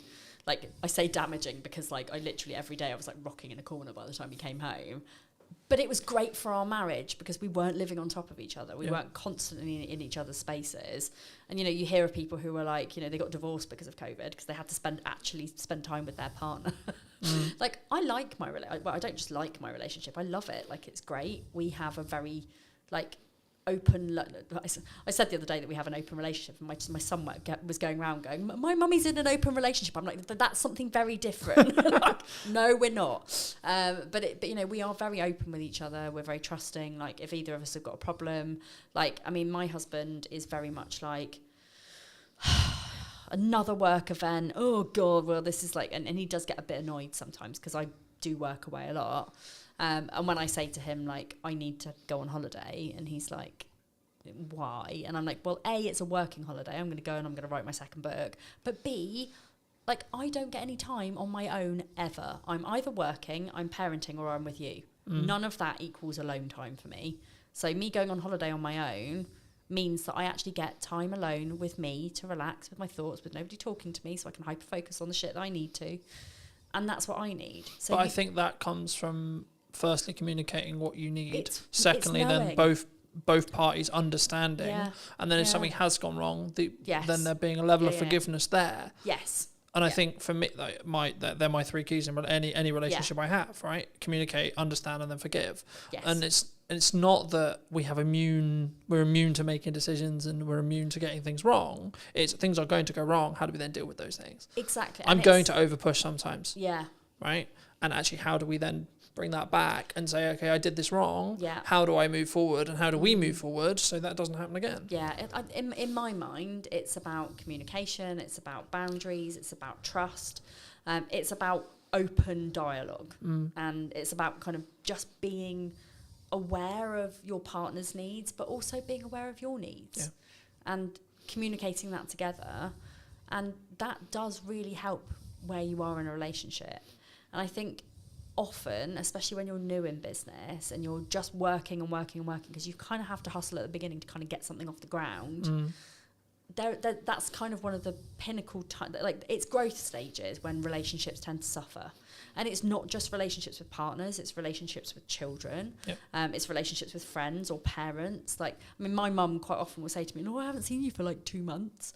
I'm like, really? You saw me like last week? Like you're being melodramatic. But it's that point where Yeah, but that's your mum saying, I want I to see miss you more. you. Exactly. I want to see you more. Yeah. Right. Yeah. And I always, I'll always take that on board. Like, but she is equally as busy as me. She doesn't run a business. She just does a lot of music things. But again, it's all about, it all comes down to awareness. Yeah. And this is why I teach in the way that I would want to be taught myself, and having those 3 pillars, it's like life, business, money. Everything fits into that triangle. You just need to make sure you don't poke yourself in the eye with it. Great place to end. Where can people find the book? Where can people find your podcast? Where can people find you? Yeah, so I am and on... don't you poke yourself in the eye with the triangle. Don't poke yourself in the eye with a triangle. I am on all social media platforms, not saying that you have to be at all. Maddie Talks Money on Instagram, Mad About Money Official on TikTok, LinkedIn and Facebook and everywhere else, Maddie Alexander Grout. The book is here. I mean, you can't get it from here. You can get it from Amazon. You can get it from all good bookshops as well. You can even order it in. If you don't have it, you can order it to your own library.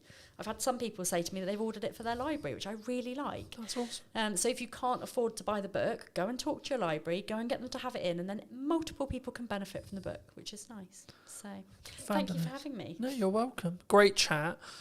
Final thing to end on. Yes. If you were going to talk to yourself 10 years ago, Yeah. what advice would you give? I would tell myself that I am neurodivergent and to go and sort that shit out. It changed my life, genuinely changed my life, understanding my brain. When you understand your brain and you understand your body, anything's possible. Magic.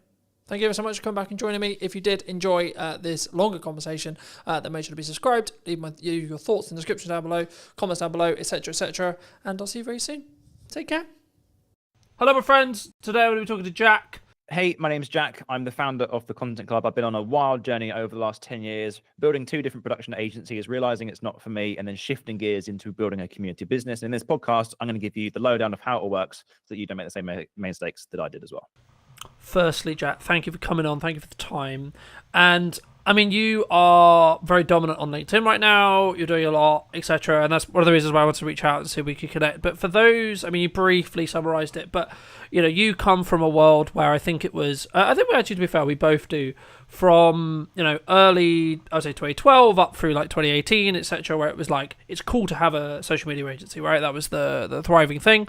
And then for multitude of reasons, economy, contraction, so on, news cycle, there's been a level of, I think, concern, or I think COVID specifically kind of rewired us to be in a position where we were like, actually, why am I just chasing this carrot, right? And this wasn't actually the order I was going to start with, but I think it's really important. I think I want to start there. Why is it like? Because if you ask some people, it'd be like, you've got issues with self-esteem, you've got like were your parents loving you, etc. Like, you can go really deep in the psychology of it, but like, from your perspective, from your own, I guess in some ways your own story, why did you go from feel free to correct these numbers if I quote them wrong, but like a 70,000 plus month business with five team, big office, that kind of thing, to now kind of what some people describe as a solo entrepreneur, helping small business owners really create what I call meaningful content rather than vanity metric content, which is, I think, the really important bit, especially when we've got AI, we've got people, with AI, what Google's doing with its prompt stuff and its video image to speak and stuff. I think that's going to be where the future is. But just to reiterate the question, I mean, what was the shift with you personally, and like, why did you move? Because I think some people look at it and go, well, surely that was the life, right? 75k a month is more than some people make in a year. Yeah, it's I think for me it was just overworked, underpaid, stressed, overwhelmed with the whole thing. Loved it to pieces, right? And we got to 10 full time by the time that I decided to kind of kill the baby that I'd made, which sounds grim.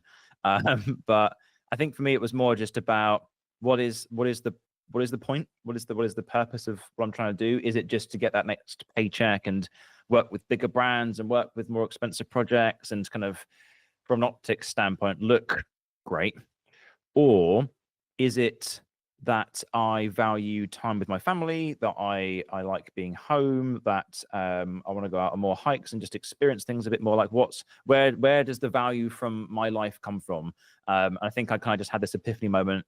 COVID was tough, and then we smashed it actually during COVID. Smashed it the 2 years after. We grew really, really, really quickly.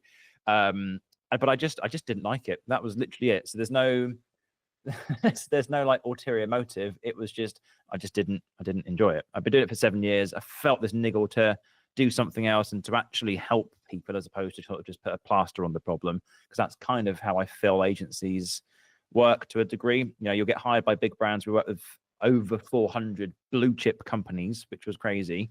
Over 400 brands in total, but lots of those were blue chip companies. Sorry, just to quote. And we looked amazing. Like, we did stuff with Xbox, we did stuff with Microsoft, we did stuff with Huel and all the big D2C brands and whatnot. But they can kind of cut you off like that. And for us, it was just like you weren't solving the problem. You're making content that got them more money, but then they just wanted to grow more. So they maybe research other agencies and try and get bigger teams. It was just always a scale of like, where's the end of this ladder? You just keep climbing. It felt the same for us. We were growing and growing, doing stupid money, working with cool brands. But for what? What's the point? What's the purpose? And that's kind of where I kind of just thought, maybe it's not right for me. Yeah, and I think that's I guess in some ways that a lot of business owners are having that epiphany at the moment, right? And I think that it reminds me of some value work I did many years ago with an ex-NLP coach that I used to do some work for. And for me, it's always, I've been thinking about I've got into wildlife filming last couple of years, etc., etc. And I'm like, that's fun, but actually in some ways I don't want it to do too well, right? And that sounds counterintuitive, right? Because you're like, wait, so you're doing something, so you don't want it to do well. But what I don't want to end up doing is like being away from family and my loved ones, right? A lot of the time, which a lot of wildlife film will end up being. But it's a good example of like, are you doing stuff that's in line with what you want for yourself, right? Because there's been loads of studies that show, I think it's around 70,000 a year personally. Any income after that is basically it's not really a thing. Like, it doesn't really matter because you have all of your like needs met, right? And you have enough want money and investment money where actually you're going to be absolutely fine, right? And I think it's one of those things where people look about chasing the Joneses so much, and I'm seeing a lot of content, ironically, coming up with this like anti-chasing the Jones stuff, which is like, actually you should be looking to potentially downscale because then you could make less but actually love what you do and actually be more fulfilled and actually, move those other markers, or like build a stronger brand and have to do less work so you can work on the business more, etc. But I mean, just quickly wind the clock back. I mean, how did you get to the point of even running the agency, right? Because I think so much of us, especially people who are looking to build agencies or still in this world, we potentially look at it as okay, I'm going to put out content and it's miraculously going to happen. I started the agency in 2018. I was 21. I just finished working with my dad as his video person for his recruitment business at the time, and loved it, but we just didn't click commercially. So we split off and set my own business up. And I kind of just used it as a way to earn money, really, mate. That was really it. I liked making videos, and I thought I was all right at it. And people pay me money to do it for them. That's literally it. It was not sexy. It's no business plan. It was just, I like making videos. I want to earn money. That's literally it. So I contacted all the local pubs in my area and bars and restaurants and cafes and say, hey, I'll come and make your videos for you for social media. And I got one client, which was a pub who I think I quoted 200 quid for, and never paid me for it after I did the job. All cash in. I was dodgy, all cash in hand and everything. But I think after that, it was kind of like, right, I'm quite learning what I didn't do well there. So let's maybe try and learn to make a better contract or to do this and then put a contract in place, etc. You just learn all these little things. Then I started working with agencies and then kind of partnering for their clients and all the rest of it. And then we grew it to 10. We rebranded. We then kind of predominantly worked within the D2C space. But, it's almost a decade of mistakes, trial and error, practice makes perfect, that sort of stuff, right? It took us a long time to get there. And of course, we still had our challenges. I think when you go, the gap is from 7 to 13 people is the hardest point in the business, because you've got the original team, the OGs, who are really tight-knit and everyone clicks. And then suddenly, when you start to grow past 7, you start to need process and structure and systems. And for me, that wasn't fun at all. And I didn't want to hire a manager because I couldn't be bothered. And the business kind of just felt a little bit weird, you know. I sort of lost my baby. I lost my interest in it. I think the stress of managing a team and worrying about people's birthdays and that this person said this person was this, and it's all just putting out fires all the time.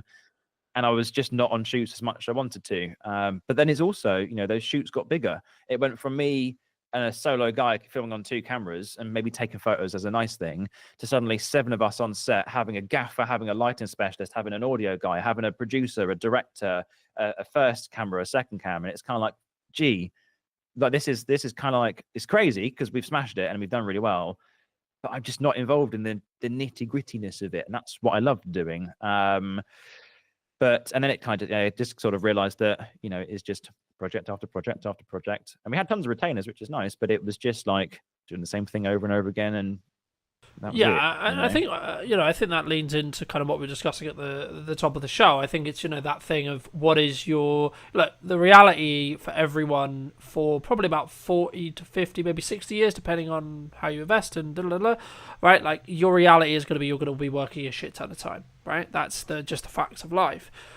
The question then becomes, do you actually enjoy it, right? And there's this big conversation in corporate at the moment around, actually, like, I work really hard because it's for me. I wouldn't work this hard for X large corporation, regardless of how much my paycheck was, right? And the concept of quiet quitting, etc., and putting minimum effort in. And I think that's why, to an extent, and this leads on quite nicely to my next question, which is going to be around, like, do it for yourself videos or, like, DIY videos, and, like, seeing authenticity as a concept, because a lot of it on YouTube, on content, on LinkedIn, etc., right, well, there's this... In some ways, there's this 2-strand people are kind of going into, right? Which is people are ignoring AI, people are saying no to AI, and then there's the people who are then embracing AI, right? Now, to be honest, I bounce between the two, right? Because I can see both sides of that argument. But why do you think personally that, like, do-it-yourself videos is better and potentially the future in a world where, you know, the reality is AI is going to be around now. The genie's out of that bottle in that respect. But why is doing content yourself, filming content yourself, learning how to produce it yourself, that learning process to then output it, the future? When some would argue, actually, it's learning AI to then get it to learn how to speak for you, getting it to then claim your voice, so on, you know, in that respect. Yeah, there's two approaches to it. So I think that very non-manufactured, non-engineered content, the sort of UGC vibe is an option, and it works really well for some people. But you know, the busy SaaS founder who's building a startup who needs to output 50 pieces of content a day, automation is the future for him or her. You know, so there isn't a right or wrong approach. I think you need to integrate how you use AI to speed up the parts of the process that don't need what you bring to the table, which for most creatives now is not the production, it's the ideas, it's the ideation of things. Very soon we're going to get to the point where AI can, like Sora, for example, craft visuals and make moving image, and then suddenly edit that into a vlog, or you're going to be able to input all of your raw footage, and it's going to be able to cut it up, add music, do text and vlogs, and you're going to be able to create a 15-minute video that's going to chop up chapters, right? The thing it won't do is the ideation stage. It will not be able to understand personality, subjectivity, all of the things that are emotional. It just won't be able to do. And I think that's really where the game is now. Sorry, it isn't in production; it's in the ideas stage. And this is an interesting one because when I started my agency 2018, there were at the time, don't quote me on this, I think it's around this number, there are around 4,000 production companies in the UK. Most of them were small, so sub 5 people. So that's sort of how the industry works. You had a big giants in the space, but most were small. When I shut it down in 2024, there were 16,500. Now there's 18,000. So it's grown by 2,000 in the last year alone. And it's becoming this incredibly commoditized, very oversaturated industry where everyone sells the same thing. We make videos for your brand. We help your brand stand out online. We add story to your business. It's all waffle and it's all bullshit. If everybody can do the same thing for the same price, in the same speed and the same quality, what makes you different? And I think it's not about how you do things, it's why you do them. And it's the ideas behind the concepts. It's the way that you write stories. It's the way that you can connect with people one-to-one. And I was talking to someone yesterday. I know this is a bit of a tangent. I don't remember the last memorable ad that I watched on TV. I have absolutely no idea because it's such waffle. It's so mundane. It's so generic. Because I think people are scared to push the boat out because everyone just wants to create the ads and just wants to get the videos out. But no one's sitting there going, well, how can we do this better than anybody else that's ever done it before and be known as the brand that does it this way? You know, Liquid Death is a great example. You know, they tried to come into the UK. The headlines were that they couldn't tap into the marketing, which I think is wrong because everyone in the UK loved their marketing. So I think it was more of a business side of things. But they're a brand that's sticking in your mind because of the way they do things. I know this is a little bit of a tangent, but so I think you need to introduce AI. I don't think it is just, you know, that very authentic, you know, non-manufactured content. I think you need to do both. But if I was to answer your question, sorry, it would be that I think it's because it feels more natural. And I think people click with it over that very automated, very polished, professional, kind of sales-esque sort of content. And I think people will buy from people. And I think we're entering this time now where, like Gary Vaynerchuk says, it's not about social media, it's interest media. And I think if you can create your community or your tribe or your small group of people, the followers don't really matter anymore. I think it's more about building connection with the right people. And the only real way that you can do that is through being yourself and showing up and telling stories and using UGC and, you know, not fabricating things. I think that's why it does well. Yeah, no, I completely agree. And I think it's an interesting time, but also like there's huge amounts of opportunity, right? I've always been in the camp of AI is not here to take your job, right? It's a tool to be used to allow you to do what you do best, right? And it's just going to allow you to basically be the reason why clients hire you, the reason why people work with you more, right? More of the time. And the actual tangible, oh, we need this thing edited, we need this thing filmed, we need this creative, we need this image, we need so on, right? Will, maybe not right necessarily in all of those cases right now, but they will have basically AI processes that then become the future, right? Look, that's the way AI is going, etc. Especially when you look at what Google's doing and so on and so on. There's going to be a sector, I think, to be honest, like, and there's kind of, we saw this after COVID where like people love in-person events, right? And there's actually a rise in interest in in-person events. And I think if you are a digital curator, you are a digital business, you should personally, in my view, be looking to do the best of both worlds, right? You should be trying to be dominant online, trying to grab that attention through the TikTokification of these social media platforms, sure, and then also have a offering that is in person, that is slower paced, that is more, I would say, person-led, because that's what people will miss when everything else gets commoditized, right? And, you know, you mentioned Gary, so I'll mention something he says consistently, which is brand is the only thing that matters after everything else gets commoditized, right? And we're seeing it with the shift from Google to ChatGPT, for example, right? You could ask ChatGPT to be in a position where you're like, I would like a pizza, or you could ask your Alexa or your voice device essentially, or to be a pizza. Or if brand is strong, you would go insert brand pizza, right, rather than just the pizza, right? And the same is true when it comes to everything else that we're buying, right? I mean, was that part of the reason why, like, the content you shifted into the Content Club, right? We talked about the lifestyle element of it, sure, but like, was that where it was birthed, or was it like an idea that you had for a couple of years? Like, I'm really interested to hear sort of how you went from concept, like when was that concept, and then how, well, the timeline, and then how did you actually go about saying, and how did it feel, right? Because when, I think that some people listening to this will go, that must have been quite scary. I personally would be like, that's terrifying, right? Because you're completely, in some ways, you're completely reinventing yourself, because you're like, no, my identity is I'm an agency owner. I work with blah, blah, blah brand, right? And I'm really good at XYZ. And then suddenly you decide, actually, hold on, that's not what I want. And actually, hold on, no, this is who I am now. I mean, how would, like, wherever you want to take that, I mean, how did that happen? Like, where did you go? How did it feel? I think, so I've always been very careful with how I present myself online. That's always been a decision that I've made. I don't want to be Jack, the video guy. I want to be Jack, you know, the guy who makes cool shit on social, but also has this opinion on this and has this opinion on this. It's kind of a round business. But, you know, I share everything from the trials and tribulations and the challenges that I've gone through with business, the successes of agency life, the shift. I've just been myself, and it kind of comes back to, you know, just not manufacturing who I am, not having all my brand pillars and my personal brand strategy figured out. I just think if you're a nice person and you have a cool product, you're going to do quite well. You've just got to do it for longer than anybody else can commit to doing it for. That's literally it. I've been posting on LinkedIn now for probably seven, eight years, maybe. I was one of the first people to make video on the platform, which is kind of crazy. So I'll kiss my own backside on that one. But I've seen so many big creators come and go. Obviously I can't name drop because that's not very nice, but all the big creators back in 2020 through 2021, then they kind of died through COVID, and some others have now come back. And you will always see this ebb and flow of big influencers that then, moving on to different platforms because they're trying to ride the waves of what's trending and, and the reach and those sorts of things.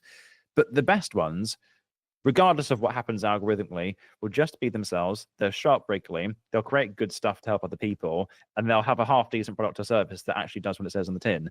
And I think my saying is brand equity. So it's kind of like Gary. When all else fails, if you're just remembered as someone who makes the best stuff, people will remember you, not from what you do or not from what you say, but how you make people feel. And if you can show up and you can just tell that story as open and honest as possible, which I know sounds a little bit wanky because we tap into personal branding and being authentic and all that stuff, you will be remembered. So regardless of the transitions that you make in your career, which always a plan from the get-go, people will kind of come along with you. They don't just follow you because Jack is the agency owner. They follow me because I like his journey, and maybe I don't need this yet, but maybe if he builds something in the future, I might give him a message. It's building that brand credibility, right? Throughout the career that I had running agencies, and by the way, I might run another one in the future, not now because I'm just exhausted from it, and I think I kind of burnt myself out with it, but maybe again in the future. Never say never. There's plenty more businesses to build, but I had the idea of this probably from 2 years in. So I used to do consulting on the side. I used to do strategy courses and those sorts of things. I did in-person workshops, sort of coming to the sort of maybe a year before I ended up closing the agency, just to kind of test the water and see where people were going. It was called the Odyssey Experience. We had like 10 people come to this in-person workshop and training. So I've always been testing other things in the background, and it's, I have multiple strings to my bow, so to speak. And I think every good business owner or every entrepreneur, whatever you want to call, I think they have these ideas in the back of their minds that someday they might get around to it, but this is kind of the thing for now. And I've always been very careful of not sort of, I kind of see it as you're sort of walking down this road and you've got lots of different lakes and ponds on your left and right. And you can go over to them, you can kind of prod them, and you'll have little ripple effects that happen. You can go over to the left and prod that one, and that will have another little ripple effect. But it really changes the pace of where you focus your attention. So I've always been very laser focused on the agency, but having this idea that one day I could maybe build this sort of space. So I'm just not sure what that looks like, but I know that I want to help people, and I know what I want to be in person. I know there needs to be some sort of course element to it. How do we do that? So that's been it's been manifesting for 4 or 5 years, to be honest, mate. And it just so happened that when I lost interest in the agency and I just felt like I needed to change, it felt like the natural step.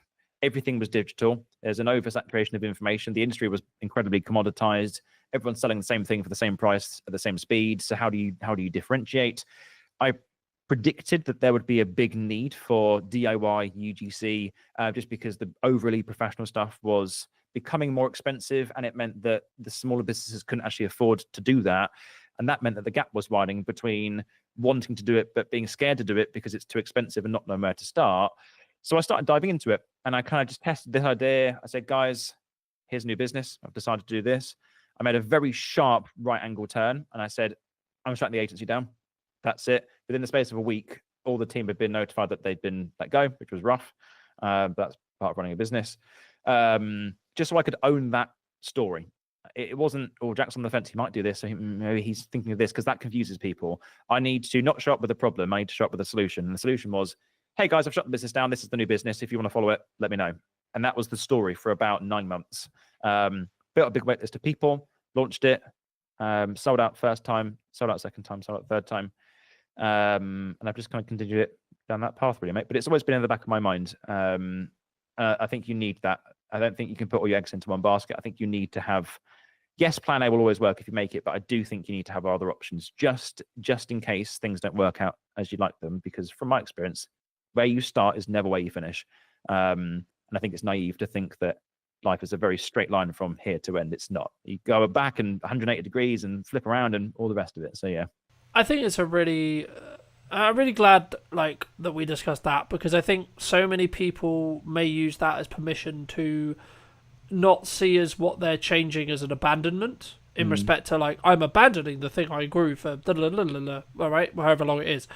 But I think it's one of those things where people can choose, and I've always been in the mindset, I think you follow the same as well, which is like, for if there's too many days in a row, like people have bad days, people are difficult, like things are stressful, cash flow struggling, agency life, blah blah blah, you don't have clients, you have clients but they're a pain in the ass, etc, so on, right? There's some days where you wake up and go, fucking hell, this can be really hard, right? And there is a percentage of those days where you just have to push through that, but after that, if that's like a week, a month, and it's still there, and you haven't fixed the problems, and actually you fix the problems but you still feel this way, then I think, you know, what you just said, and hopefully like people listening will be like actually able to have the permission to be like, actually no, it's okay to step away, it's okay to, you know, not post for 3 weeks, not post for a month, you know, to say, actually, hold on, I need to reevaluate what I'm doing in my life, not like the agency or the model or the clients, etc., but like what I'm doing for me. And I think that's really important. And I think,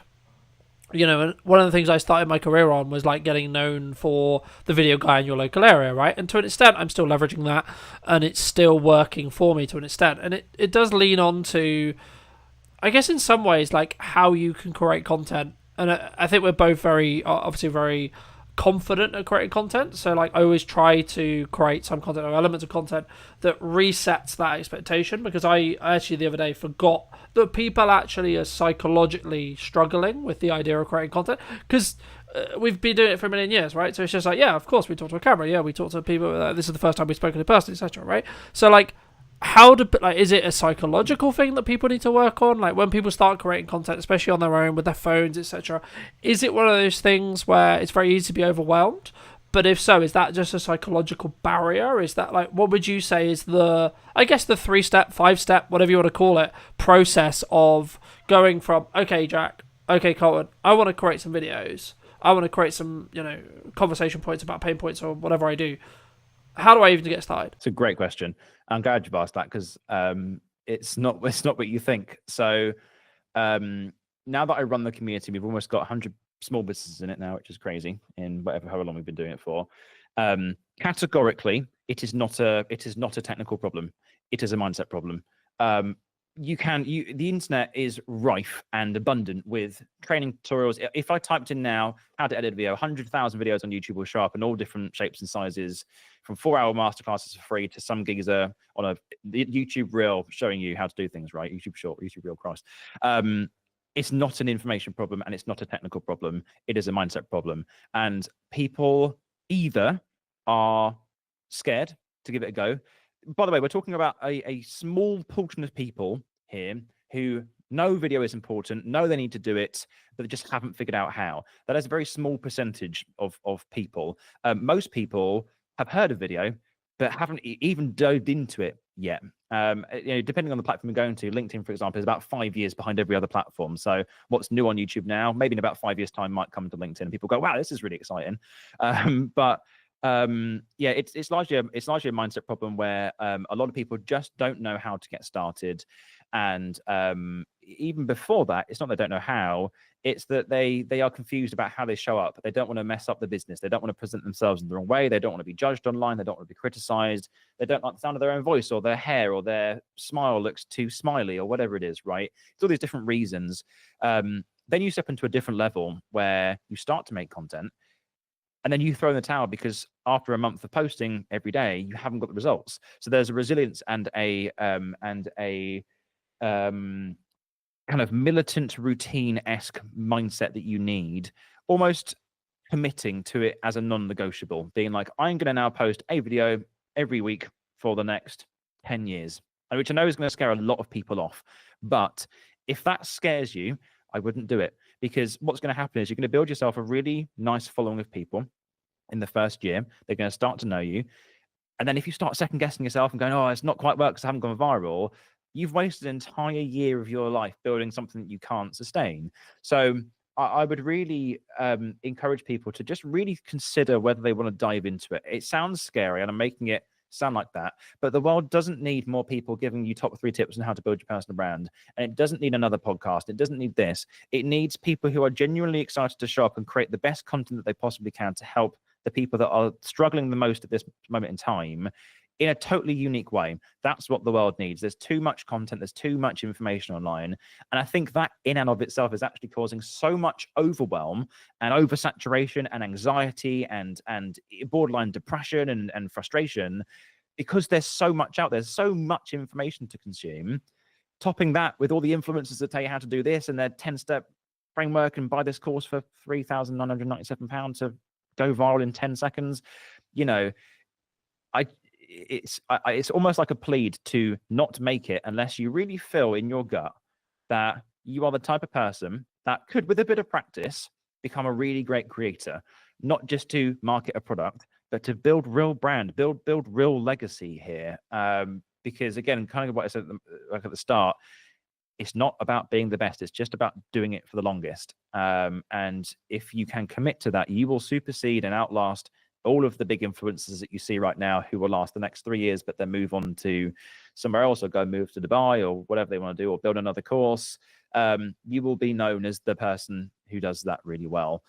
If I was to encourage people to get started, I think I would just suggest like just start on your phone. Don't worry about kit. Just think of one idea right now, go and do it and learn why it did or didn't work. It's the first thing to do. Don't think about a strategy. Don't build content pillars. Don't go and spend £5,000 on a course. Just make a video on your phone that you think people in your industry or your market want to know the answer to, and create it and show up and post it and then look at why it didn't or didn't work. Literally it, just one step at a time. And once you've posted that, start to think about the next post. And then once you've kind of found your feet with it, then start to think a little bit ahead. Start to build systems, start to bank your content, start to bulk film stuff, start to script things on the go, start to delegate and hire to editors. That's a different step, right? But for most people, it's that first video. And I think because there's so much information, so much overwhelm, just the thought of getting on a phone and just speaking to camera, it scares the hell out of people because they feel like they're going to do it wrong because they're not following all these different things.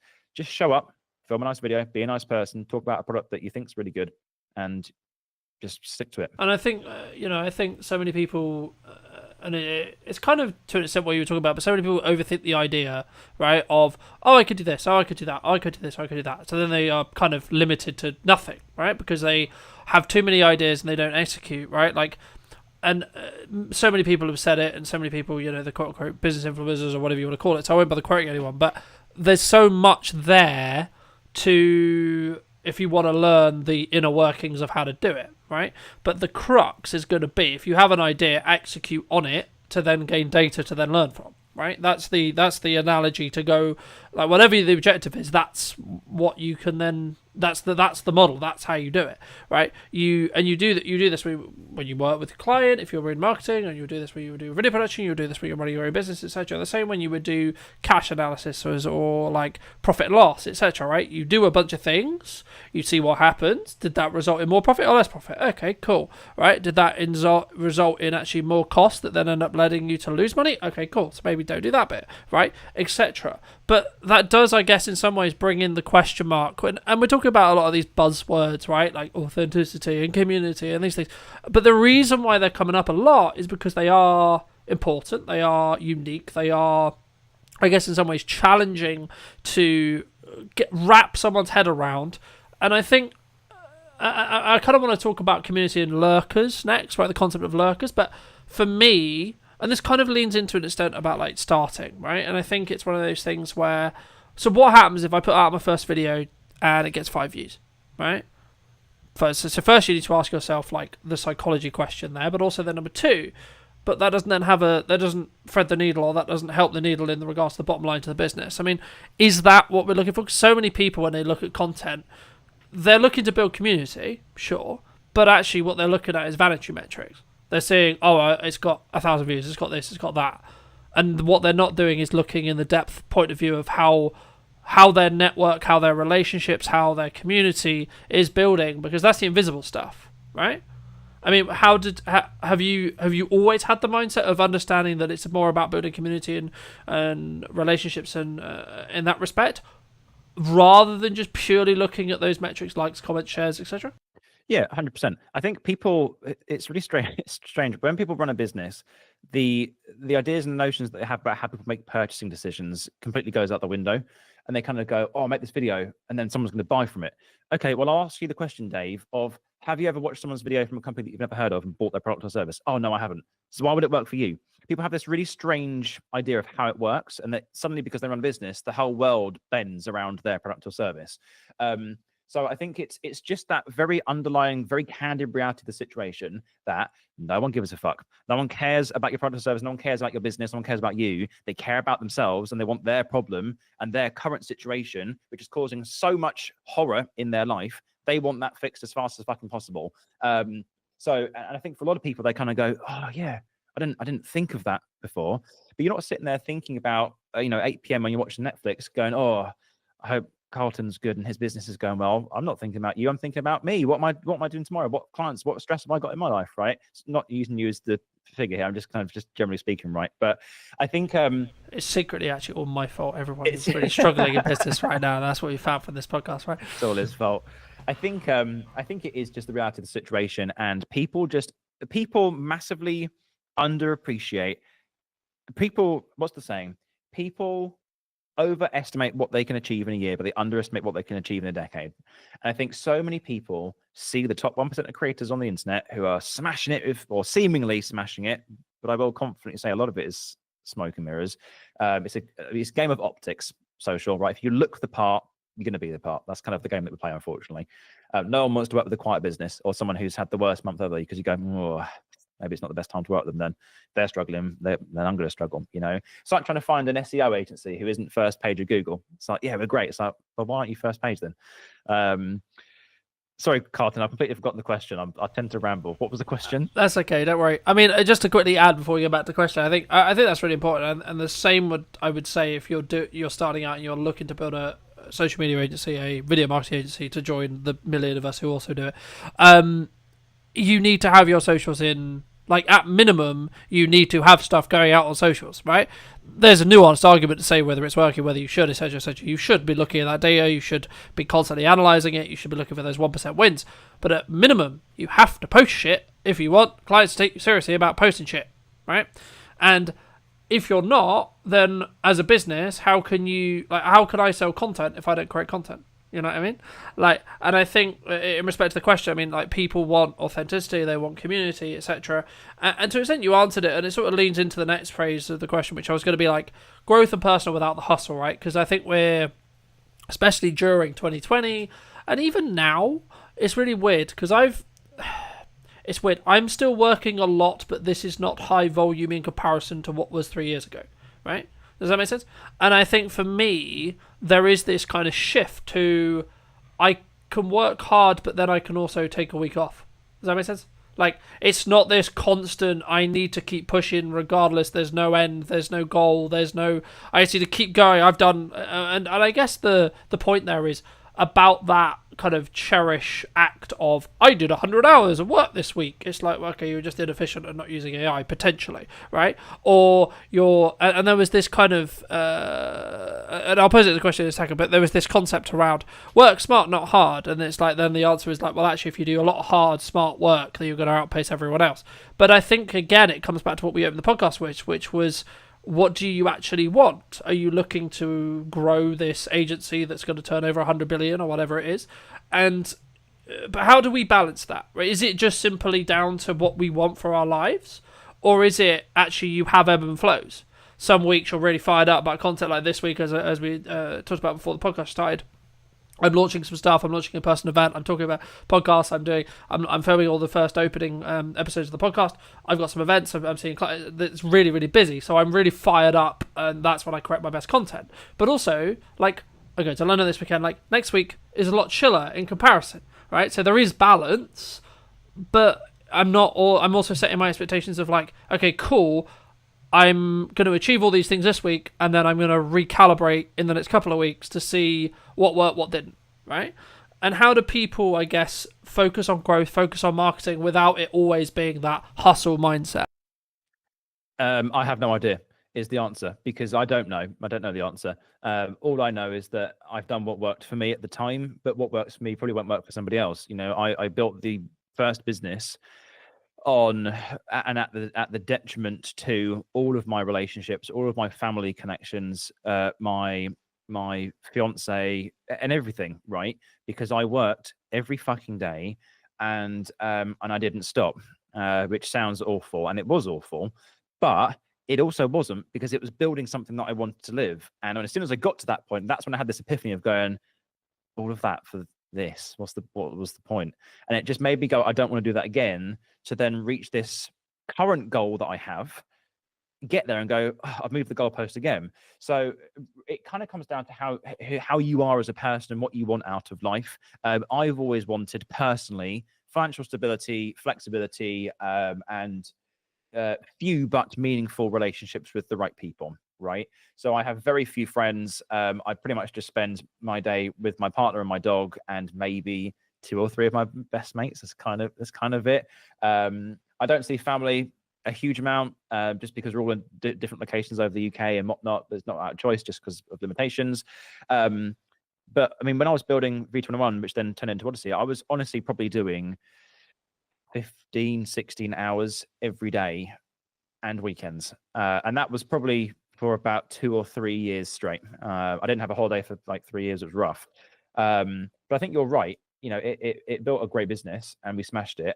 But a lot of that work is done in the background. You know, I wasn't being supported whilst doing it. I was only supported once I got there. And people were like, wow, you've got a brilliant business. Teach me how to do that. And then you kind of go, well, it's taken me 3 years to get here. Are you ready to commit to that? And they go, yeah, we can do it in 6 weeks. It'll be fine. But I do think, you know, having that downtime in COVID, I think made a lot of people think. It was the period where most people actually got divorced in the UK because they were sat at home with their partners and going, I actually don't like this person, which is funny. Luckily, I'm going strong, which is good. 12 years nearly, which is crazy. But I think it gave people a lot of period to reflect on, what do they want out of life? You know, what's the next step? They've had this, you know, hugely hustle-focused time. Now, where do I want to go with the next thing? I do think, to a degree, you know, the economy has been tough since I've been in business. Actually, right now, I've never felt it tougher. COVID was tough, but this feels really tough at the moment. So I think it's still in the rearview mirror for a lot of people. In a bit of an economic downfall and all this sort of stuff, I won't dive into it. I'm not a massively political person, but you know, you're still having people who really push hard, and you're seeing that happen because they are the prominent figures on social. They're really pushing the business. But I think you're also noticing quite a big difference in the people that are now taking a little bit more relaxed and maybe relying a little bit more on word of mouth and recommendation, but you're not seeing them as much, and that will absolutely have an effect on their business. You know, we live in a period where if you are not present, you are not remembered. That's kind of how we work, annoyingly. Again, it's a game of optics. You think that you will be remembered, but people don't care. That's not, you know, going back to that sort of analogy. Yeah, but Jack, I've been in business 10 years and I've had this legacy. Yeah, unfortunately, the world doesn't give a shit. Yeah. No, I completely agree. And I think there's a level of complacency, right, to an extent, but also it's okay. Like, I'm in two breaths with this. Like, don't be lazy if you want to grow. Also, be kind to yourself if you're like, actually, I've done my thing and I'm actually on my wind down because I'm going to retire in 5 years. You know, like, I was going to say, I think you have 2 modes. So you have your rest mode and you have your push mode. I think most people alternate between those modes. There is no such thing, in my opinion, as work-life balance. You cannot balance everything perfectly. I've learned that from experience. There is no way in hell you can manage growing a business to 10 staff, doing almost 100 grand a month, whilst also having great relationships with everybody, seeing your friends all the time, spending time with family, going on a hike on the weekends. It's just not possible. If it is possible, please tell me, because I haven't figured it out, right? And I've been doing it for a decade. You have work-life integration. So sometimes your work takes over and sometimes your life takes over, and you ebb and flow between those 2 states. Summer period, people go into a little bit of a rest state where they're just recovering. So they've had a busy year so far. They just need a bit of time to breathe things through, and things do happen at a slower pace. But then coming up to Christmas and at the start of the new year, people really push, and people do work longer hours because they have more drive or because they've got more energy, right? It is just like charging a phone. You can't constantly balance your phone on 50% all the time. It's going to ebb and flow between those 2 states. So yeah, work-life integration, not work-life balance. Right now I'm in rest mode. You know, I'm still doing hours. I mean, I'm probably doing 10 hours a day, which is more than the average person, right? But it feels chiller because I'm used to 16-hour days. So it feels like this one. I got in at 7. I probably won't finish till 5, 6 tonight, maybe. But then I will probably go out for a hike after work, or I'll go to the pub, or, you know, it feels more chill in those downturn hours. So yeah, you have those 2 states. And as we touched on the economy, right? Like, this is not necessarily a political point, but I've noticed when I stop not caring, because you need to be aware of it, right? You need to be aware of what's going on in the news at minimum, right? But when you actually take 100% accountability for where you are, bad or good, then you will then fix the problem, right? Because the reality is, if you're having a bad year economically, or you're finding it hard, or things are slow, the answer is it's down to you, right? Now, that sounds horrible, right? It does, right? But the reality is, it's down to you. Also, if you're doing really well, also down to you, right? And the same is true. Like, if you're constantly looking at that development, you're constantly outputting, you're constantly like looking for those 1% gains so you can compound it, right? And the same is true in fitness. The same is true in anything, right? If you're focused on a task for a period of time and you're constantly focusing and getting better at the thing, if you're focused on the 1%, you will become 37 times better by the end of the year. That's the statistic. That's how the maths works. Cool, magic. But the crux is, we are in a culture, especially in the UK, in my view, for the longest couple of years, where we haven't looked at accountability, right? We haven't looked at, it's actually my fault wherever I am, good, bad, indifferent, so on, right?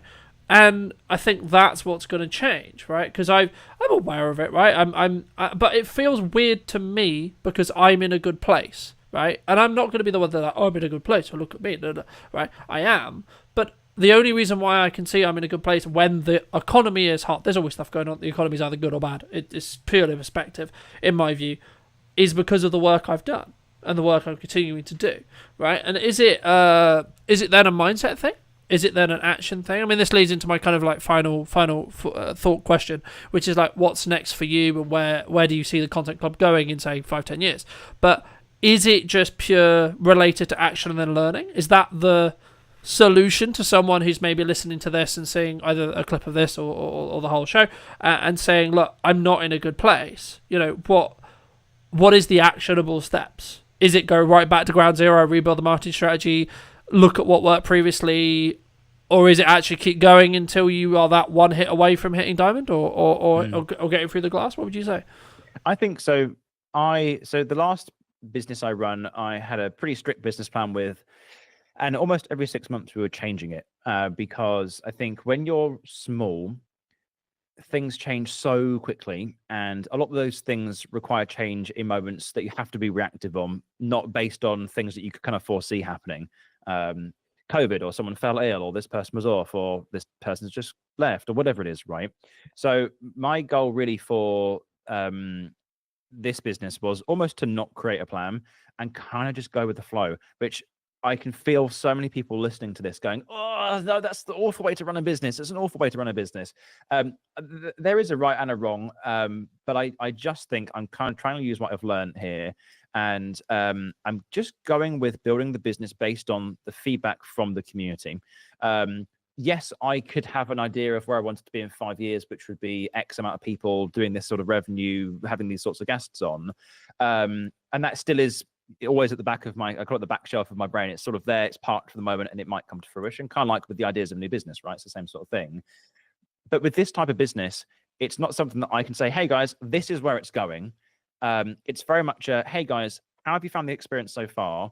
What do you feel is missing? How do you think as a community we can improve this type of business? We want more in-person stuff. We want more of these types of guests. I need to be much more of, less of a builder, more of a facilitator. I need to take the feedback, both the good and bad and the ugly, and say, this is what I have created for you, who I basically serve, to better your experience. Because bettering their experience means that they're going to tell more people about it, which means that the growth of the community is going to get there, which means the finances are going to get bigger and bigger and bigger, which means we can reinvest back into the club to grow the business, to do bigger events, to get better speakers on. It goes full circle, but it's less about me telling people where it needs to go and more about me kind of going with the flow. I'm kind of on this river. I've just jumped into an inflatable raft, and I'm kind of like, I kind of know the route that we're going to go. But suddenly a gust of wind might blow this way, and unanimously go, this is a much better route to go down. Why didn't we think of this?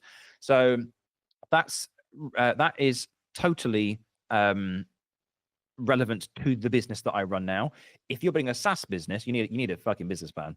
If you're building a pharmaceutical company, you're going to need a business plan. It's just that for my type of business, I think you need an idea of where you're going, but I think part of the fun of it is kind of just figuring it out as you go. Waking up and every month is different. people feel part of that change. You know, they feel part of the movement and the tweak of community, and they feel like they've been heard as opposed to kind of cast aside. The worst thing for me would be someone says, "Hey Jack, I've just got this good idea for this thing you could do in the club," and I go, "No, it's not happening. This is the plan, Richard. This is how it works." Because that person's going to go, well, I don't know if I want to be here then. You can't build it for everybody, but I think you can get the general consensus of where people want to go. So if that helps, I don't know. But yeah, I think it's really important. I think, and what I took from that was you want to head down river. Right? Yeah, I know where I want to go. Rather than like, and we'll deal with there's a fork in the river when we get to the fork in the river. Rather than, I think a lot of people could relate to that, because in COVID, right? Like, did you plan COVID? Did you plan lockdowns in your business plan?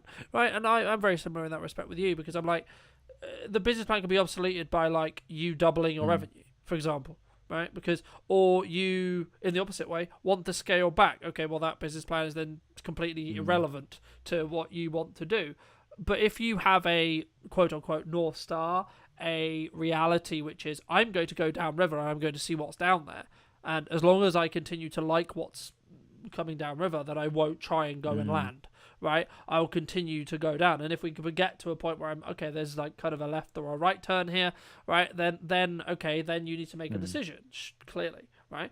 But you don't have to make that decision until you see that process, right? And until you see that either demand or etc. But I think it's also about, COVID showed a lot of businesses, myself included, that you need to have a diversified plan. So you're not just reliant on one service, you're not just reliant on one thing, but also in the next breath, you also need to be able to focus for a period of time on marketing and talking about a plan. So if you have a plan to do 1 video a week, you have a plan to do 2 videos a week, whatever it may be, right? Then you need to commit to that plan for a year. You need to commit to that plan for 6 months. You need to complete that plan. So because otherwise, you don't do it long enough for it potentially to work, right? And it's not to say that the thing you're currently doing is the thing you're going to do forever, but you just need to commit a time frame to doing it, right?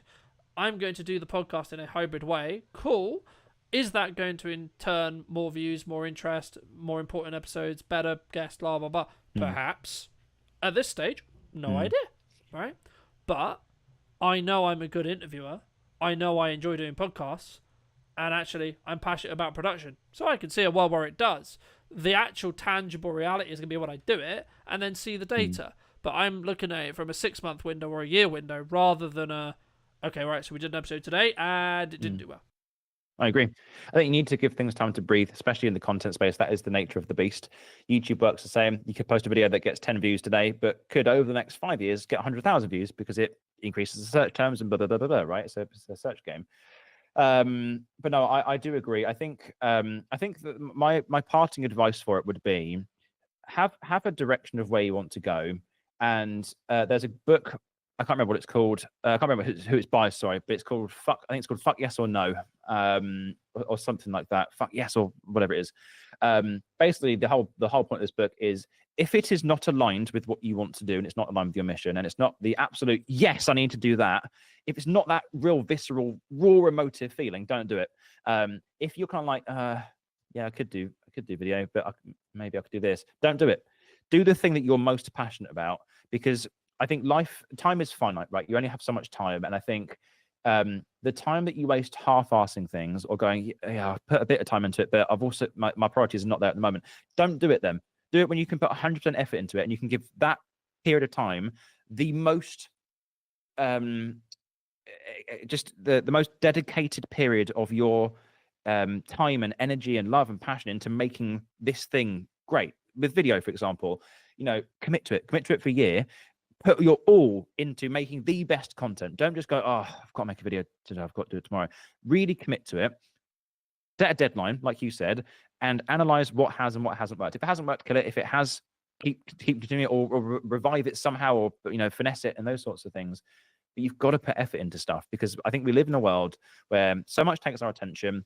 There's so many shiny object syndrome. There's so many different things that you can do at any given time. You could start this and you could do this little side hustle and you can do consulting on the side and you could maybe do this as well, or for this service.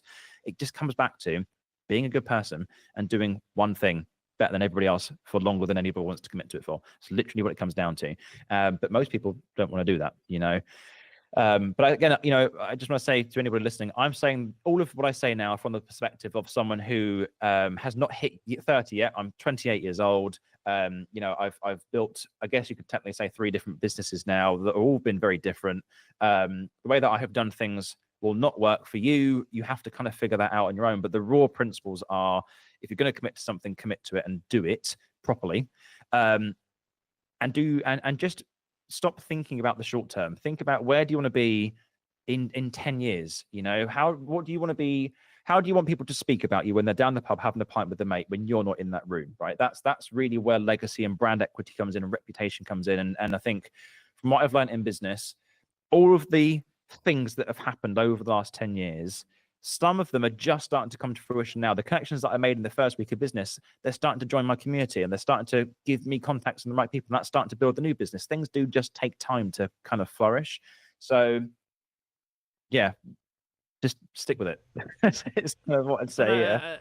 Yeah, no, 100%. And just to kind of a final note before we wrap up, I think people who the main thing I found in at a similar time of being in business is you will only get resilience, and you'll only be resilient by just continuing to push through, regardless of what happens in the news cycle, regardless of whether we're dealing with lockdowns, regardless of whether we're dealing with COVID, regardless whether we're dealing with Rachel Reeves's spring budget that's today, for example, at the time of recording, etc., etc., etc., etc., etc. And for me, maybe it's me being brutal, maybe it's me being horrible, potentially, right? But it's all an excuse if that's the reason why you're not doing X or Y, right? It's, I can't do it because of news thing. I can't do it because of X. I can't do it because of Y. Be honest with yourself. A, it's not a priority.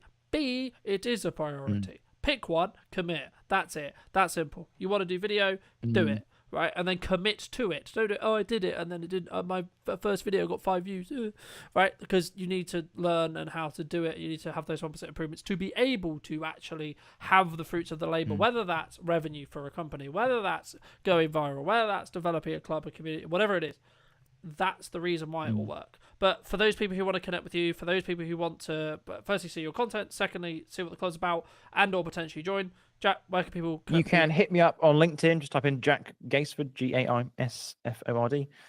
I do a lot of YouTube stuff every week. I do LinkedIn every week. They're kind of my 2 main platforms. Drop me a message there. Happy to help where I can. And if you want to check out the club, link will be on my LinkedIn, or just type in www.the-content-club.co.uk. Have a look. And happy to help where I can.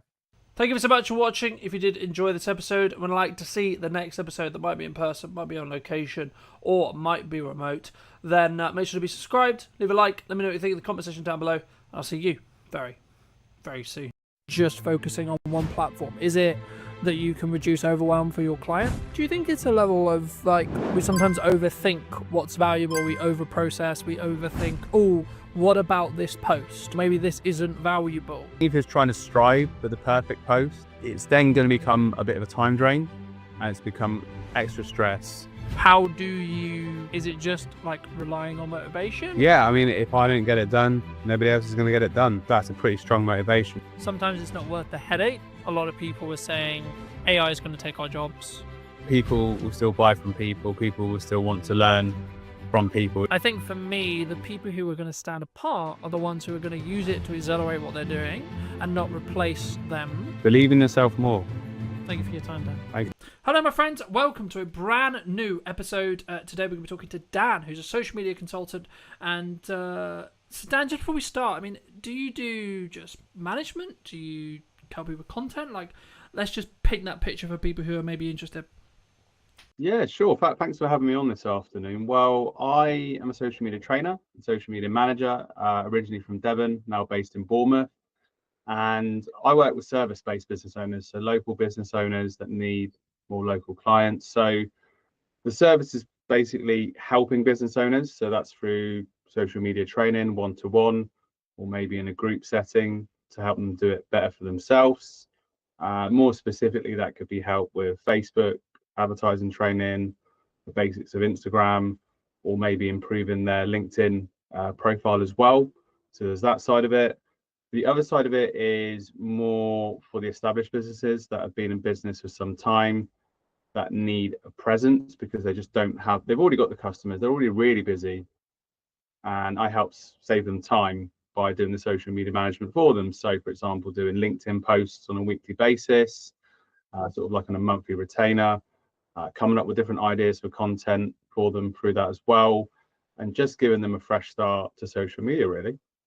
What do you think people either get wrong in marketing right now, or like what are the missed opportunities, would you say, as a whole, in marketing at the moment, either specifically on social media or actually wider spread in more traditional marketing space, would you say?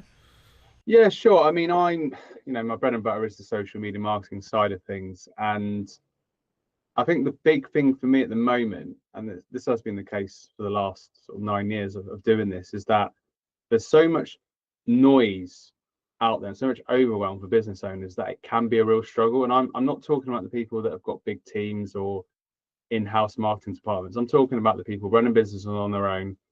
They've got a solid business and they've got something that people want, but they're frustrated because they don't know what to do in terms of social, and they have so much conflicting bits of advice from people out there, and maybe they watch some videos on YouTube and that advice isn't really tailored to their business. Maybe it's more for creators or influencers, for example, and they get lost in all this noise. And rather than just really nailing and focusing on one platform that could really help their business grow, they then spread themselves too thinly, and they're trying to do a bit of this, they're trying to do a bit of that because they've heard their friends say they need to be doing this, they need to be doing that, when ultimately, they've got a business to run. They haven't got all the time to do that.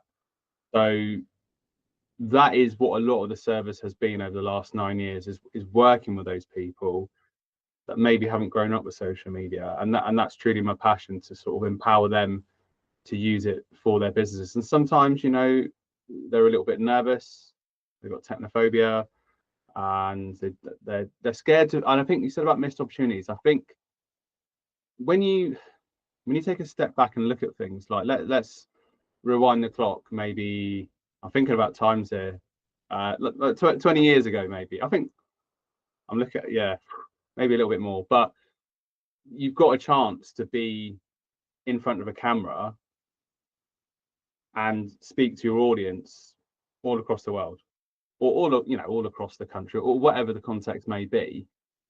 And that's not an opportunity you had all that time ago. And this is, obviously the way we are now with smartphones and social media, we're so used to it, so embedded into our day-to-day culture, that it's quite interesting to just take a little bit of a step back and realize the opportunity you've got there to build that emotional connection with people that are following you as well. And I've seen it time and time again. I'm talking about like supplement shops and fitness shops back in Torbay, just doing simple videos, and that's just a great way to get yourself out there, get people to know, like, and trust you, really. You mentioned that you mainly focus on one platform, right? And I think that's a misconception sometimes, because I think people, when they work with me or when we work with you, etc., maybe we look at, like, let's dominate across all of the platforms because we have a larger reach, we can reuse our content, etc. But I guess on the other side of that, what would you say is the pro to just focusing on one platform? Is it that you can reduce overwhelm for your client, perhaps? Is it kind of one of those things that some people say, like, you start on one, then you build to two, then you build to three? Are you, because the counter argument would be, like, are we putting all of our eggs in one basket, right? And are we concerned, like, let's for example, if you're business to business, which a lot of my audience is, okay, then you should just solely focus on creating LinkedIn content, right? I mean, is that the case, would you say? I think it's different for each business owner in terms of where they're at in their journey. So if you're starting out, I think, like you said, it's good, as we both agree on, it's good to focus on one platform and then you can move on to another. It just depends the resource that you've got, the budget that you've got, time that you've got as well. So if you really, like you mentioned, obviously the example of business owners really focused on LinkedIn, focused on the content, you've got a strategy for direct messaging, you're not just spray and pray, hoping for the best, you've got time, and you can build a tailored solid audience of people that actually need your service, then it just gives you that clear focus. And, you know, some people have got a better aptitude or sort of natural flair for it anyway, really. So maybe using LinkedIn and maybe Facebook, and in some cases, you know, with LinkedIn and using the Facebook personal profile in professional mode, like a lot of people do, you can then repurpose some content as well, because some of that content can be suitable for both, but each platform has its own quirks. So I think, yeah, you know, if you're starting out, then starting on one platform and really focusing on getting that right, getting the right audience, getting the right content, not overcomplicating things. That's a big thing, really. So yeah. I think there's I guess a question on volume. Like that was gonna be my next question in respect to like there is a nature to social media where you have to do a level of volume, especially at the start, to be able to gain enough data to understand what works and what people resonate with and what people really enjoy. But, you know, personally, just for the audience's sake and maybe your case as well, you know, I've been very fortunate where my new marketing strategy of saying yes and, so this is a very volume dominated approach. Because value is subjective, so I always try to add value in content, of course, but for me, I've been a very focused on daily output as the metric, and then overall arching numbers in regards to views, watch times, growth, etc. for that window of time across a month, for example. And I think if I'll put on the screen if I get it wrong, but I think it's around 200k at the moment per month that we're hitting across 5 platforms. Of course, that will change by the time this comes out, but at the time of recording, it's around there. And I think when I talk about those big numbers, I think people find them very intimidating, and they can find that maybe it is because of like the volume, or it's because like I'm very seasoned in knowing how to create content in volume, but also high value. What advice would you give to someone who's maybe looking at that approach, looking at, I mean, firstly, would you agree with that approach, number one? Number two, what advice would you give to someone who is maybe looking at what I'm doing and seeing success in, and maybe wants to emulate it as a whole from a volume perspective, from a distribution perspective, and I guess in some ways, how do we check in with, is that in line with making our boat go faster, but also are we overwhelming ourselves as a creator? Yeah, sure. I think at the end of the day, you know, like you said, volume is important. I mean, that's certainly what I'm focusing on, and how we connected through the Facebook personal profile that I've switched into professional mode, like most people do, because my audience is getting bigger and bigger. I'm just keeping it simple, getting people into a Facebook group, and it just becomes a numbers game, really, essentially. But having said that, like, you know, obviously this opportunity came up a few weeks ago to speak to you. I've had other opportunities that have come up as well from just having those sheer numbers on, you know, Facebook professional profile is my biggest audience, if you like. So there's a lot of scope for that, really. And do you think it's a level of like we as in the royal we, as in everyone maybe listening or us, we sometimes overthink what's valuable, we overprocess, we overthink, oh, what about this post, right? What about this? Oh, maybe this isn't valuable. Because when I kind of, it's not that I'm not having a threshold of what's worthy, but I'm letting the audience tell me what's valuable in regards to their views, in regards to their likes, in regards to their numbers, in regards to their comments, etc. Do you think that's like one of the things that people need to get into the habit of doing? Because I think sometimes we get so close to perfectionism that we don't actually execute on all the ideas that we maybe have as business owners for great marketing or great social media. Yeah, I mean, working like one-to-one with a lot of clients, you know, talking service-based business owners, and it sometimes it's a case of getting over yourself and just posting things. You know, sometimes things will flop, sometimes things will take off in terms of your posts, and you'll be surprised by it, you know, really. And you can only learn by experimenting as well, really. And in terms of business, you know, I'm guilty sometimes of, in my early stages, of overthinking things and not executing, whereas actually if you execute, then you learn more as you go along. And I think that, you know, there's no such, I think if you're trying to strive for the perfect post, and I'm not talking so much from a creator perspective, or I'm talking more from a business owner perspective, looking to, you know, generate more local clients, for example, that it's then going to become a bit of a time drain, and it's become extra stress rather than, and this is the importance of having like your content pillars in place so you know what you're posting about, and you're just keeping it simple. You know, it doesn't have to be anything earth shattering. You know, you've got your content pillars in place, you know what your themes are, you know what your topics are, you can brainstorm your ideas and you can have a bit of fun with it. And it's just always key, you know, it's why I'm so passionate about content marketing. It's always just so key to have your audience in mind. I think, you know, are you speaking directly to your audience? Are you just trying to speak to everybody or speak quite broadly and then missing the mark with everyone, really? Yeah, I mean, as a whole, I think, like, especially when we start out, we maybe worry about, as I say, like getting into that. What if people don't like the post, or what if like people don't like me, or etc. And we lean into that kind of like, oh, I'm gonna sound stupid on camera, or like, oh my god, I'm talking on my phone, what a weirdo, that kind of thing. I mean, it's a similar feeling to, I think, when we start networking, and I did want to touch on it a little bit with networking. I mean, personally, I've stepped away from networking, like the traditional sense of going to a room, about a year and a half ago. But the reason for that is, like, for me, like, it's just a scale thing, right? I'm at a stage where I'm very fortunate, where I've got a good number of clients, and whenever I do my marketing, I need it to be efficient and also scalable. So, and there could be arguments, and there is arguments, I'm sure, to say, well, actually, no, that's the time when you should be doubled down onto networking and etc. and etc. But for those people who are maybe starting out and really focusing on like maybe they're in the first year, right? What would you say like they should do if they're nervous about being on camera, they're nervous about going to a networking event, or they're nervous about speaking in front of a room, or those I think pillars of any business to build, right? Because I think when I talk about networking now, it's from the context of I'm nearly a 10-year-old business, and in my first 5 years I heavily networked. So I'm leaning on that network now. It's not that it's not valuable. It's kind of the season I was in business for me personally. I mean, just to reiterate the question, I mean, how did you personally, when you started networking, like tackle those fears and those challenges and those concerns around, like, oh my god, I've got to talk to people who I don't know. Oh my god, I've got to potentially like introduce myself, like in a network in 1 minute.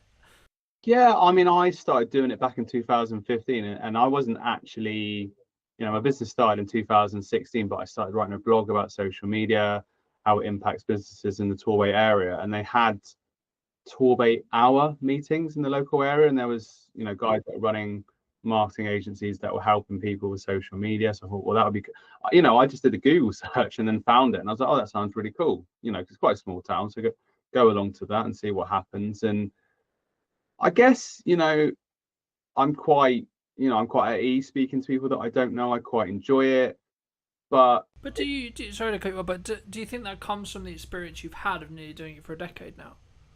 yeah, I think, you know, from like going to university 20 years ago now or whatever, and getting used to that situation of meeting people, and it's still nerve-wracking, particularly like when you introduce yourself on network. And even I did networking this morning online, you still get that little bit of like, oh, you know. And I think in terms of guidance, I think it's just everyone's in the same boat. That's a good way to look at it. And you know, it gives you that, it's character building, and it gives you that extra energy and that motivation. So I went to a networking event in Southbourne here locally in Bournemouth last week. It was last Wednesday morning about 8:30, and it was just a really nice positive start to the day. And particularly if you're working on your business on your own and you're on a laptop, you're on a PC, on your phone, it's just good to get that real connection as well. And it also holds you to account so that you have to keep your standards high as well.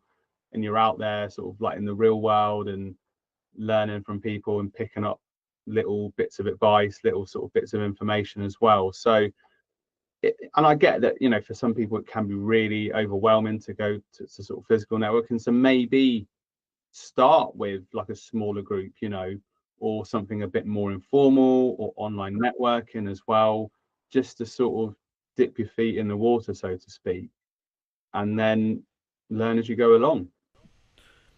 I remember when I was like really getting into networking, I don't think I ever actually had it, but I know that I know there was a conversation about maybe don't specifically look at the room very tactically, right? So don't look at the room and go, oh, I work with this characteristic of person. So the only people I'm going to talk to is those people. I mean, have you found in your experience that actually the people who give you the most referrals, because that's why we go to networking, right, is to work through the room rather than work directly in the room. Do you find the people who maybe you get the most work from or potentially get the most referrals from or goodwill from aren't who you would necessarily expect? Yeah, definitely. I mean, there was an example last October when there was a Bournemouth Business Festival locally. Quite a big event, to be fair, and went along to that, did speed networking. And this is the thing, that day I was going to Alicante and I had the option of basically getting my flight earlier in the day or later in the day. So I could have started my holiday earlier, basically, but I decided to go. I said, I've got to go to this event. I can't miss it. I went to the event, made some connections. There was no direct interest in my services on that day, but there were a couple of interesting people I met in speed networking. So I followed up with them. And then, one of them was involved with lead generation, but I wasn't going into that call expecting, she's going to have some clients refer to me. It was just like, we had a really nice conversation. She was local. Let's just jump on a Zoom call for 20 minutes or so and just carry that conversation on. And sort of this is the thing, when you're not attached like that, I just find that opportunities present themselves. Whereas I was probably guilty of this at the start of, who should I speak to get this? Rather than just going in, being open, this is what I do, this is who I help, what about yourself? And, you sort of go in, sort of a bit of a cliche, but it's very true that you go there to build relationships. And obviously the purpose of all relationships, it's not, take. Obviously you go to a relationship to give. So that's just the attitude that I have to it now, really. And it often is the case that when you're least expecting it, you'll have a conversation with someone, you think, this person is not necessarily going to need my services, but they, you never know who they know. And yeah, so it's all about circulating. I mean, obviously we both work very strongly online, right? And I think, would it be fair to say we're maybe chronically online, right? As in, like, there's not, speaking personally anyway, there's not a day where I'm not connected or not having some level of internet conversation related to something related to work, right? For example, whether that's through my phone or computer or a podcast or whatever. So even when I do meet people in person, it's normally about what we're doing online. And I guess, the question that I was going to kind of lead on to that was like, at what point, and this is maybe a personal question, so maybe answer it from your perspective, because I think it will be different for everyone. When do you try and detox? And then how do you go about doing that from a digital detox perspective? Because it's not something I did for the last couple of years, but now I'm chronically online as much. I'm actually trying to really focus on having maybe a couple of windows a day, maybe it's an hour, maybe it's 2 hours of just not being connected to the internet. Mentally, just obviously my phone is still connected, so right, stuff can happen, but I'm not actually, my phone's out of the way, my computer's out of the way, I'm not looking at it, thinking about it, How do you do that? And if so, how did you build that habit? Well, like yourself, I just became very aware of it a couple of years ago, that my whole world was online, essentially. And it just started to feel really unhealthy. And I think it's a problem that a lot of people encounter and maybe people aren't aware of. So you probably saw, I did a post recently about this July digital detox challenge. It came up, obviously on a Facebook ad, ironically, but fair enough. And I thought, well, let's give this a go. And it's things that I've been putting into practice over the last few years, really. So using the Minimalist app on my phone, I pay a fee for that each year, and that helps make my phone become more of a tool, which essentially it is, and look a bit more boring. So it's not got all those shortcuts and visual cues to sort of entice me in. And yeah, for example, last night, met my friend, went to the beach, very lucky to sort of live near to the beach. And I just look at that circumstance and it's I don't need to be on my phone. Obviously if a family member calls, the phone is still there. If it's something urgent, somebody will call. And that time is precious because it just gives you that time away. But I think a lot of this comes to building healthier habits.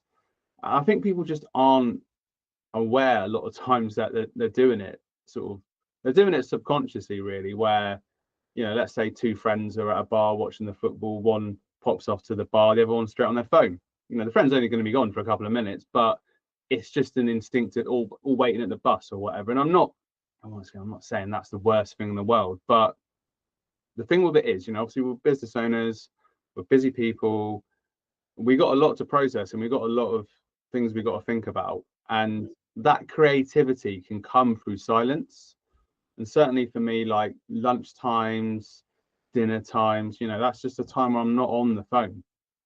And I'm not like anyone, I'm no saint or perfect. There might be a time where there's something on YouTube and maybe I'm just listening to it and in the background, but 8 times out of 10, just make that time to not be on it, because it's something I'm very passionate about, because it's just not healthy. And I know it gives us the opportunity to connect with people, like I said, all across the world at all times.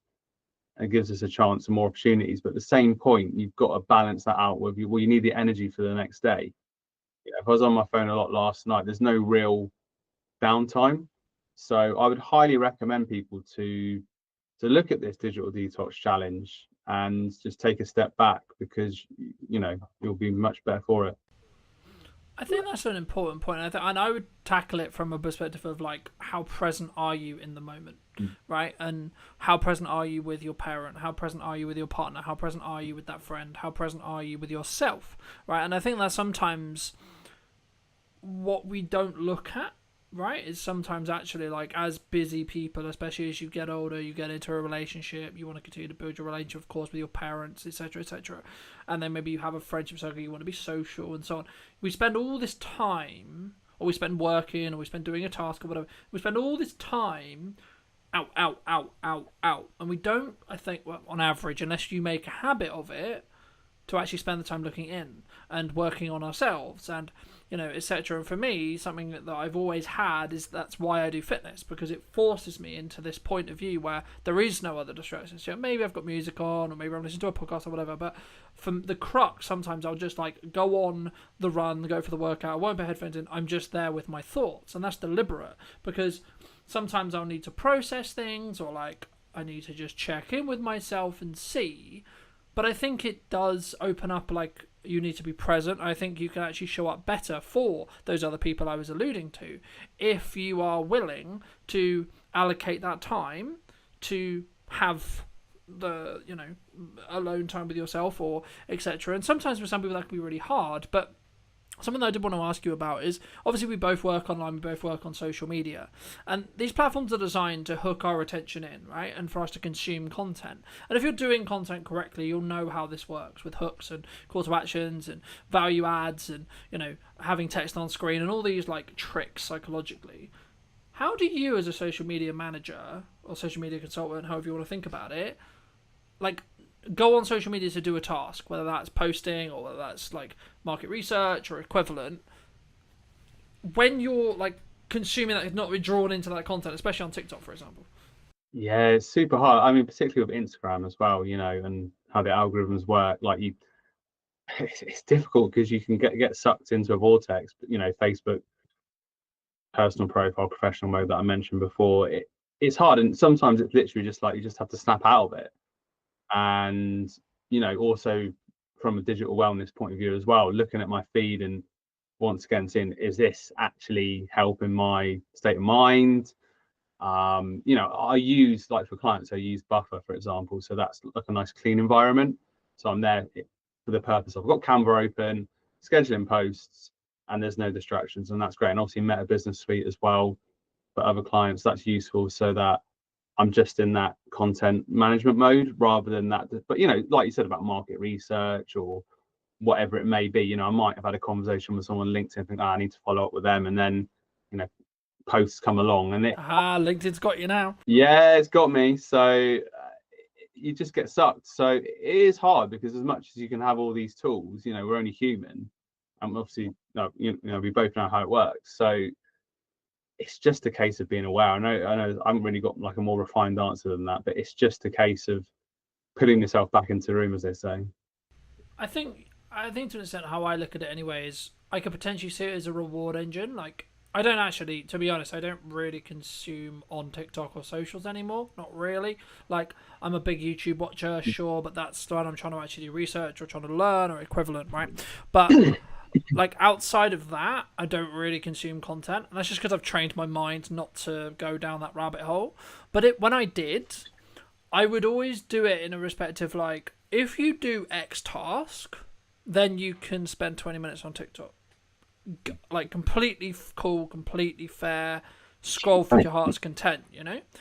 And I think, I mean, to an extent, that kind of, in some ways that leans into my next question, which is going to be around like, what lessons have you learned from like growing a business, or what lessons have you learned as a whole, like in your business journey? But I think for me, just before I pass back to you, I think using that reward pathway and using that, like, you do a thing, then you get a reward, I think is really key, because it allows you to still have the things you enjoy, but it also allows you to not feel then guilty about enjoying those things because you've tied it to an outcome, right? So, I need to get this work done for a client. Okay, cool. When the work is done for a client, I can then do the thing I enjoy.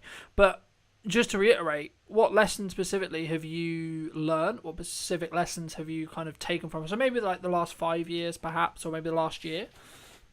Yeah, definitely. I mean, there's lots of lessons. I mean, a big thing for me has been personal development, knowing that, you know, I'm my business, I run my business, and the more I invest in myself, the more I'll get back from my business because I'm a stronger person. And I definitely think, particularly over the last, I'd say like 2 years, you know, I've been much more focused on tapping into like the local business community as well, and not feeling so alone, and joining the online networking groups like Larten Live, Oni, Entrepreneur Circle. You can just be with people in the same boat as well, and I really appreciate, you know, those opportunities to connect with people, and because it's very easy to just sort of be in that solo mode and kind of you know, isolated in that sense. So that's a big thing. And I think as well, you know, kind of not being afraid to fail as well, and learning from failures. You know, that's obviously a big pressure, but certainly you know, the more you fail, the more you learn. That's one of the big things I've learned as well. And not also, I think it's probably a thing that a lot of people can relate with, not being your harshest critic, as much as I am a lot of times my own harshest critic, because I want to keep doing better and everything. Giving yourself some slack as well. I think there's a difference to like when you, so for example, every single client shoot I've ever had, I've always done a debrief afterwards. And the point of that debrief isn't for me to beat myself up on what I didn't do well. It's to say, sick, you did it. Client seems to be happy. Things seem to be going well. Cool. But what if we could make it better? Right? And I think for me, those debriefs allow me to make those 1% improvements, so that by the end of the year, I'm 37 times better at my craft than I was a year ago. And it kind of, to an extent, leans into maybe what you touched on a little bit about the networking thing and like building those longer term connections. But what role would you say that community, it's kind of a buzzword now, but like community as a whole, or having a community of business owners around you, whether that's digitally interacting with content and you're both kind of both interacting with content, or physically at a networking group, or maybe like check-in circles, or etc., however you want to do it, or accountability partners, so on, so on. There's loads of ways to do it. What role would you say those community element actually has for your business, but in general as a business owner? I mean, one of my values, you know, is tied in with community as well, because I've been involved with lots of communities in the past. You know, I was involved with a YouTube channel, Elite FPL. You know, that was a big part of that channel, was, you know, and still is, being part of a community, a sort of online worldwide community that are passionate about fantasy football. And then, you know, being part of these networking groups like Larten Live that I mentioned before, Oni, Entrepreneur Circle, and the local business events as well. You know, I use Patch, which is a local workspace in Bournemouth. So once again, without wanting to spout out another cliche, you're not on the journey on your own, and you've got other people to bounce ideas off. You can learn different things from different people, even from their challenges, which they might have a different business to you, but then you can relate it back to your own business as well. And it's definitely the thing of keeping you to account and helping you kind of keep on progress as well with your peers, if you like, really, so that you're not kind of slacking behind as well. And I think as well, mentioned it before, like when you asked about people that are new to networking, certainly confidence building. When I, once again, a few years ago, started to go to more local events in Bournemouth because I wanted to get more known in the local area. I was quite nervous rocking up to these big events, and that has lessened, and I've actually started to embrace and look forward to it as time has gone on. So it's been quite, confidence building as well. I think sometimes when we look at business owners, or we look at maybe someone's social media, it's very highlight orientated, so that can naturally like build your confidence, but also it can go the other way. I think sometimes where people often wonder or often worry about, like, what if they're not doing well, right? And I think something that I'm very proud of is actually whenever things aren't doing well, I've taken 100% accountability for that, but also number two, I've also like be willing to be open and share it.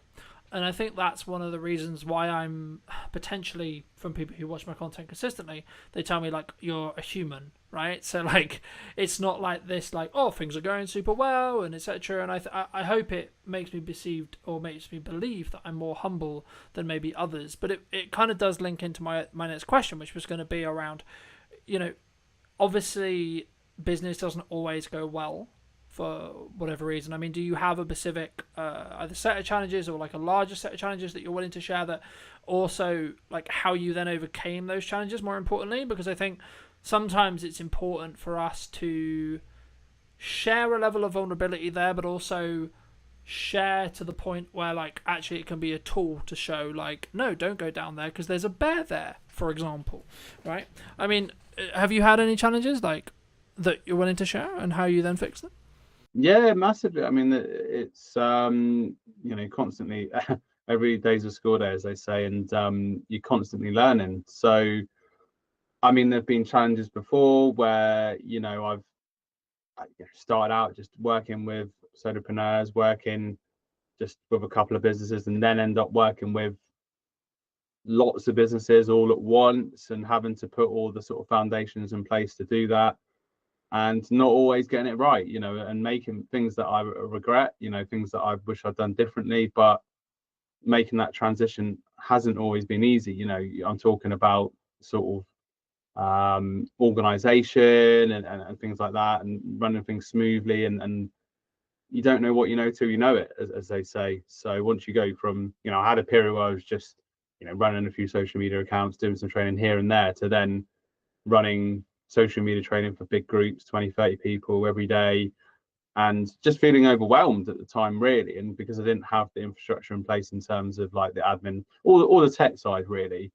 And you are learning the hard way, really. But once you move past that and invest in your business more, like invested in business mentorship and training, and then once you've had that experience and things haven't necessarily gone always how you'd like them to go, and then you do training and it goes really well, you get really good feedback, and you think, oh, actually, I've learned from that experience, I now moved on, I'm a stronger person for it, and you sort of feel confident in yourself again. I think it's like there is probably a psychological term, something on the lines of the survivor. It's not survivor bias. There's something else there, but it's basically the crux of it is, things happened to me, I survived it, so it gave then a knock-on effect to my confidence, because I know I can survive that again if it was to happen again. And I think for me, as someone who's been, could say in some ways turbulent, had business turbulence, etc., and I'm sure everyone has within reason, I think it's one of those things where, to an extent, you have to lean into what you knew worked previously, but also be trusting in the self that you'll figure it out. And sometimes there's challenges in business, sometimes there's challenges with retainer clients, there's challenges with project clients, there's challenges as a whole. And I think it's about how you approach when things aren't going as well as you would like them to, is what really will stand you apart, firstly from your client perception point of view, but also from a marketing point of view. And I think it comes from you. And I think especially is like, whether you have a team or whether you're the leader or whether it's just you plus freelancers or just you, I think it has to, regardless, the inner work has to come from you. I mean, my next question was going to be around like, how do you balance, or how do you lean into motivation? Like, are you strong in discipline in respect to like when times are hard and you know that the thing you have to do is show up and do the work? How do you sort of push through that? Is it just like relying on motivation, or is it just solely down to, because my view's always been like, it's solely just down to, if you got to get shit done, you just got to push through it, with the self-care and understanding that you can give yourself a time when you fix the problem, but there is a level of just, you have to be disciplined to get it done. Yeah, I mean, if I don't get it done, nobody else is going to get it done. So I think, and it's all, that's a pretty strong motivation, really. I think when the chips are down, a lot of time that's when I come out fighting in a way, really. And it's just, yeah, it's not always easy. But I think once again, when you run your own business, you're relying on yourself, and that is a test of your character anyway, and it helps you grow even more. So I'm not going to sit here and say, oh, it's always been easy, and that there haven't been times that I've hid, for example, when there's been opportunities or there's been networking, I've maybe gone into my shell a little bit. But I think, and this, I don't know how to say this, but like when you have like an employed job, there probably are times where you're working and you sort of what you got to do, and then your neck isn't always on the line. Whereas when you're running your own business, you haven't necessarily got those safety nets in place. I'm not saying that having an employed job is not pressured at all, but I think it's different, right? And I think even if you have a retainer, and even if you have a pot of money, and even if you've done the financial work and you've done the money management work and etc., you still, from your core, don't like losing a client, right? Personally, I don't. I never like saying goodbye to a client, or deciding to part ways with a client, or a client deciding that as well. And normally it's a mutual like thing when that happens, right? But I think for me it comes down to, sometimes you've just like you've added the value you can add, and as you do it more, you'll understand that it's just part of the process sometimes, like especially if you're growing yourself, like as your expectations or like etc., like there's only a certain line that you're willing to go, especially if your expectations are rising. But also it needs to work for both people. And sometimes regardless of like the project or like the client or the retainer or even the job, sometimes it's not worth the headache. And if you're fortunate enough to be in a position where you've got the pot of money, you've done the financial resources, and you've done the financial work to be able to maybe step away and say, actually, no, I don't need to accept that anymore, then great. If you are not in that position, then like I would say work on that to get to that position. But also I think, and I was going to ask you about like what your plans are for maybe like the rest of the year, because we're filming this roughly around the middle of 25, which is weird to say because it just feels like we were in January, but it always seems to be the way. I mean, what do you want ideally, like either for you, or do you think like from a marketing point of view, do you think like is there going to be any like drastic shift, or like is there any opportunities that people who may be listening to this could take advantage of in the next 6 months? Yeah, I mean, obviously I did the social media training and management I talked about, and that you touched upon like the community as well, shifting towards like a group membership, a community where I teach business owners in a community, and the community work together. So that's something I'm really excited about launching sort of towards the end of the summer. So there's going to be a networking opportunities within that, and different scope for working with like a group together, rather than just working with single business owners in isolation, if you like. So I'm looking forward to that as well. I mean, we've not really spoke about AI, but obviously that presents a lot of opportunity, well, massive opportunities for people that are looking to learn how to use it for their businesses as well. So there's scope for that. And yeah, I mean, talked about the digital well-being side of things as well. That seems to be something that I've seen come up in terms of courses or help for digital well-being as well. So there's different areas, and it's just seeing how viable those areas are and how much support people need, really. You mentioned AI. I mean, where do you see it? Because for a long time, a lot of people were saying AI is going to take our jobs. Then it sort of became the person who's utilizing AI is likely going to take your job. Where do you sit on it? Well, I mean, I think that at the moment, obviously, I use it as a sort of virtual AI assistant, and from like a content marketing perspective, it can give you so many ideas and so much support. But ultimately, still, I've still seen people doing this where the copy is clearly AI generated and it loses the tone.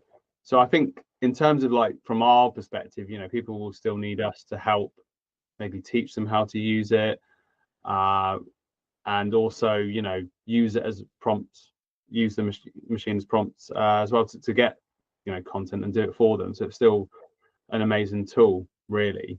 And yeah, I just think it's very interesting times in terms of the opportunities it presents for particularly content generation for those business owners that don't necessarily have like the tech skills to use editing software to put together really amazing content as well. So yeah, it's exciting times, but I still, taking a step back from that, people will still buy from people will still want to learn from people. It's just harnessing those opportunities to do that, really. Yeah, the analogy that I started using is you need to, with AI, in the same way you would use a knife, you need to sharpen the knife before you use it. And I think the analogy I used that before is it's a tool to be used. You don't need a hammer for everything. You would sometimes use a screwdriver to put up shelves, for example. But I think for me, the people who are going to stand apart are the ones who are going to use it to accelerate what they're doing and not replace them. But I think I think at the moment, especially in corporate, there's a big push towards let's cut costs, and it's probably synergized with maybe the uncertainty, you could say, in the economy. I don't like mentioning it because, like, for me, it's like it's always been there. There's always been a level of uncertainty. There always will be something going on, and I think if you focus on that and you use that as an excuse, you'll never act and you'll never do the things you should be doing to grow your business to then be in a better position. But as a whole, I think there's a culture at the moment, especially in the corporate land or like the larger scale stuff, where people are maybe looking to cut headcounts, where they're like, actually, what can an AI agent do for me? So if you are a solo entrepreneur, maybe working with those businesses or in general yourself, you should be utilizing it, and you should be seeing how you can utilize it to make yourself more efficient and more valuable. And then what will end up happening, I think, is actually you'll find you'll get more of the economic reward of that value, in my view. And I think, for me, I think that's something which we're not quite there with yet. I think the system, the corporation, the how we outsource, etc., hasn't quite caught up, and we haven't. There's some businesses that are, but the majority, talking broadly, I don't think they figured that out yet. I think they will, given time, but I don't think we're quite there yet, in my view. I mean, for those who are maybe interested, where can people find you? Where's best to connect with you? If they want to look at sort of see your training, they want to maybe talk to you about running their socials, that kind of thing. Where's best to connect with you? Yeah, sure. Thank you. So Daniel Ball on LinkedIn, to search me on there. Feel free to connect. Your social media consultant on Facebook and on Instagram as well. So those are the best places, really, particularly LinkedIn and Facebook are the best places to connect with me. So say looking for service-based business owners that are on their own, frustrated with social media, need help and support, and I'll be your personal trainer, if you like. I'll give you that tough love and that support that you need, and I'll be there with you every step of the way. And hopefully that wasn't too corny, but would love to connect more people. Fantastic. And if you were going to wind the clock back 10 years, maybe 15 years, and you were talking to the Dan who was there, right? The person who maybe hadn't started a business yet, or was in the first couple of years of starting the business, depending on whether you're doing 10 or 15. What would you say to him? Believe in yourself more. Thank you for your time, Dan. Thank you for having me. It's been a pleasure. No, you're welcome. And if you did enjoy this piece and you'd like to see more like it, make sure to leave me a comment on what you thought, and of course you can subscribe and etc. and all those lovely YouTube things as well. But thank you ever so much for coming back and joining me, and I'll see you very, very soon. Hello, my friends. Welcome to a brand new podcast. We're here with James in his wonderful space. Hey, thank you. How's it going, James? It's going very well. Very busy, though. The space is launching very soon. We just started kind of putting the idea together for Hampshire Podcast Studios, and it launches July 1st. So I'm sure by the time this is out, it might already be launched, but putting together an all-purpose space for content creation, video podcasting, audio podcasting, anything you need, one-stop shop, walk away with your footage. So it's going to be fun. I think it's an interesting space, right? Because I think so many people find podcasting really hard. to know how to do it. Yeah. But also, not even from a tech side, just being in the psychology around creating content, but especially having a conversation. I think maybe it's slightly more natural with the conversation element, but like, Yeah. I wasn't actually going to start here, but I think it's a nice place to start. Like, Why not? How would you say right now to people who are maybe watching this, who are looking at this and going, I kind of know I need to be doing content, Yes. but it's terrifying. So I for a long time, so I've run a social media agency first. That's our main background for around almost 5 years now. And I think one of the biggest learnings I've taken from that is ultimately there's a lot of personal psychology tied up in even business social media if you have to be in it. And I really didn't realize that in the first few years of doing it, because for me, a lot of it, this is so common sense. As like a marketing practitioner, is like, we need to get you in a content surplus. We need to get you everywhere. We need to transform your brand into a media asset, essentially, like a whole brand in itself. Churning out stuff all the time. I want to do YouTube channels, Twitch, TikTok. I want to go to town. And I took that attitude to everyone. And I obviously had to kind of bring everyone through baby steps. I had a lot of pushback all the time. I was like, what's going on? And I realized that, it is how you feel about each app individually. For a start, so you've got different challenges in each thing. And also how you feel as an individual, because you've got to put yourself out there, whether you're the founder or you're a marketing manager. And I think in learning that is what attracted me more to the whole podcasting angle first, and video podcasting. When you try and drop someone straight in it to create 2-camera, YouTube videos and TikToks, you forget everything you've ever said in your whole life. Even if you're My mouth doesn't work, James. Yeah, literally you could be the most knowledgeable person in the world. You're like, what the fuck is going on? But if you can get in with a good co-host and you can just take some basic talking points and the theme of the show, and you're not too worried about the full show, again, you're just going for content volume, you can get so much value out and help so many people in a very relaxed setting, and it gets you used to it. So podcasting and video podcasting is my gateway drug into getting you into proper content creation and your brand into a new space. And also, we're seeing platforms right now like YouTube. We were discussing while we were setting up and such, that one of the reasons why I'm relaunching the show and how I'm relaunching it is because I'm seeing a demand in these platforms, firstly for short form, but secondly for a long form conversation piece that I don't want to say is fluff, but has value led, right? There's a lot of people who claim to be quote experts, right? And are they?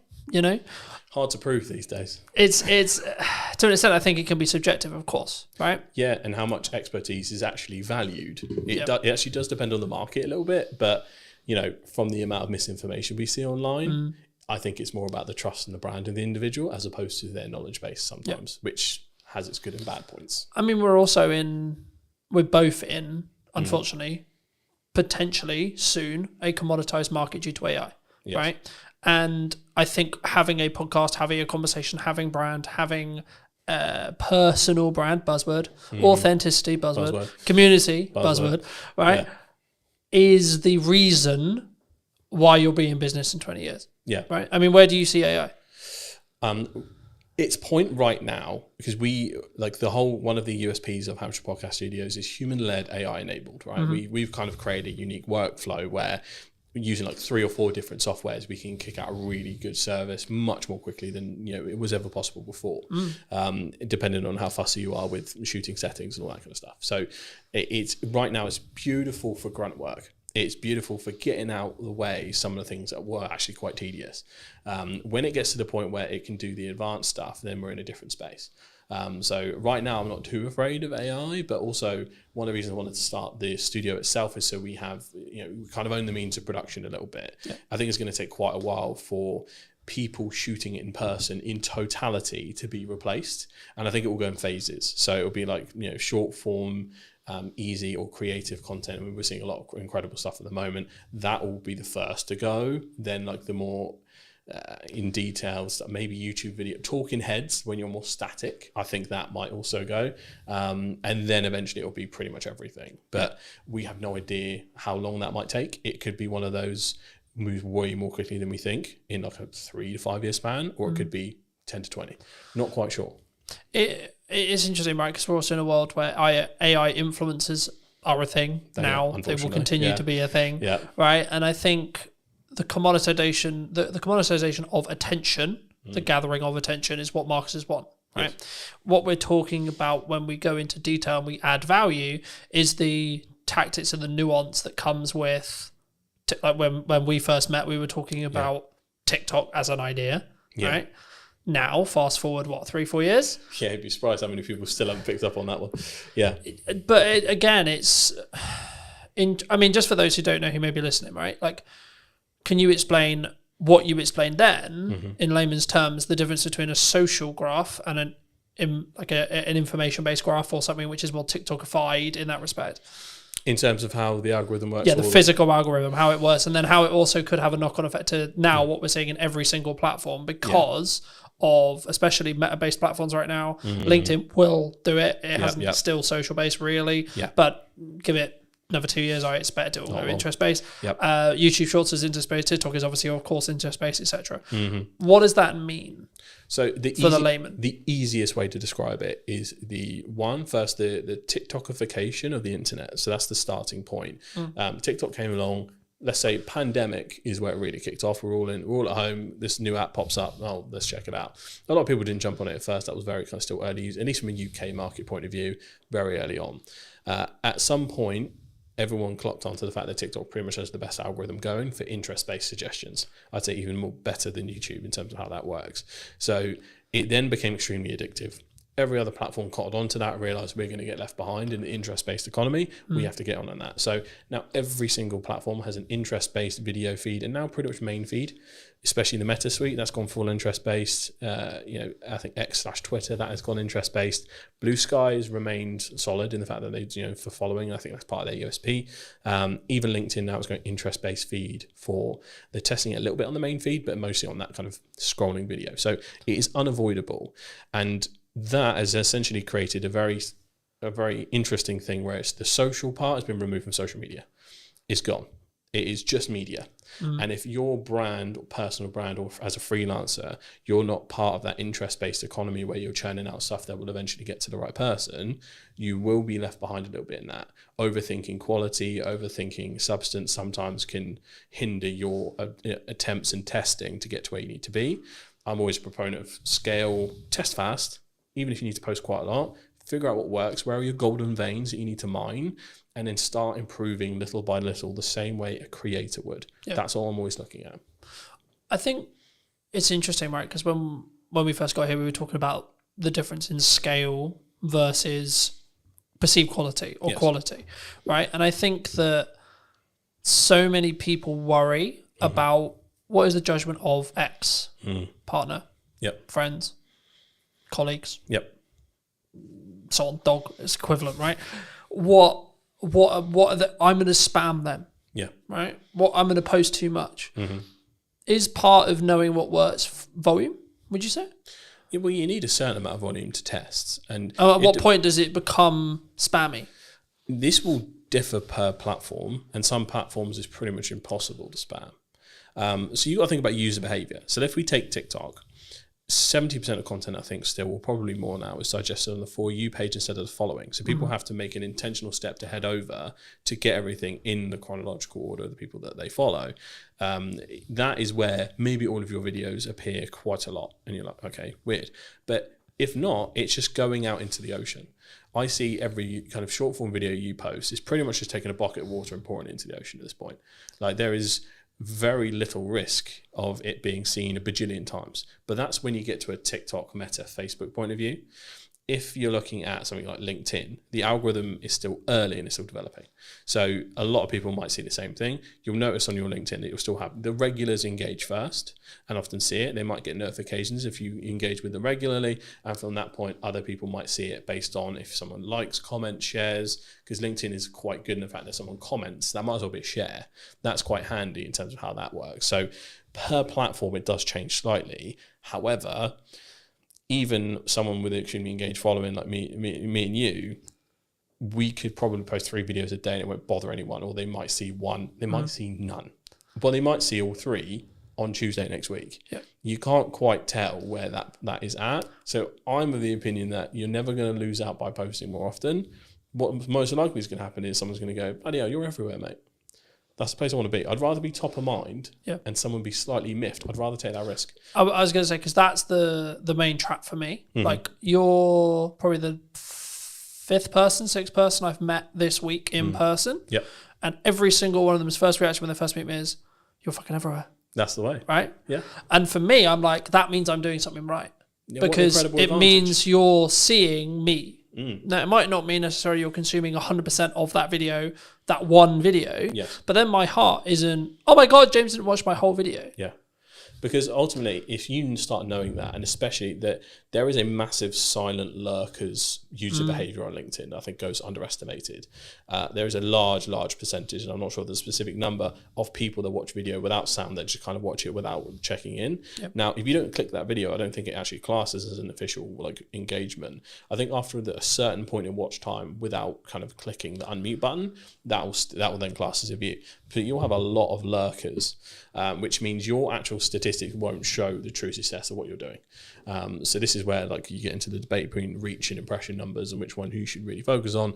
I'm quite focused on views at the moment. Views and watch time are basically the most essential KPIs now. But in terms of how you need to look at LinkedIn specifically, yeah, I think you just go nuts. But if you're going to make those slight improvements to really focus on the quality element, again, quality is subjective. For a lot of people, our content will be quality because we have good equipment, good knowledge.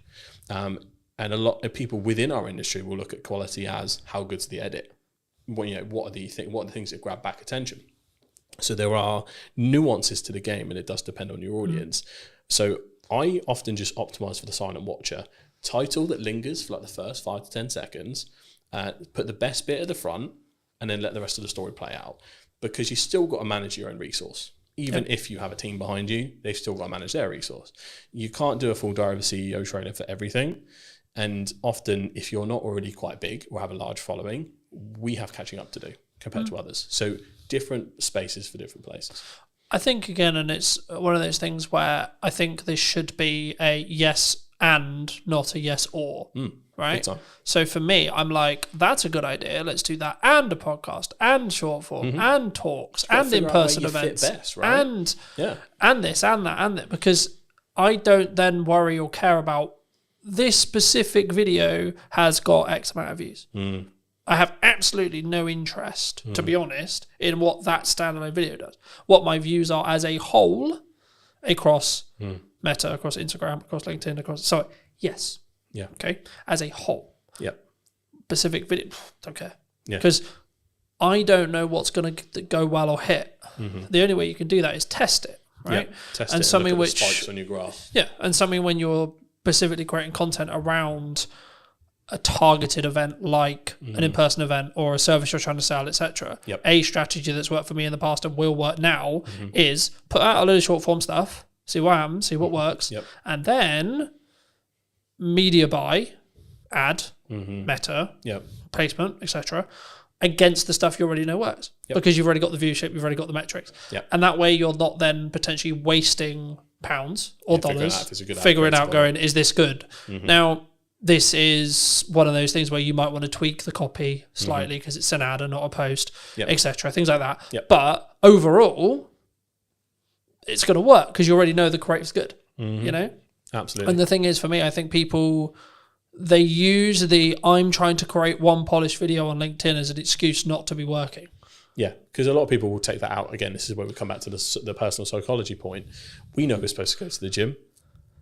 Do we all go all the time? Some people do. Most people don't.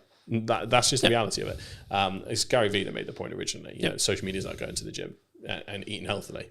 We're going to relapse. We're going to mess up. We're not going to stay consistent all the time. We're going to have sprints where we kill it and then times where life happens. Yeah. Don't punish yourself for that. Kind of go with the flow. Do what you can do best. And this is what the testing allows you to do. Find what medium is the easiest for you to create and find most comfortable. Because I've noticed that I'm a big proponent of TikTok and its uses and how it works. In terms of me creating TikTok content, I'm actually quite bad at it. In terms of the pacing, in terms of how you need to deliver it, sometimes some of the memes and things like that, like I personally struggle. That's why we have a good team behind us.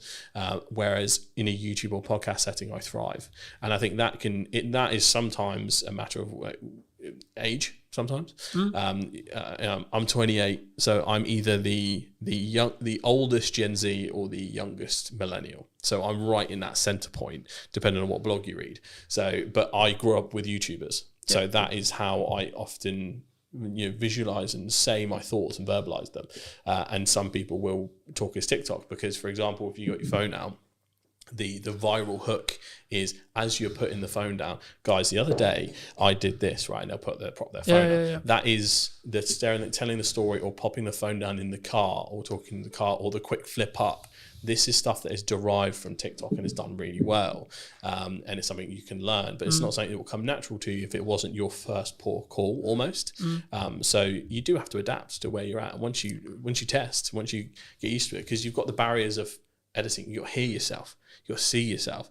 We are so used to it at this point, it doesn't matter. But there was a point in time where we were like, oh my God. Wait, I sound like that? Yeah, literally. What the fuck? Literally. And now, for some reason, it sounds exactly the same to me. But before it sounded so different. Yeah. But there is that hurdle. So I'm very acutely aware, even in a B2B corporate setting at some of the largest companies, if I've got the challenge of bringing a video podcast in or video content, that person has to start from ground zero. Yeah. It does not matter how big that brand is. If we have to use someone, But I deal with internally- £100 million deals, James. Yeah, and I go, all right, tell me now, and I put. My math doesn't work. Who am I? What day is it? Who are you? So it's hard, but you have to practice. Yeah. This is what a lot of brands do have some hubris around it. Like, I'm a big brand, we can do whatever. Yeah, it depends on your presenter. Unless you're going to bring in a professional presenter and pay. But again, should you, from a brand point of view? Because the whole point is I'm talking on camera, right? You need so to the have same someone- person who sells is the same person who's talking on camera. Homegrown will always win, in my opinion. Homegrown, authentic, buzzword. Homegrown, authentic. We like our buzzwords We today. do. Homegrown, authentic, and just, I think, not tied to perfection is probably the best piece of advice I can give Done when is it better comes than to perfect, corporate right? content. Yeah. Like something completely unedited, probably similar to how this podcast is going to be, flows nicely. You can tell it's genuine. Their corporate trust is at an all-time low as is. If you are going out with something ultra polished that's over the top, you brought a TV presenter in, good luck relating to anyone, right? It is that kind of equation. So yeah, factor that in. If you're the biggest brand or just starting, both people are kind of in the same place. Yeah. And if you are starting, I think you'll pick up things, right? Like I've noticed, you may have noticed it in the show. I didn't piss around at the start. No. It No, 'cause was you lose bang, people this is who I am talking to. This is what's going on. Bang, we're talking to James. Cool. Yeah. Straight in, right? That's only because I'm used to doing long form content on YouTube. I've been doing it like 2 years, consistently for 2 years now. Yeah, because a lot of people don't realise the first 10 seconds is the new thumbnail. That auto plays as soon as you hover over the video. Yeah. So if you don't get straight into it, Well, you've lost someone, and I know how the YouTube algorithm will work in the respect to, right, if someone sits and watches it for 10 minutes and is interested in this conversation, they're gonna then be then the video, the big podcast will be served to a larger set of people, and then so on. That's how stuff goes viral, right? Same with short form, but on a more narrow basis. The key, I mean, like, okay, we're probably at the point where people, if they're gonna click off, they're gonna click off. Hey, happy days. Yeah. So let's give people a bit of a history lesson on you, right? I mean, when we first met, you were not running this. You were running what, from my understanding, was a basically fully serviced social media company that helped B2B brands think like crazy. Yes. In Crux, right? Yes. Okay, what happened? How did you get here? How did you start there, and then how did you get here? So it was really interesting. So the official journey was, scroll all the way back, lockdown, I think 2021 or 2022, is somewhere in that range. We all start working from home. Weird day for us. We think we're going to be back next week. Oh boy, did we mess that one up.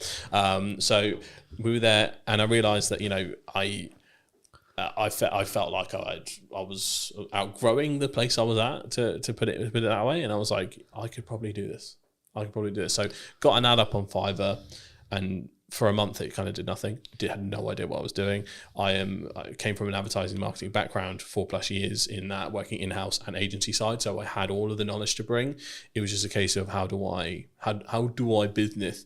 I had no idea. So that ad basically did nothing for like a month, and then suddenly it put me in this like featured creators section. So I had a lucky break there. Most people don't admit their luck, folks. That's how it happened. And then from there I got my first client, and then got my second client through Fiverr. I got my third. That pretty much got me to a point where it was around what I was earning, and I just went, see ya, and then I took a risk from there. And then from there it started to just me, one person, two person, third person. Ended up kind of, as we're going along the scene, working with the likes of the University of Southampton, Barclays Eagle Labs, American Express, Global Business Travel, people like that, over that 4 year period, almost 5 years. And it grew very fast, very quick. Didn't know how to business. So from that point, it was a tricky thing to navigate. And eventually I was just like, this is also isn't making me happy. We grew way too fast, way too much pressure, navigating contracts, chasing people that hadn't paid. It was that essentially, and overspending too. We had office space at the time because I was in my head. And I think a lot of people's minds, we still had the path to return to normal. So I was spending a lot on hybrid office space to go, come in if you want, you don't have to. But we have a space where you can still be creative, we can collaborate. And then trying to figure out what that was. But that was lots of extra spending on, mostly UK team. We had an overseas team as well and helped facilitate both. So we had kind of a hybrid model. But in the end, there was a few kind of financial things we ran into in terms of contracts, things like that with large clients. And it pretty much was... It sunk the boat. But I then kind of took some time away because it also happened at the same time as some personal losses. So I was very anti-work for like at least a year or two, I'd say. I was in the mindset of like, why do we do this?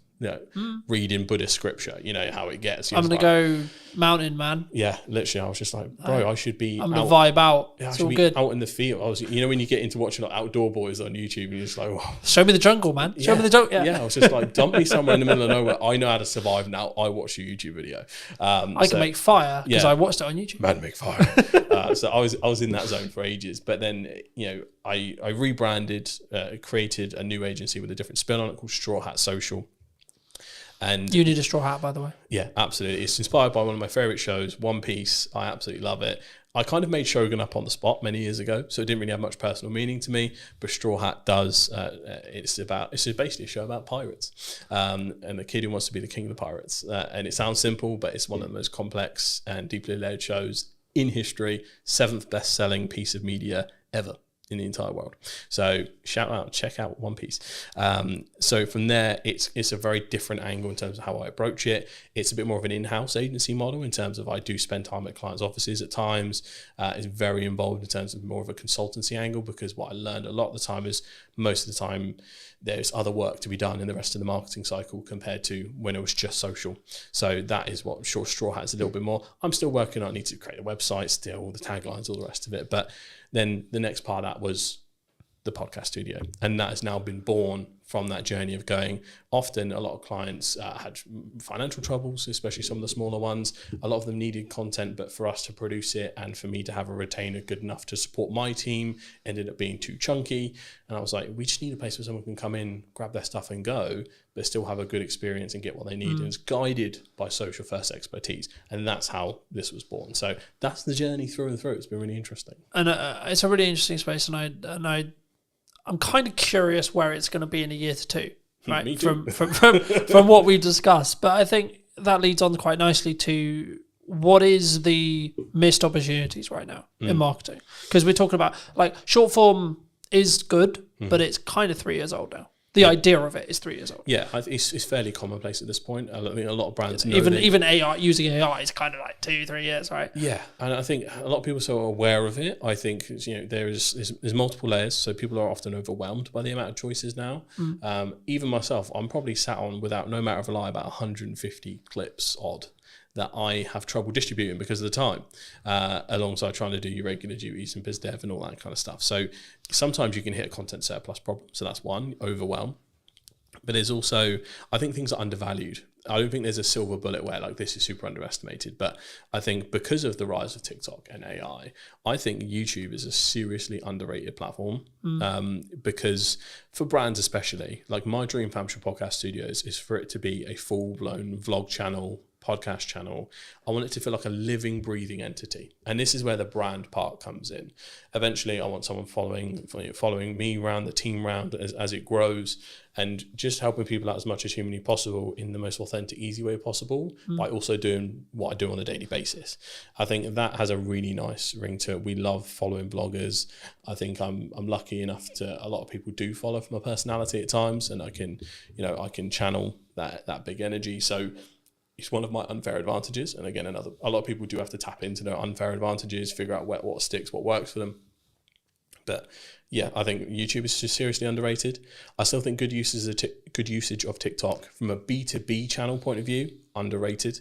And I think people need to just focus in on that platform and possibly looking at some new starters. Blue Sky, I think especially if you're in the political space or if you're in the more thought leadership space, do open an account and start growing it, because that's new, fresh, fertile ground with the anti-Elon sentiment in the world at the moment.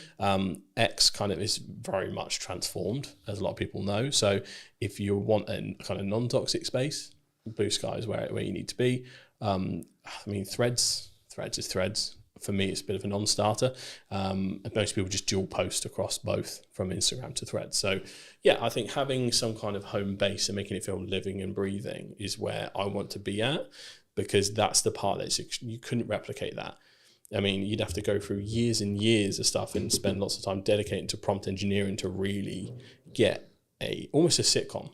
And this is how I explain it to a lot of big brands. Like, there's so much interwoven intricacies in brands that grow so big. The best example I could possibly give is the Goat Agency. They were like the king of pioneering vlogs, and they still do them to this day. That company probably has the best set of advertising for what work culture is like at Goat. I want to create that at some point and then distribute them through the short form channels, LinkedIn, TikTok, YouTube Shorts, all of them, because it's like a home base, a secondary to your website. Yep. And that's where I want to be at, where I think it's kind of undervalued. But you're also building that parasocial relationship, right? Like 95% of the reason why I have good relationships is actually nothing to do with how much time I spend with you personally, right here, sat here today. Yep. It's actually how much do we spend interconnected with each other's content, right? And ensuring potentially there's value being added or not. And actually, in an interest-based world, it's even easier. Because if I don't like what you're saying, I won't get served it. Sorry, I'm just not going to. No. It's not going to happen. Yeah. Right? Yeah. It's the same. It's like, so there's a couple of rules I introduced with that. Does it go through the Holy Trinity? Does it educate, inspire, or entertain? If it's not one of those three, don't bother. People's time, they'll be gone. And then the second one, act as the audience. Yeah. But you gotta be so brutal about your stuff. Like, would I have been hooked? Would I have scrolled? You got around 2-3 seconds max. We're looking at organic. You have to be better ultimately, and just post. But you don't have to be better straight away. Oh God, no. Right, that's I think the key there, because I think when you say that, people will be like, "Oh fuck it, why do I even bother?" You can your quality can be shite and your content can be shite, but you can still get really good at hooks. Yeah. But don't underestimate what you can do on a phone. Yeah, we specifically basically only use vlogging cameras because one, it's like for client stuff, because we only make social content usually, it's that perfect middle ground between high-end premium or like cinema line cameras and slightly better than a phone, so you can tell it's like made for purpose for a certain piece of content and has that slightly uplifted thing. Because sometimes you go too far, if the camera's quality is too nice, sometimes people think it's an ad. Yeah. And I think that is a very subconscious, you're trained to scroll really quickly. Yeah, the only time I would say that that's not true is if you're selling video production. Big time. Right, if you're selling, if your product is, this is how good it sounds, right, you can have off days, you can have bad environments, etc., whatever. The value of the content is what actually matters at the end of the day. Yeah. But on an average, if you're selling something that looks and sounds good, every video should look and fucking sound good. Yeah. Yeah, definitely an exception for your business. Excluding that, absolutely doesn't matter. Yeah, I think one of my favorite success stories from when we were doing work is we worked with a company called Skill Scaffolding, shout out to Skill Scaffolding, who wanted help starting their TikTok up. And what we did was kind of mic up the boys and did it in a vlog style. They just explained what they were doing, out and about on jobs. We did a tour around the site. Mate, I think we got millions of views from that. It was in the first 3 months. There was a real appetite for industries that you wouldn't think so. Construction, massive. If there is a construction company out there listening right now, you need a TikTok account, and you need a YouTube account, and you need to go hard. I couldn't believe how much people were like, because it basically is all the boys that got home from work, like, oh, is he using a fucking 380D, or like, you can't be doing that, you got to wrap this up a different way. So there was the positives and the negatives of like going, oh, I would have done it that way. But there was this, like, again, that parasocial relationship there, even from the actions they were taking, because they were like, I do that at work too. That representation of something they didn't see before, I think is massive. And I think a lot of companies, I think they're too boring to do stuff like that. Are probably I can't do that. I'm an accountant, James. I think the accountants could absolutely do it. Like, it would be so funny to have like a funny accountants podcast or like just a vlog at the accountant's office. And the whole hook is, I'm going to prove to you that accountants aren't boring. And then you just show the work day. I remember that I did a strategic session with a networking group that unfortunately doesn't exist anymore. But the point was, an accountant asked me, how do I do hooks? And I said, think about worst case scenario, someone gets their books wrong. What's going to happen? Yeah. And the hook ended up being like, If your books are shit, your business is going under. Yeah, and this is And then they went into the whatever, right? But it's like you have to grab the attention straight away. It's like, fuck, shit. Yeah. Okay. And I think a lot of people, here's the personal psychology thing again, you resist that immediately because you don't want to come across as spammy or clickbait or think you're trying to over dramatize the situation. There is something in the this is why the Americans paved the way first in terms of content output, and then we adopt it later once we see it works, because one, we're just a skeptical nation, but two, we're all a bit too frightfully to make all that fuss. Oh, but we also want to speak like this and be stubborn off lip and not swear on camera, don't you know? Can't do that. No. Whereas the people that do... Meanwhile, in America, Gary's screaming on the stage, for example. Yeah, right? Exactly. And he's killed it that way for years. But I think there's an aversion to hooks sometimes because you're worried about perception, even on the brand level, which is really interesting. So there is a removal we need to do of that. Hooks/clickbait is okay as long as you actually deliver. If it's, I'm going to get you 1 million followers right now, and then it's just bullshit advice, that is bad clickbait. But if we... And also it doesn't work anymore. Yeah. So to give you an example from this podcast, if we were doing, here's how my business completely went under, cut to black, and then I just told the story I did before. But that was the hook that made it dramatic enough to stick around. And that is what we need to focus on, essentially. But you still need to deliver in some way or form. I mean, the next thing I was going to ask you is about like fear related to AI, fear related, but I think it's actually about fear of being replaced in content or in jobs in general. I mean, do you see in the people you speak to, your circles, etc., do you see people scared of AI? Are people like, okay, we're game over here, boys? Yeah, a little bit. I think especially when it comes to, because you can kind of see what's on the chopping block first a little bit in terms of, one, there's company memos going out all over the place. I think the Shopify CEO was like, before we put any new hires out, double check that an AI agent can't do this. So from a leadership level, there is definitely a ruthlessness that is kind of starting a little bit, where cost cutting is becoming the norm, especially in the economy we're in. It's a very risky place to be. So there's a political sentiment and a fear-based sentiment from the top. So that's not good. The leadership shouldn't be thinking that way in general.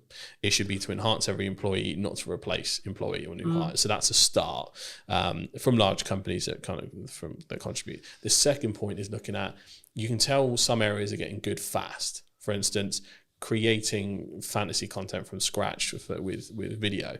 Is Google's tool VO? Is it? VO3. VO3. Yeah. I've been entranced with watching like the Yeti and Bigfoot vlogs on TikTok, which sound insane, but like I've never seen. I watched one the other day where Bigfoot was working for the cartel, like dropping drugs in the rainforest, and it's just like we are here, and they are really funny. But you don't sit there and go, "Well, that happened. That's real," because it's Bigfoot dropping drugs in a jungle, right? I think that's why it's fairly accepted, because like it's received really positively, because it's a whole fantasy thing. It's clearly AI labeled, and it's using AI in a way that's funny and not scary. But if you try to then, let's say if you took an audio podcast and went transcribe this but put us in a fake studio and everything else like that, I don't think that'd be received very well at all, because that is just a perceived thing of, right, you've removed the cameraman, you've removed this, you remove that, you're cutting the humanity out of a humanizing process. So I think there's a way you use it can help. Well, we already watched this happen. I can't remember which YouTube it was, but there was a Minecraft YouTuber who was like, "I'm going to AI myself, and I'm going to make everything AI," and his entire audience turned on him. Yeah. The long and the short of that story was the entire audience turned on him. We're not in a place societally where it's like super accepted right now. Like, there are certain ways they're accepted, some ways that aren't, and sometimes you can't actually tell where that is going to fall. And if you're a brand that's just doing nothing but trying to AI everything, whether that's individuals, like I had a studio tour, for instance. I like to take pictures with the people that come down. I forgot to take a selfie with a guy, and I was like, "Could you send me a picture of you?" And I'm just gonna like do a cartoon version, say, "I fucked up. AI came to help us though, and here's a picture of us together." And that'll be my saving grace. And that's fine, because it's just a little helping hand, as opposed to, it's not like I could have sent that to a designer or a Photoshopper and they would have made that happen, because the pictures would have been clearly Photoshopped and weird. So it's a different use case. So if you can see it's helping someone as opposed to replacing someone, I think that's where the sentiment changes. But graphic design is what scares me for what comes first, I guess. That's getting scarily good fast, even better than the video side. Yeah.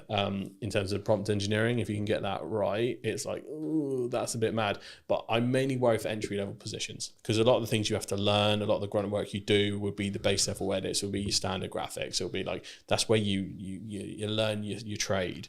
And that's what worries me, because I know that big companies will try and cut that out fast. But is there the counter argument, I guess, to that is you could be valuable to a company that isn't leveraging AI by teaching them how to use AI to do that thing? Absolutely. There is, chaos is a ladder. There is an abundance of opportunity that comes from this uncertainty, this change and all that stuff. But this depends on whether you're looking at it from an individual solution or a societal solution. I'm always looking at it from, I could probably spin up a course tomorrow talking about how we can introduce it to your business, and this is how you don't get left behind and all this. Morally, for me, I'm like, I can't do that, because I want to look at the societal solution of how do we get AI to help us and not replace people that sometimes you just want a job.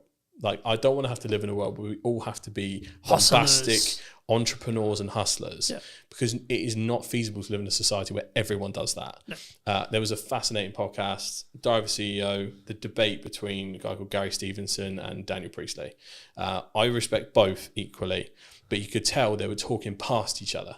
Yeah. One guy's talking about a solution for the individual, the other one's talking about a solution for society. And I think we do need to find a middle ground, because ultimately everyone's got to look after themselves. Yeah. If we go too far in the realms of rugged individualism, we leave everyone who's vulnerable behind. And I think there is a place where we can move forward and do this right. Yep. But this is what's interesting. What will happen is America and probably China will pave the way in a massive way for AI development.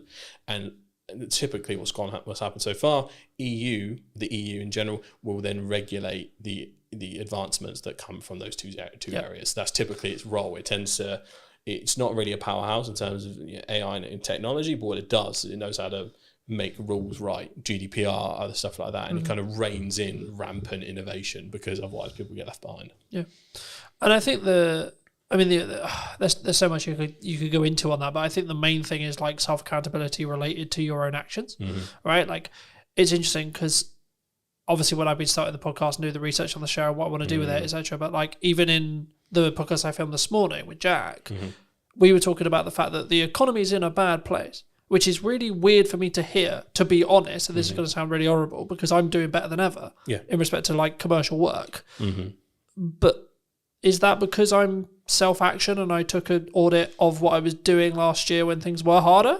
Like, it's not like, oh, I'm a fucking immune to it. Last year was shit, right? And it was like, do I get to a position where I did my audit, I redid all my marketing, I redid all my structure, I fill in all the gap times, and then I'm very focused on client delivery? Yeah. Is that why? Because I'm 100% account. Like, I don't. Yes, you need to know what's going on in the news, but I'm not sat here going, Rachel Weaver said this. Like, we're speaking about this. It'd be easy to use that as a on crutch. the day that Hurstbrig's statement is happening. I've got no idea what it said. Yeah, it's probably happened. I've no idea. Yeah, I've been too busy working. There's a spending review today. Yeah, that's what I mean. But I know it's today. Yeah, I've got no idea what was said. Yeah. What? Because I've been working all day. Yeah, same here. I only got to hear a little bit of the preamble before she actually kicked off. But there is a fine balance, and I think it might be industry dependent when we look at it. So industries like ours, you can look at it in two ways. Usually, first thing they cut is marketing. The smart companies don't. Whenever one brings their marketing down, you ramp up. That depends on if that company has resource or not. And if you're talking to that company, that's the right mindset. So there's that. The second thing is, it is also, everything's down to the individual. Obviously, the pandemic was an awful time economically. I came up during that. That was my ladder. I was born in the dark, raised by it. So I completely get where you're coming from in terms of, right, fuck it. If there's chaos going around everywhere, I'm just going to take advantage of everything.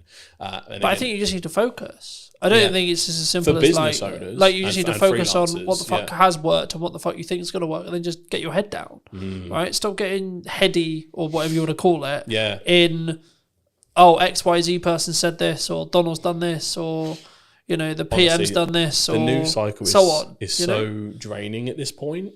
It is. For most people's own sanity, and I'm super clued into the politics and news and all that stuff, it's almost impossible to keep up with America at the moment. And obviously that affects the world, unfortunately. The UK is a little bit more stable, but just not moving very fast.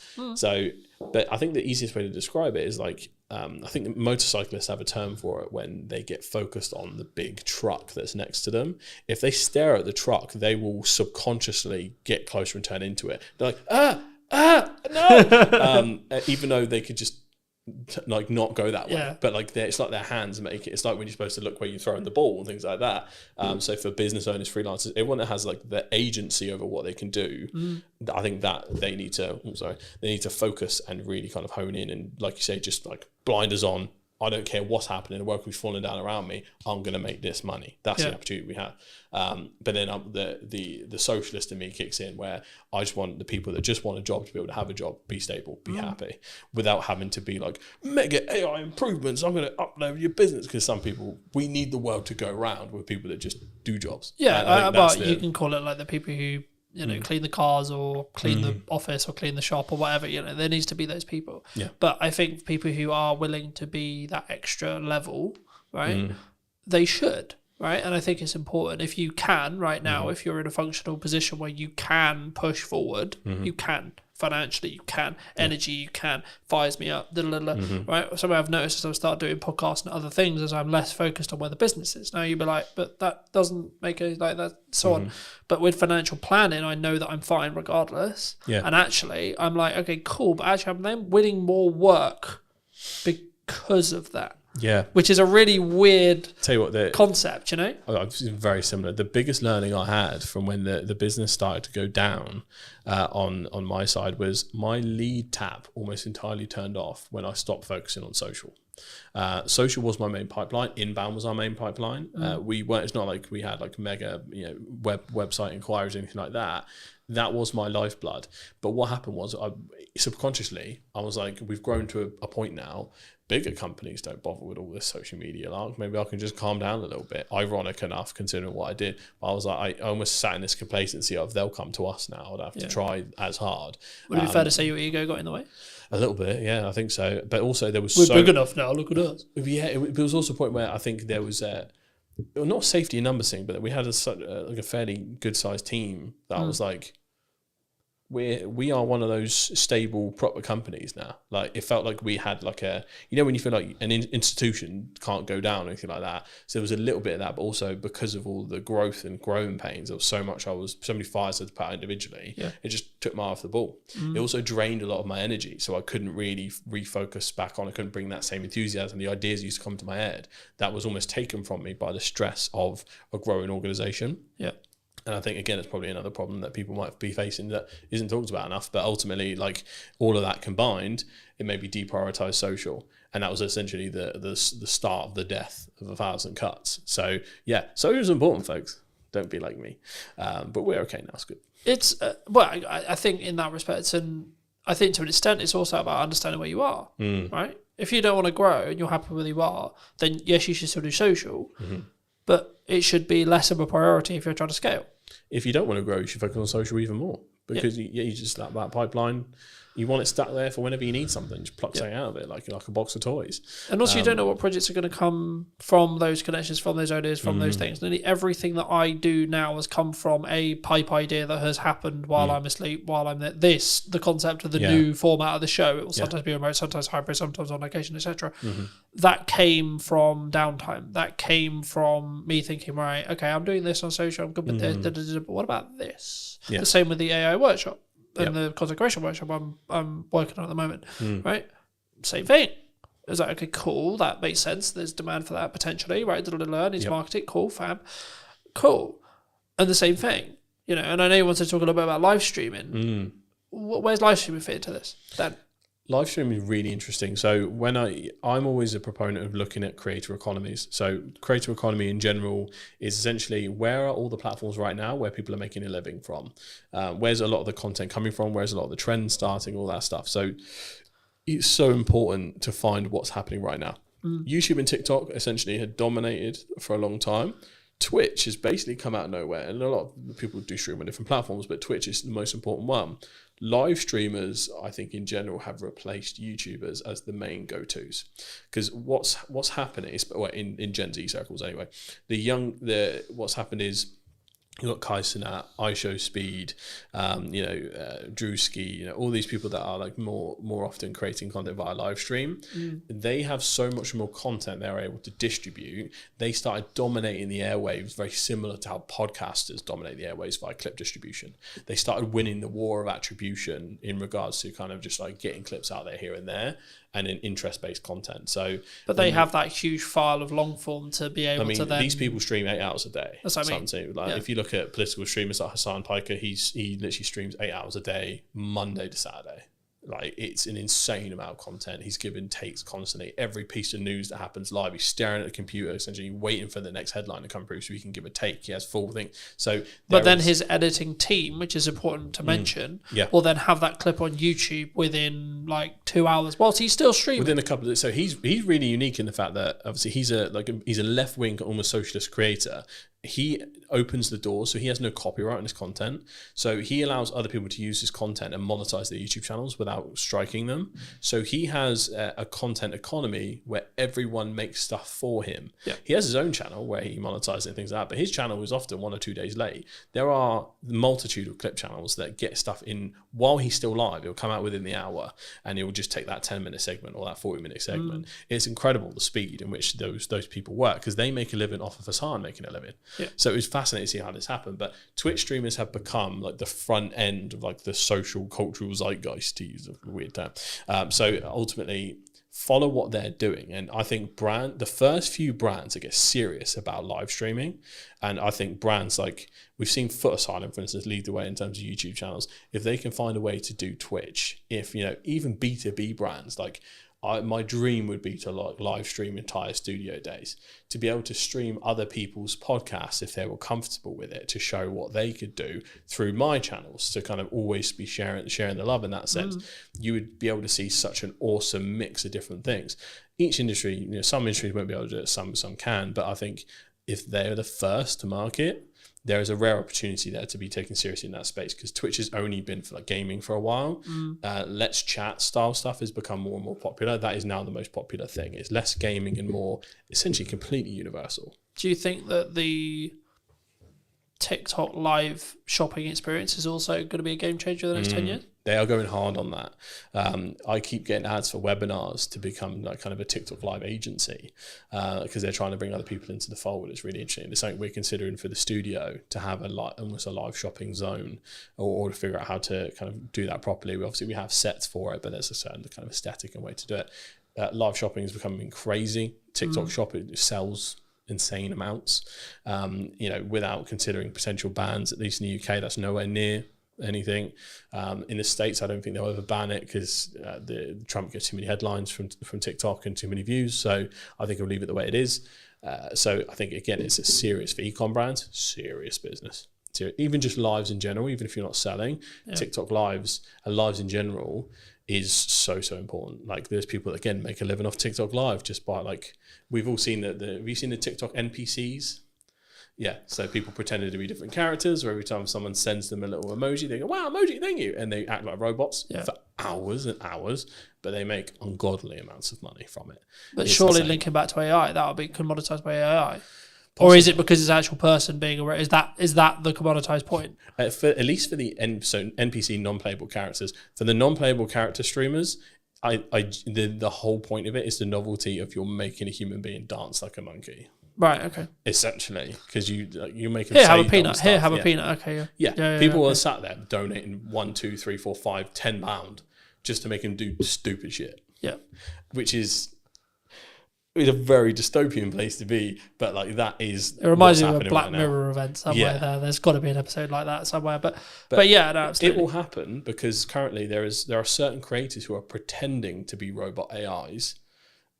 Before that's available, if that makes sense. So like they're in full cyberpunk like cosplay, and they're going, donation, thank you, and but they're acting like they're not real. So once that happens, it's going to be easy. But I think when people look at this, they go, AI is going to just replace all of these creators. I think there will be a bigger pushback than you think, in terms of people going, this ain't a person, I don't give a shit. And that will happen for a long time. Yeah. And there'll be, similar to how we get ads and spam, I think a big portion of AI content will be treated as such, as essentially slop. and then from that point it will kind of develop from there.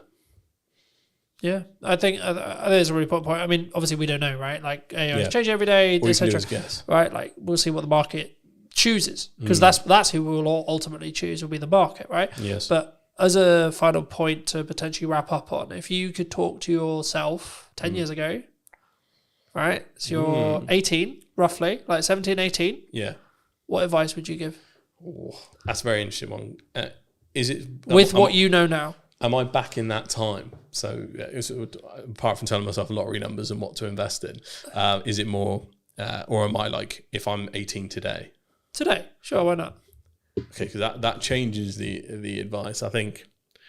Like if you were 18 today, so you could gain 10 years, what would you say to yourself? But you have none of the network that you have gained in the 10 years. You don't have the resources. You don't have the understanding. You have you have basically been reset, but it's today. Yes. So you get given 10 years, but you've also reset everything you gained in the last 10 years as well. I think it's really interesting because I know myself, and I don't listen to advice. Whenever someone else tells me to do something, I kind of do the opposite. It's a very like ADHD thing to do. But I think the important thing to say is consistency. I bang on about social constantly. It's what I do for a living. If I'd have been more consistent with my own content, I think I'd be in a very different place. Specifically focusing on platforms that will make me money. Twitch, YouTube, TikTok, all that kind of stuff, and honing in and making sure that being a creator is part of a business model and a part of an overall personal brand. Like we talked about before, personal brand is going to become so important. Some people say LinkedIn profiles will end up replacing CVs altogether because if anyone's ever done recent job applications, it's awful.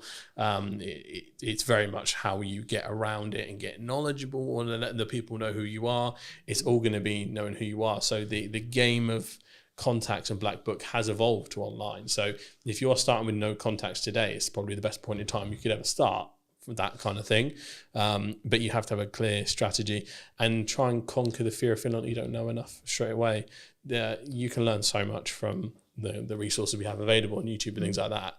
Not to say you can become an expert, but you can learn enough to help someone else off your own back via online courses, YouTube channels, pretty much immediately. And all you have to do is just try and help people no matter what industry you're in. As long as you're earnestly and authentically trying to help people, you can kind of never go wrong. So you just mix authentically helping people with consistency, you'll be in a brilliant place given a little bit of time. So that's what I tell myself, just stay consistent instead of being on and off again.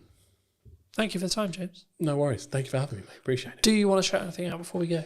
I suppose I do. Come down and use Hampshire Podcast Studios. It is a plug-and-play solution for entrepreneurs, businesses, and creators to create video podcasts, YouTube channels, pretty much anything you need. Unboxing videos, reaction videos, live streams. We pretty much got it all set up for anything. So if you're in the Hampshire area, you need to make content, come down, we'll have a cup of tea, we'll kind of plan out what you need to make, and essentially you can use this as a plug-and-play solution, or we can help you kind of manage the whole thing end to end. So if you need any help, create some content, come on down and let's get some stuff done. Thank you ever so much for joining me, ladies and gents. I hope you took value from mine and James's conversation. We're going to leave it there. I'll be back very, very soon with a brand new podcast. Who knows where I'm going to be? I might be in Southampton, might be in London, might be somewhere completely different or digitally. I'll see you very, very soon. Thank you ever so much for coming back and joining me. Take care. Hello, my friends. I hope you're well and welcome to a brand new podcast. Today we're going to be talking to Christine, who does branding. There you go. Did your interview for you. Thank you. Why does branding... I wasn't going to start here, but I think it's important to talk about it. We live in a world where there's lots of noise on social. There's lots of AI conversations. There's lots of points of view when it comes to what should I be doing, should I not be doing. Why do you focus on branding? I focus on branding because a lot of businesses are completely overwhelmed when it comes to marketing. They really don't know where to start. They don't know what they're doing. And I was finding that doing visual branding, logos and stuff like that with clients, I was finding that at the end of the project, they still didn't understand what their business was actually selling. So by doing brand strategy, which is what we're really talking about here, it's about understanding exactly who you are, what your business is, your positioning and everything else that's involved.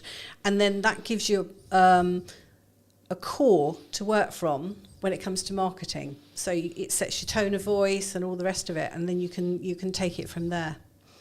So I think there's so much there, and I'm sure we'll get into a lot of it. But for me, I've been in a very interesting place the last month or two.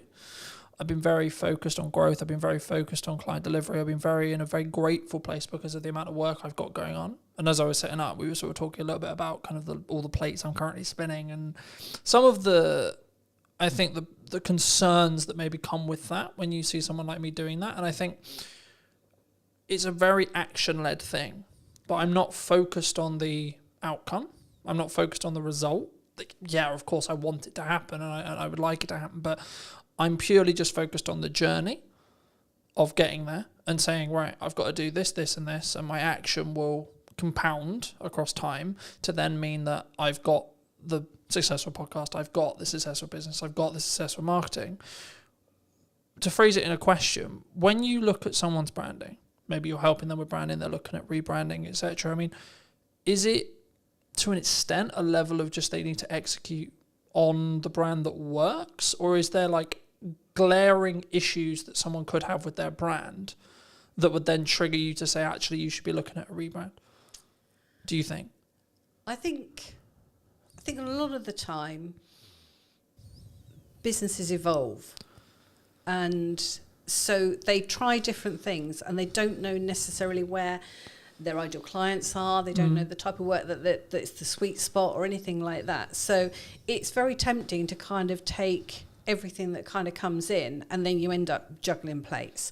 But in actual fact, once you've sort of established your brand and gone through exactly what it is you are looking for, you become very much more focused. And that's the core to everything, really, with taking on work. I mean, it may be that then you turn down work because it's just not appropriate to your end game. So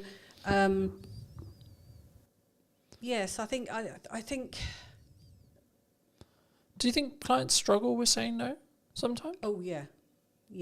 Because I think there's a mindset of, in some ways, you could say it's there's going to be no more work out there. The work's not going to be there. I haven't structured my finances or my business, and so this was a problem I had in end of 23 into 24, which was I was overspending every month in comparison to what was coming in.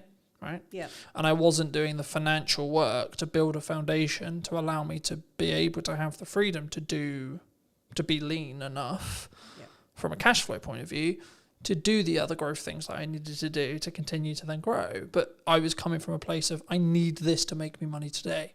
I need this to make me the money next week, because I have bills at the end of the month that, to be honest, at that time, I didn't know where the money was coming from. Yeah, and that's typical, especially in the early days of running a business. But the problem is you become so busy running around doing those jobs, and I'm just as guilty of it. You become so busy running around doing those jobs that you haven't got the time, the bandwidth, or the brain space to actually think about the fact that it's really not going to help where you go. Yeah. I mean, it becomes very much a feast and famine, as we were saying before coming on air. That you spend all your time running around, and you don't set up the next work and things. It's just not top of mind. And I think that's one of the key things about setting down exactly where you want to be, the type of clients you want to be working for, your position in the marketplace, etc., etc. Like I say, you become very blinkered then. I think there's lessons and stages, right? I think I'm always of the mind where I'm very grateful that happened, and that I nearly lost the business multiple times. And I would actually argue it's made me and my partner a lot stronger, because she's seen another side of me. Like, now everything's sunshine and rainbows in comparison, right? Yeah. But I think for me, it gave me a real reality check, because I'm sure some who know me would be like, oh, Colin's very egotistical. He's very, he thinks he's the bee's knees kind of thing. And I was like, yeah, but actually I know I've got a skill set now that's, when my back's against the wall, I'm in a corner, I know I can get out. Yeah. And I think that for me, that's a different power, if you could say, a different confidence, a different resilience. And I think that's the thing that's maybe lacking.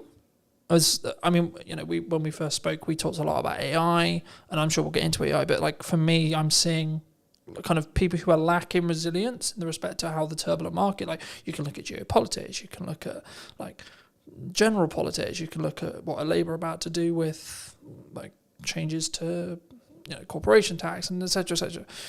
But I always look at it and go, okay, well, can I affect or change any of these things? Can I affect and change what's going on in the market and how business confidence is? Not really. So yes, I need to be aware of what's going on and what opportunities are there, but actually the only thing I should potentially be blinkered on is the things you were talking about in regards to positioning, focus and output, but also what am I doing to develop? What am I doing? This podcast came from an idea and now I'm executing on it. It's not, I think some people, and to phrase it into a question, it's going to be like people have ideas and then they don't execute on the ideas, right? I mean, why in your experience do you think people do that? I think part of the problem at the moment, or for the last few years, has been this idea that, and it's probably going to sound very controversial, but there's a lot of talk about things like niching down. Now, it can go to an extreme, I think, and what we really need to be doing is finding ways of being adaptable, because with ever-changing markets and that, the people that survive are the ones that are going to adapt. So while it's great to niche down, if you niche down too far, you can really struggle when things change. So it might be useful to say that you work in a particular industry, but if you just say that you work in that industry, that's when you're going to struggle, if that industry then suffers. Yeah. So yeah, I think it's all about adaptability. Do you think people niche because it's easier for them? The general attitude seems to be that you can make more money by niching. Yeah, I heard that. So there are a lot of designers out there who have niched down and just say that they work in a particular industry. Now, I don't do that. I have worked in certain industries and I can push those if I wanted to. But for me, if I was to niche down too much, I'd be bored out of my brain, because, the same challenges come across all industries generally. So it's, it doesn't really matter whether one week you're doing something like for branding for a care company, and the next minute you're doing something for a plumber. Something in the aviation industry or plumber or whatever. So it's the same problems, just with slightly different issues that come with those industries. But everyone's generally facing the same sort of issues. And obviously, I've got enough experience to be able to do that. Do you think you need resilience to be able to be that open? I mean, I've always been of the view that you shouldn't niche specifically into an industry, because I always use the example of say that to wedding videographers during COVID, for example, right? It's like, how'd that go? But I think for me, I get it, I get why, and I've worked with some people who are very specifically niche and it's worked for them. But for me, I also think maybe it's an authenticity thing. For me, I'd be like, I don't feel that's authentic to me. I wouldn't be able to do my best work if I'm just going to serve educators. I'm just going to serve accountants. I'm just going to serve designers. I'm just going to, etc. I'm just going to do podcasting. Because one of the reasons why I went into business for myself was so I could have the variation. Yep. So I could have the location variation. If one day I'm in Southampton, then I'm in Salisbury, then I'm in London, then I'm then I'm in Newbury, and so on. Yeah. But then also, one day I'm going to be doing podcasting, next day I'm going to be doing a promotional video, then I'm going to be doing a conference, then I'm going to so on. That variation regarding the work I do, but also the freedom that comes with. Yeah, absolutely. And it's the same with design. It's problem solving at the end of the day. I think so many people, they look at, because they only see the success stories when it comes to niching, right? Just focusing on that briefly. They see the when it works, but they don't see the ones that did it and then actually lost money. Right, or made less money or the same money. And again, to reiterate it, I think for me it's the authenticity piece. It's what else did you do outside of business? And I think making lots of money to a level could be a reason why you're in business. Sure, people do that, but actually, I've just filmed Maddie's piece, and we ended it by saying, are you living to work or working to live? Yeah. And I think for me, It's to have the freedom to be able to market the business and work with the clients I choose to want to work with. Yeah. And to an extent, I have to charge a premium for that because it means I'm going to limit my amount of client delivery. But also because I've built my business in a retained model now, I'm actually less likely to take the wrong projects because I don't need the revenue. Yeah. Like I don't need it. So then it's a question of, does it actually apply to my goals? Does it help me grow? Is it a really nice project? Is it a really fun project? Is it the right client, etc.? And then I can look a bit deeper into the relationship that I'm trying to build rather than just the transactional side of it of, right, I need to make £1,000. I need to make 500 quid. I need to make 10 quid, whatever it is. And I think sometimes how do you look at it from when you are approached to do some project work? Do you look at it purely from, are you the best fit as a designer, or as a brand, like depending if it's a rebrand, etc., or like the work, depending on the tangible work you're doing, or is it purely in some context actually they're going to pay me 10 grand? No, I mean, there's potentially clients that I wouldn't necessarily work for. I haven't really kind of come across any because they haven't. That's not the kind of client that would necessarily approach me. But if I don't think that I'm the best fit for it because I don't understand what they're doing or whatever, or just didn't get on with the people. Because at the end of the day, when you're working with someone, particularly with branding, I mean, brand strategy, the general consensus is probably that, if you're doing it, it's a case of you hand it over to someone to do. I don't work like that at all. For me, it is very much a case of I work with you. And the more involvement you have, the more you will get out of it. So it is a two-way partnership. And I'm basically facilitating it. So I'm asking the questions and I'm digging deep and I'm challenging your thinking about everything that you're saying so that we can get to the nub of exactly what's what. And sometimes that will involve sitting there with my arms crossed. I've done this before, where I'm not getting anything from someone. So it's a case of, actually, sell me what you're saying, because I don't get it.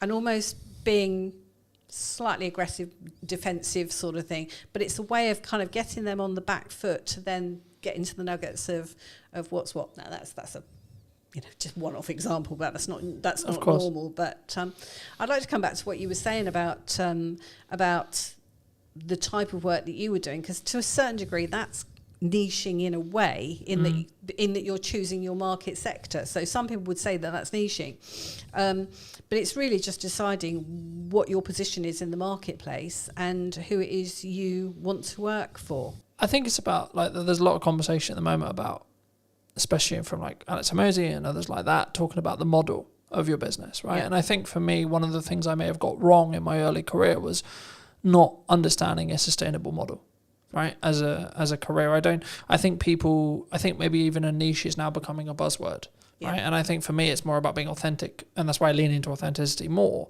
because it's about, for me, saying, is this the right client?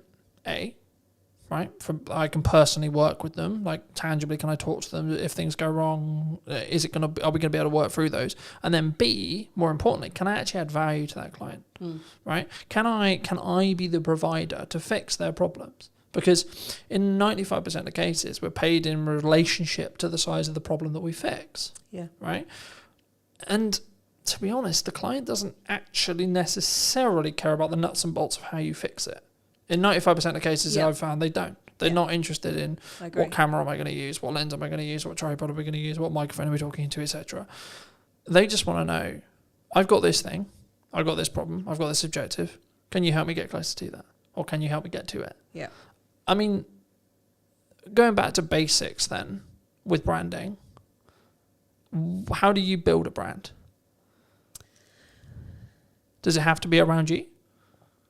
What, as an individual? Yeah, so when you're looking to build a business, let's say I was starting again. Okay. How would I build a brand? Okay. Well, we do use a framework generally to establish the core values and positioning and all the rest of it. It's one of those things where, what do you want to do with the business? That's where we've got to start, really. What do you want to do with the business? Where do you want it to go? Do you want it just to be you? Because that's the key thing. If it's just going to be, is that looking tangibly at, like, do you want to exit? Do you want to sell? Like, etc.? Are you going to have staff, all that Okay. sort of thing? Where do you want to be in 5 years' time? Where do you want to be in 10 years' time? Because if you're looking to build an empire or an agency or something like that where you've got staff, there's no point building a personal brand. Well, there is a point, but do you know what I mean? The business cannot be your personal brand, because going forward, that's not going to work. You've got to build a business brand. Mm-hmm. Do you see what I mean? Yeah, so, because your staff are going to have to come under that brand. So, do you they think need to people be worry part of about scalability? Because what you're talking about there is scalability. Do you think people worry about scalability too much? that. Because I would argue, like, depending on how you look at it, your personal brand is either infinitely scalable or not scalable in any way, depending on your mindset around it. So the one thing I'll never be able to outsource is me sat here in front of you today, because I need to be involved in the content. Sure. Right? Sure. So in that respect, it's not scalable. But the more content I have, it's infinitely scalable. It is, but what I'm saying is, it's how you then put that out. Do you put it out as you, or do you put it out as the business? Mm-hmm. Do you have a business name like I do, separate to the to my own brand, like me? You know, because if you are going to have staff, you cannot just rely on your personal brand. I mean, I remember years ago I went to an interview with somebody whose attitude was very much, well, I'm the face of the brand. Which was fine, but it just meant that he couldn't have a sales guy go out on his behalf, because that wasn't the face of the brand. Do you think that can transition though? Do you think, like, when a business starts, it's very founder-led, let's say? Yeah. Right? So in my case, it's 100% founder-led, right? When you have a discovery call, you're talking to me. I show up on set, you're talking to me, you're working with me. When we do the strategy meeting, it's me. When you're doing the post-editing, it's me. But if I choose to, right? One of the main visions that I had was, let's scale it. I think they can work simultaneously. It depends where in the growth process you actually come in with this, really, doesn't it? I mean, yes, if it's at the very start of a business, but what I'm saying is those are the questions that we ask for going forward, because if you are going to stay as a freelancer or as a solopreneur, whatever, then build your personal brand, because that's probably got more equity long term than your business. But do you think that's Do you think clients and consumers are more open to connecting with people's personal brands than company brands then? Because I've found personally, looking at like the corporate side of the world, that even corporates are now like driving out saying, who can we put maybe in the C-suite, or like who can we put out that is the personal brand for the corporation? So I think it's because I remember listening to a couple of years, about 2 years ago now, and it's kind of transitioned as well into 25 as well, where corporate trust is at an all-time low. I don't know if that's still true now, but it definitely was a couple of years ago. And I think part of the reason is because they stopped being personal. Yeah. They stopped having this. You stopped knowing the salespeople. You stopped knowing the business owner. Yeah. You stopped knowing the person that was behind it. And it became very... And that was kind of the transition into AI as well, because it became very just about profit and about ROI and about, like, how can we leverage this and how can we be as efficient as humanly possible? And humans aren't efficient by proxy. We're not robots, right? No.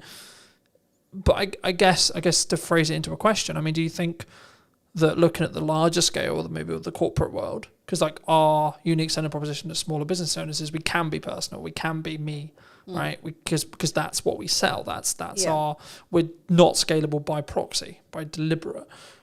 Do you think corporates should be looking at personalizing their business brands? What happens when the person leaves? If it's a person, if they've moved company, then what? What is that person putting out? Are they putting out stuff that's on brand with the company's policies, or are they putting out stuff that's completely random, and at odds with it? It's difficult, isn't it? Yes, a difficult one. Yeah, I think there's pros and cons. I think there's risks like anything when it comes to that. But I think that maybe the medium-sized companies that may be listening to this, or the larger companies that listen to this, I think you have to make that decision, and then you have to commit to it for a period of time. Yeah. And to an extent, you are potentially risking, and that's why I sort of lean towards C-suite, because they're less likely, they're more committed to the company that they're in because they're C-suite. But actually, I would say, okay, well, let me pivot the question differently. If you're an employee or someone who's entrepreneurial minded or starting out, then should you just focus on personal brand? Do you think? I don't think you should ever just focus on personal brand. I mean, Or can you run them side by side? Yeah. Because people know I'm Colton from Brandon Media, but they'll probably know Colton more than they'll know Brandon Media. Yeah, I think you should run the two. I mean, that's what I would do with various clients is run the two. So you have stuff that's a bit more key messaging, perhaps, that's going out on the company side, and then stuff that's a bit more personal on the on the individual side. And then the two, there's no reason why the two can't work together. But I mean, I think going back to what you were saying about sort of staff and that, you've only got to look at what's happened with the BBC recently, where you've got employees that are putting out stuff that the BBC haven't agreed with. So, that can become part of your brand strategy, that because staff do need to know where the rules and regulations kind of are with it. So, that can be included in your brand strategy as to how your staff behave when it comes to things like social media, as well as, how they behave with customers and how they look and behave on premises, etc., etc. So, the whole thing kind of ties up staff, because staff at the end of the day can be biggest advocates. Yeah. No, I agree. I think that's quite a cautious line, though, from an employer point of view, like as someone who's been employed, where I won't say their name, but I was employed, and the social media policy was basically, you can't, which I get and I'm completely cool with, you can't name us in any way, you can't talk about us, etc., which I get, but that's kind of the line I would draw, because I think the issue can come is when you're saying to someone who works for you part-time or works for you full-time, you're then saying you can't post on social media full stop, right? I think that's when the concern is for a lot of people, because I think they would be like, well, from a civil to liberty point of view, it's like, well, no, you can't control that. But not even there. It's actually like you're now bleeding into my personal life, and like you're stopping me from developing like a potential side hustle or like a business on the side, etc. And I think, from my view at least, a employer needs to be quite cautious with how they. I get it from a PR point of view. I get it. I do. But you need to be quite cautious in how you execute that, in my view, because you need to make sure that where the boundary lines are. Like, it's completely cool if you work for, like, let's just say Company X, that I shouldn't be writing as an employee of Company X. Oh, well, Company X is blah, blah, blah, blah. Yeah, sure. That's the danger, right? But if I've got an opinion or I want to talk about something that's completely irrelated of Company X, why shouldn't I be able to put that on social? And that's why I think the kind of the to and fro and having the and treating people like adults, right? And having the adult conversation. And it's not about like you must follow your contract necessarily all the time. It's actually people are going to make mistakes, right? And that's kind of leading into my next question, which is going to be like, we can have the brand strategy to the T, but what if I want to do something that's not on that? When it comes to marketing and output, do you think I shouldn't? Brand strategy is really guidelines more than rules and regulations. So, should I post about my dog, for example? Depends whether it has any relevance, I suppose. Or whether it's a nice dog. Or, I've referenced when I'm not in a relationship in content before. Now I'm in a relationship, I've referenced that dynamic, right? Yeah. But my partner's not wanted to be as public as me, so I don't use her name. Right, it's got nothing to do with the fact that like she's not cool with being on it. Essentially, it's just respect out of her, and saying, well, okay, well, she's not as a public person as me, and that's cool. But I can still talk about the dichotomy between how I balance a business and I balance a relationship, and the how my thoughts have changed across time. But that isn't specifically business related. It's not like what's the ROI on that. If you're just going back to the ROI thing again, it's like, well, what's the ROI on that conversation? I mean, those are probably the posts that will get the most, traction anyway. So, I think it's just about being sensible with it. I mean, I know plenty of clients that their staff do post something we put out, or they'll reference something that's happened that they've done at work or whatever, and that's just them showing their skill set as much as anything, or success of something. So yeah, I think it's one of those things that decisions need to be made. As with any aspect of branding, it's about making some decisions and setting down some guidelines, and what companies do is up to them. But, yeah. I think to an extent it is about looking at risk and reducing risk in some ways, but also having the understanding and compassion that by putting person in a box for the wrong person, that might mean you push them away from working for you or etc. And you may want their talent because they're really good at X or Y, for example. Yeah. Do you think AI is going to change that? Do you think AI, because when we initially connected, you were talking quite a bit about AI.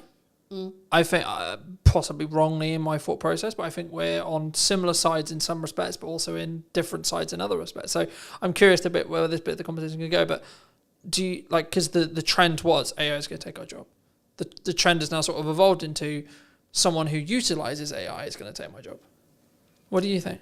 I think that's probably right. That people that understand AI are likely to take the jobs. Yeah.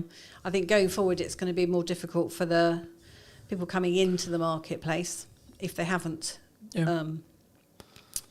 or people that just will not point blank refuse to learn these things, because at the end of the day it's just a tool. Yeah. It's just a tool. So, if I didn't know how to use Illustrator or Photoshop or something, I'd be, I wouldn't get the jobs, sort of thing. And it's the same with AI. AI is just a tool that speeds things up, as far as I'm concerned. Do you think there's a lot of scaremongering around it? Do you think people are very... I think there's a lot of hype. Okay. I think going forward I've got a client that's in the sector, and he's convinced that they're going down the wrong route completely, with building on knowledge graphs rather than mathematics.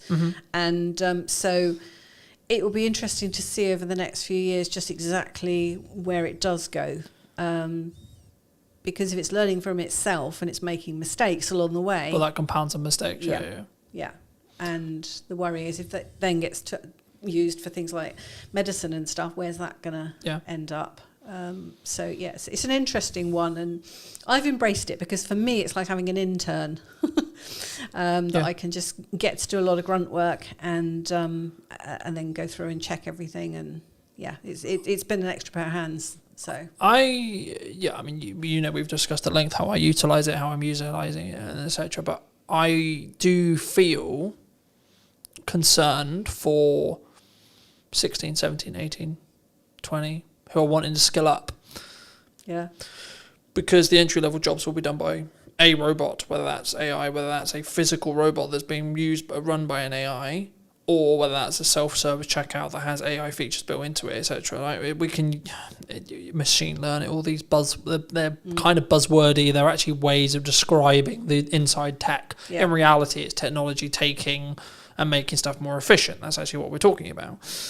The concern, in some ways, but then the other side of it is like actually the opportunity. Because like if you're 18, 19, 20 and you become really good and really efficient with utilizing AI tools, then you'll be able to jump ranks that like you wouldn't be able to. So I think I'm curious to see where it's going to be. Like you, I'm very curious to see where it's going to be in the next couple of years. I wouldn't say to anyone listening as well, don't utilize it for everything. Yeah. The analogy I've started using now is use it to sharpen your knife. Yeah. And then still use the knife yourself. Yeah. In the same way you wouldn't use a hammer to put up a set of shelves. Yeah. You use a screwdriver. You need to know how to do the process that you're getting it to do. But also there's a cognitive side of it as well, which has been discussed a bit, but not as much. If you're using AI to do your thinking for you, you'll be ceased to be able to think. Yeah, exactly. Which for me isn't too much of an issue because I use it to do the stuff I already know how to do. Exactly. And then I can then think about the larger scope stuff. Yeah. So my brain, and I'm also someone who's now forcing myself to read a physical book, right, as well, because I'm aware of the cognitive stuff that I'm now not doing because I'm utilizing technology. Yeah. So I'm trying to balance it deliberately. Yeah. But I guess the question is like, is there like, when you look at branding, when you look at what branding feels like, looks like, sounds like, is AI potentially going to change that, adapt that, like potentially ruin it, potentially destroy it? Because some people just potential use for it. any of this, Some isn't people would there, just type really? into ChatGPT, write me a social media post, enter. Yeah. Right. Yeah. But then who are they actually talking to? What are they trying to say? Those are the things that you need to understand before you would then use it for writing social media posts and that. I mean, it's a shame that they are focusing on the creative side of things rather than, what we really need, which is care workers and bots that can look after elderly in their own homes and stuff as a support and a companion and a safety line and all the rest of it. But we're not anywhere near that, because that involves a whole plethora of abilities that AI just hasn't got and is way You need off to be able to of. empathise, etc., etc. Yeah. So it's just a shame that they just seem to be focusing on the creative sides. But I mean, it's also coming in for things like law and stuff like that as well. So, I mean, are we all going to be out of jobs? Are we all going to, Well, if you go down the Terminator Doomsday books, then yes, right? But and then we're looking at completely universal income and that kind of entire point, and no one works, etc. But I actually think the real reality will be what happened with technology, has always happened with technology, which is the jobs we did won't be as important or as done by us anymore. They'll be done by a computer, technology, or AI, or both. And then we will do strategic thinking, we will do creation, we will do and that's why I'm focusing solely on strategic thinking now. That's the only things I'm thinking about. That's the only things I'm creating for. That's the only because everything else will get commoditized. Cameras will have AI chips inside them that will be able to, like, we're already seeing it. Yeah. Like the cameras that are coming out, they can AI track my face better than a focus puller can, arguably. Right now, if you go to a purist in Hollywood, they're going to say no, a human's better because it has mistakes and etc. But the reality is going to be solo setup, solo shoots like today. I need cameras that can work without me having to look at them. Yeah. Right? So I can focus on talking to you. That will be where the game changers are. Yeah. Because you'll have technology enhancing what I can then do on my own, which removes my costs. And I've been thinking about this a lot. It's like, well, actually, businesses have done this always. They've tried to find ways to pay people less or outsource it to other countries, and they've always looked to reduce costs as part of being in business. But it did also open up a question, which is like the counter opposite to AI, which is what role does emotional intelligence play in our branding or in business? Yeah. Which is the other side of it, which has to be humanized. Yeah. Do you lean into emotional intelligence? Is it a situation where, because I've always been very fortunate where I was brought up to understand emotional intelligence and be very emotionally in tune, so to speak. I could go down the road of like men are known to be a masculine, stoic thing, but I've noticed actually the people who are, quote, winning when it comes to social and what they're doing can lead with emotional intelligence, meaning they can lean into either the feminine energy of being empathetic and understanding and that kind of thing for periods of time, and then also then transition and shift into the go-getter, stoic, I've got shit to do, fuck my feelings, it doesn't matter, I'll deal with it later kind of approach. And I think actually the people who don't sit on their morals and go, I'm a stoic man or I'm a stoic woman, but then also don't lean into the I'm a victim, the world's really difficult, and actually can balance between the two and bounce between the two and lean between the two, will be will be in a position where they are more likely to win. Because they won't just be, in the same analogy, smacking a head repeatedly against the wall going, well, the wall's not breaking down. But it's a case of understanding your client in that situation, really. I mean, if you know that your client is a female of a certain age and likes, certain rom-coms and all the rest of it, you're going to have a more feminine approach when you communicate with her. Whereas the same approach isn't going to be applicable for a roughy-tufty man, is it? That's into outdoor sports or something.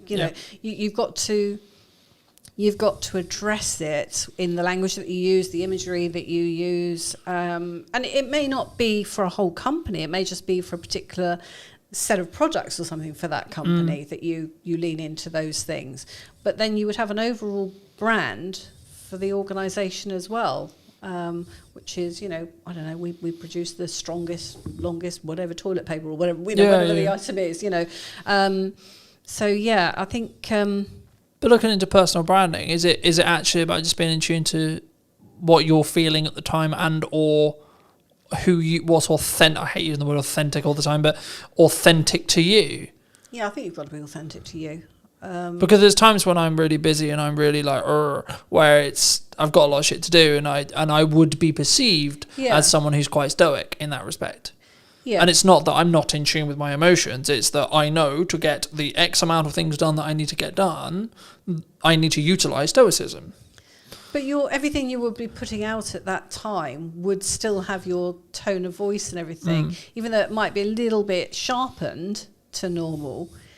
There would still be the essence of you within that. I mean, I'm very introvert, so doing stuff like this is terrifying. But and I know that in some instances that can kind of come across as a little bit aloof. And it's not. It's just that I tend to stop and think about everything. If I go into a networking group or something, I'm kind of there assessing the room and everything. And it's not that I'm sort of being snobby or anything like that. I'm just processing what's going on. So, and I'm quite open when it comes to social media stuff. I mean, I don't talk about family and things like that particularly on there, but I will hint at things just because but yeah. Do you think it's also about kind of the chapter that you're in? I've been, and again, it's kind of like, again, I hate using the word authentic, but it's being authentic to you because, like, for example, I've always been someone who talks about my emotions quite openly.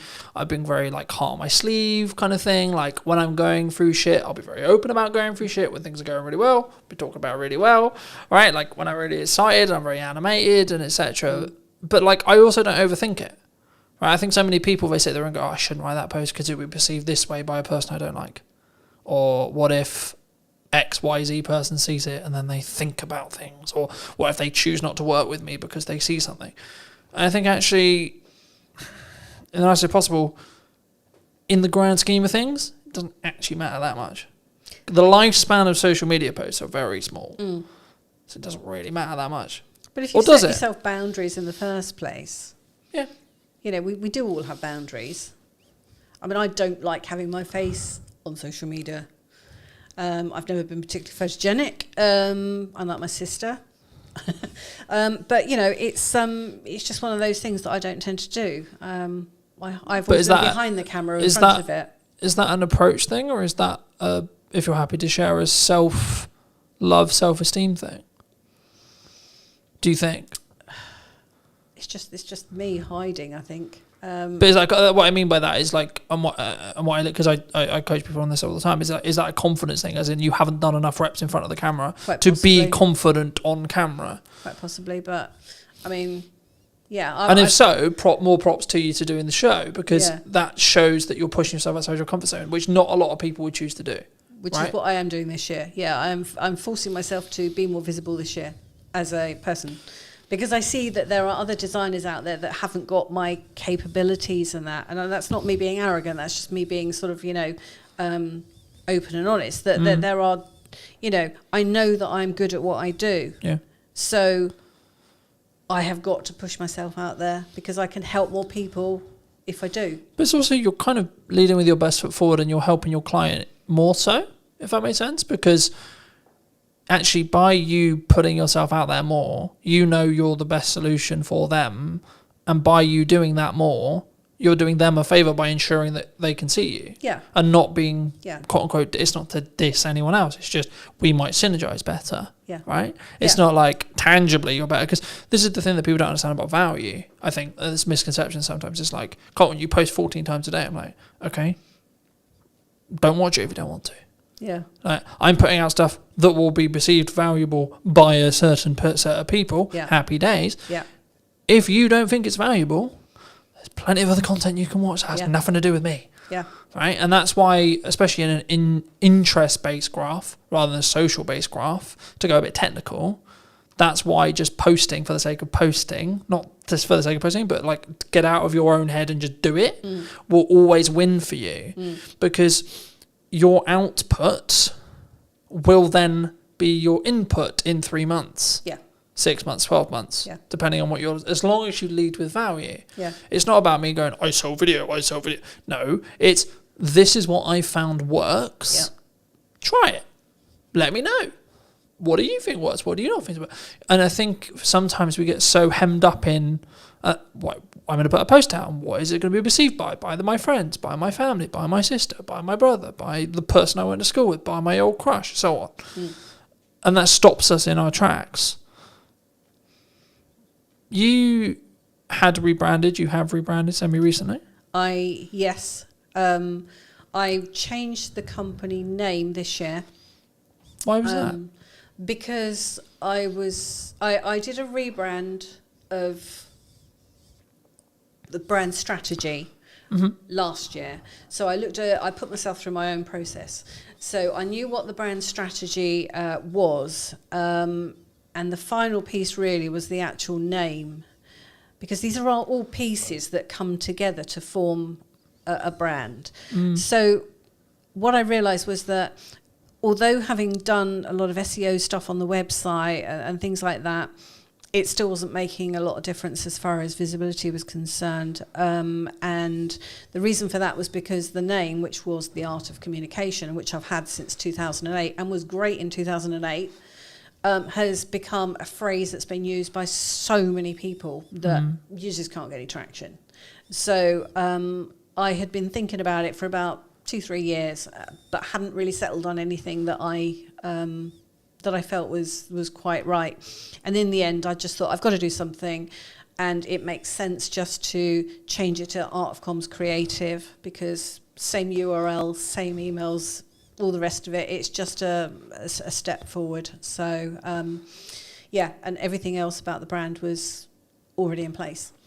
And that's something that I've done with other clients as well, where they've had their business for 2-3 years or a bit more, and they've found that they wanted to have a rebrand, and we've looked at the name as part of that, because they just weren't working. I mean, some of them were long names and all the rest of it. So, and the other thing with rebranding like that is well, once you've got your brand strategy in place, it is possible to pivot with everything else remaining the same. Yeah. So it could be that you change a name, you change a product or something like that. But if you've got all the rest of it in place, that's just one element that you need to then alter.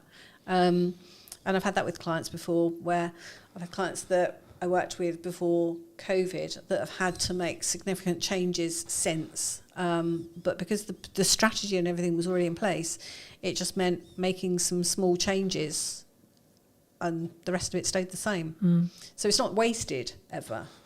I think sometimes we don't we underestimate the seasons we're in, and I think it's that as long as that branding, comms, tagline, colors, typography, camera, network, etc., served that season, then it doesn't matter if you completely change it.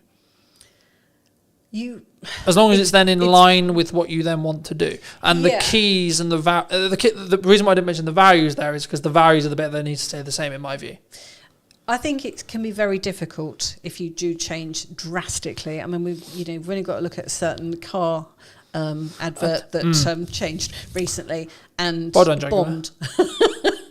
But I would argue they changed their target demographic there. Yes, and that was half. Which was the issue. Yeah. Right. You could have reworded and redesigned the logo 1,000 times over, and as long as you were still talking to those same people, who cares? Yeah. So it can be very dangerous doing that. I think you've just got to. But that's why I think you need to be authentic when you start about your values, meaning the business. You need to install the values that you have into the business, whether it's a business brand or your personal brand or both.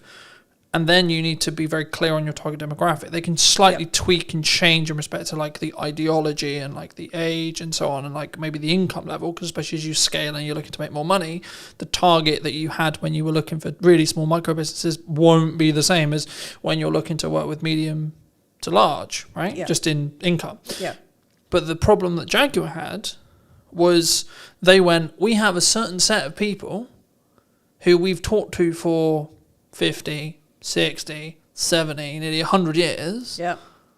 actually, no, man, we don't want to talk to you anymore. Yeah, we're not interested in you. Actually, we're going to go over here and talk to these people who actually didn't really like us to start with. Yeah. And that's the problem. You don't necessarily have. And then call it a rebrand. Yeah, you don't necessarily have the influx of new clients coming in that are the rebranded clients, and you've alienated your existing customer base. Yeah. And it's not about being like overly political or anything, in my view at least. It's actually about understanding who you serve. Yeah.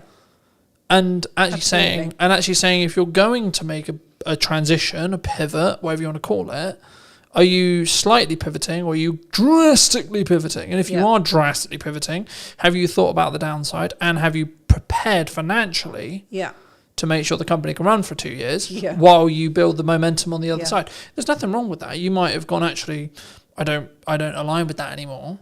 But instead of doing it in micro changes, what Jaguar did was, we're going to go over here.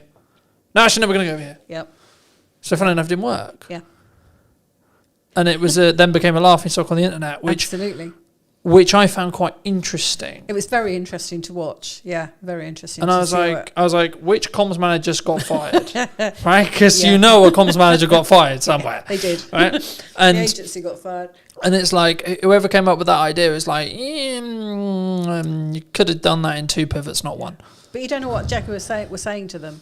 So, I mean, it's all being blamed on the agency. But, I mean, at the end of the day, but also did, and this could be anyone, not necessarily aimed at Jaguar, but did they want to lean into where they believed the future with political correctness was going? Who knows? You know, I've always been of the view that if you don't know what I say, don't listen to it. Yeah. Right?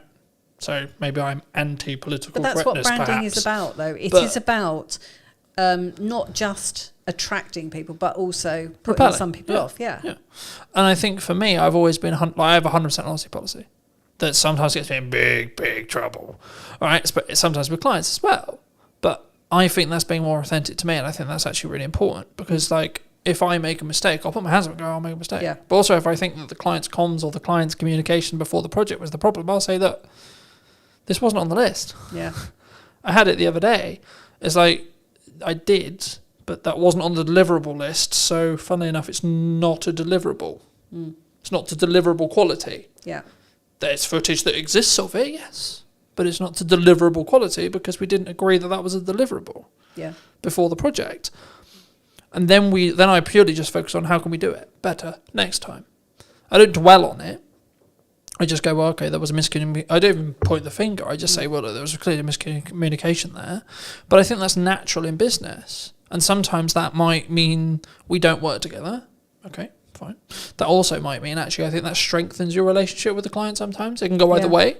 Yeah. And I think, do you see that that's actually okay sometimes? Like mistakes happen in business, and like how does it say more about a person, I guess, in a question, about how they deal with the problem and how they deal with the mistake rather than... Yeah. Because mistakes are bound to happen, right? Yeah. I think a lot of it is about managing expectations. I remember years ago I did a logo for a company down in Portsmouth, and there were 2 partners involved, and one of them loved what I'd come up with, and the other one was completely no. He was almost stroppy about it. The guy that loved it, he came on and he said, "We've got a problem here." And so I just sort of said, you know what, let's have a meeting and we'll sit around the table and work out what's going on here. And I went down there, and funny enough, the guy who loved it scarpered. He left me with the other guy. But love to meet you, bye. But as it turned out, I mean, what we did is we sat down and I just sort of said to him, look, went through the various things, sort of like, what about the colours? Yeah, I'm fine with the colours. What about the fonts? Yeah, I'm fine with the fonts. So where's the problem? So what's the issue then? Actually, I promised someone who's an investor that we would use certain aspect in this logo, which we haven't done. And I'm kind of like, oh, okay, we can sort that. Do you know what I mean? It's kind of like, let's just get it resolved, and then we can move on, because but I could have just sort of said, what's going on here? That's not right. I'm a designer, I know best, and all the rest of it. But no, let's actually work on this together. Do you think there's a level of ego there? Like, as in, you have self-worth rather than you have an ego? Yeah, I don't Because- there's no place for an ego in design, especially when it I was comes to saying branding. business. I was saying business, right? You need self-worth in business. I need to know Yeah. what I'm worth. I need to know that I'm valued. Yeah. Da. I need to love myself, etc. Yes. Yeah. But I not sit on my high horse and go, oh, I'm an ego, this. No. I mean, one of the things I don't have is a particular house style. Okay. And I was talking to a client a few years ago, and I said to her, so what made you choose me as opposed to other designers you've been looking at? And she said, because I looked on your website and there was no logo on there that I didn't like. And she said, the other thing was every logo was different and it was all different styles and stuff. And she said, and bearing in mind this is just coming from me, it's not, no other staff or anything. She was kind of like, and I realised that you would actually listen to what I wanted, and I wouldn't be pigeonholed into what your house style. Yeah. And I thought that's actually quite a wise thing to sort of like to realise, because actually there are people out there that will do house, a particular style, and if you want that style, go to them. Yeah. But that's what you're going to get, is what she was saying. So I thought that was quite intelligent. Do you think it's like, I mean, I see this in marketing quite a bit, where it's like, this is how we market a business. And I've always been listening to the client and listening to what they want to do and then try to amplify that. Yeah. But also, I'll also say in the next breath, I'll go, well, I know why you're coming from, but that's not going to work. And here's Yeah. why. Yeah. But I also come with a solution. I don't just go like, Yeah. that's not going to work, bye. But I think for me, that takes a level of conviction, because also I'm putting my neck on the line. Because if that thing that I've just said doesn't work, I look like a right twat. Right? Because I said your idea's not going to work, but my idea also didn't work.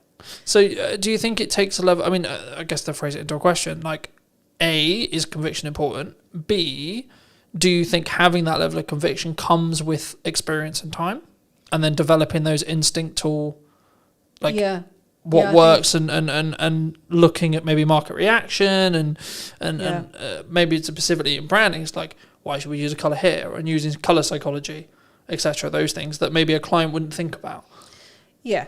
I think a lot of it does come from experience and having, seen how things have gone in the past, and just having, a real in-depth knowledge of how these things work makes a difference to the outcome. But I mean, it's always a partnership between a client. It's never just me doing something. It's always a case of, right, I'm thinking through things, whether if it's a print sort of item, the technical specs and all the rest of it that we need, and what's the call to action, and what's the marketing message, who's the target audience, all those sorts of things. What do we really want to get across here? But yeah, it's very much a joint partnership. There was another client that I worked for once, and I remember I wasn't working for the boss, I was working for a managing director, and I had a meeting with this particular lady, and the boss happened to come into the room, and I was a little bit worried, because I thought at the time, it's all very well working with the managing director, but if the boss then says, I don't like what you've done, where do we go from there? And he came into the room, and I just sort of like grabbed him and sort of said, project seems to be working, going through pretty well, sort of thing. Are you happy with the logo and the design work that we've done? And do you like it, sort of thing? And he said, don't matter whether I like it. He said, it's whether my clients like it. And I thought, bingo, yeah. So, all went through easily and that. But, it's just a case of working together to get the end results that we're looking for. So understanding the results at the start, what we're trying to achieve with this. What's the job? What's the ROI? Going back to the ROI side, and I think that's interesting, because I think it's the same thing. And when you do anything, I think I had an ideal that was, I want the podcast to be like this. I want my business to be like this. I want what I do with content to be like this. But if the market reaction is, no one gives a shit, got to change it. But a lot of people don't start off like that. I mean, I certainly didn't. I didn't know what I wanted my business to be at the very start. It was basically started because I needed to work for myself because I needed to work around childcare. And then as things have kind of progressed over the years, it's now actually, what do I want this business to look like? What kind of clients do I want to work with? What kind of hours do I want to do, and all the rest of it? That all then gets a bit more solidified. Yeah. But it's about helping clients really on their journey. I mean, that was one of the things that came out of me doing my own rebrand and my brand strategy was, the fact that I'm a people pleaser. I like to help people. And one of the things that I realised was that I can't help a lot of people on my own. But what I can do is I can enable a few people that can then go on to help other people. Yeah. So it fans out as a as a sort of structure. Well, it has a knock-on effect. And Yeah. I mean, the next question I was going to ask you is specifically about marketing. Do you think that people need to lean into more ideal action, as in like executing regardless of the outcome or regardless of it's not perfect, to make the ball start rolling, rather than I'm going to sit on all my ideas and I'm going to execute when it's perfect? I think there's got to be a level of perfection there. I mean, I don't mean perfect, but I mean, there's You have to got be hit a level certain of standard, of confidence course. and, Yeah, all the of rest course. it. There's no point putting out just rubbish for the sake of. Well, there's no putting posting for the sake something of out. posting, right? Yeah. Oh, look, I posted today. Yeah. But if you have intention behind it, then it's better to put something out than wait for it to be. Because when absolutely it's spot on. perfect, Well, exactly. right? Like for me, imperfect action consistently will always outbeat Yeah. waiting for perfection. Because if you're growing, Yeah. personally growing or Yeah. business growing, your definition of the word perfection Yeah. will be different, right? And what's perfect today may not be perfect tomorrow Yeah. with all the changes that we've got going on around us. And also, it may So- not align. Like I've been in a very fortunate position where the business has taken me on multiple journeys, that some of which are very lesson heavy, other of which are like filled with joy and filled with happiness, right? But I'm still grateful for every single one of those. And I've actually found that what I want from the business has completely changed in the now nearly 9 years I've run it. When I started, and I was naive, you could argue I was naive, I was, but I was not more naive than I am now. I was like, I'm going to grow the largest production company or the largest marketing agency in the world, right? It's going to be huge. It's going to be this. And then until you actually start having the office, having the staff, having the costs, having the stress, I was like, fucking hell, no, never mind. Yeah. But What now is I've, success? but I've now realigned it to be actually, okay, maybe one day, sure. But I've now stretched my time window to be, I want to do this for 40 years. I want to still be able to do this in 40 years. And then see where we are. It's not about necessarily that. And I think there is a point in that. And the goal I've always had, and the reason why I still sort of lean on that goal, is because if you set an extraordinarily large goal, you're constantly trying to chase the stick. Yeah. Or the carrot on the end of the stick. You'll never be content with the results that you create, which means you're constantly looking to grow and develop, which I think will be a better place than, oh, well, I did it. If I look at just doing 20 episodes of this podcast, I've done episode 20. Yeah, Done. now what? I'm done. Yeah. I can stop now. Yeah. But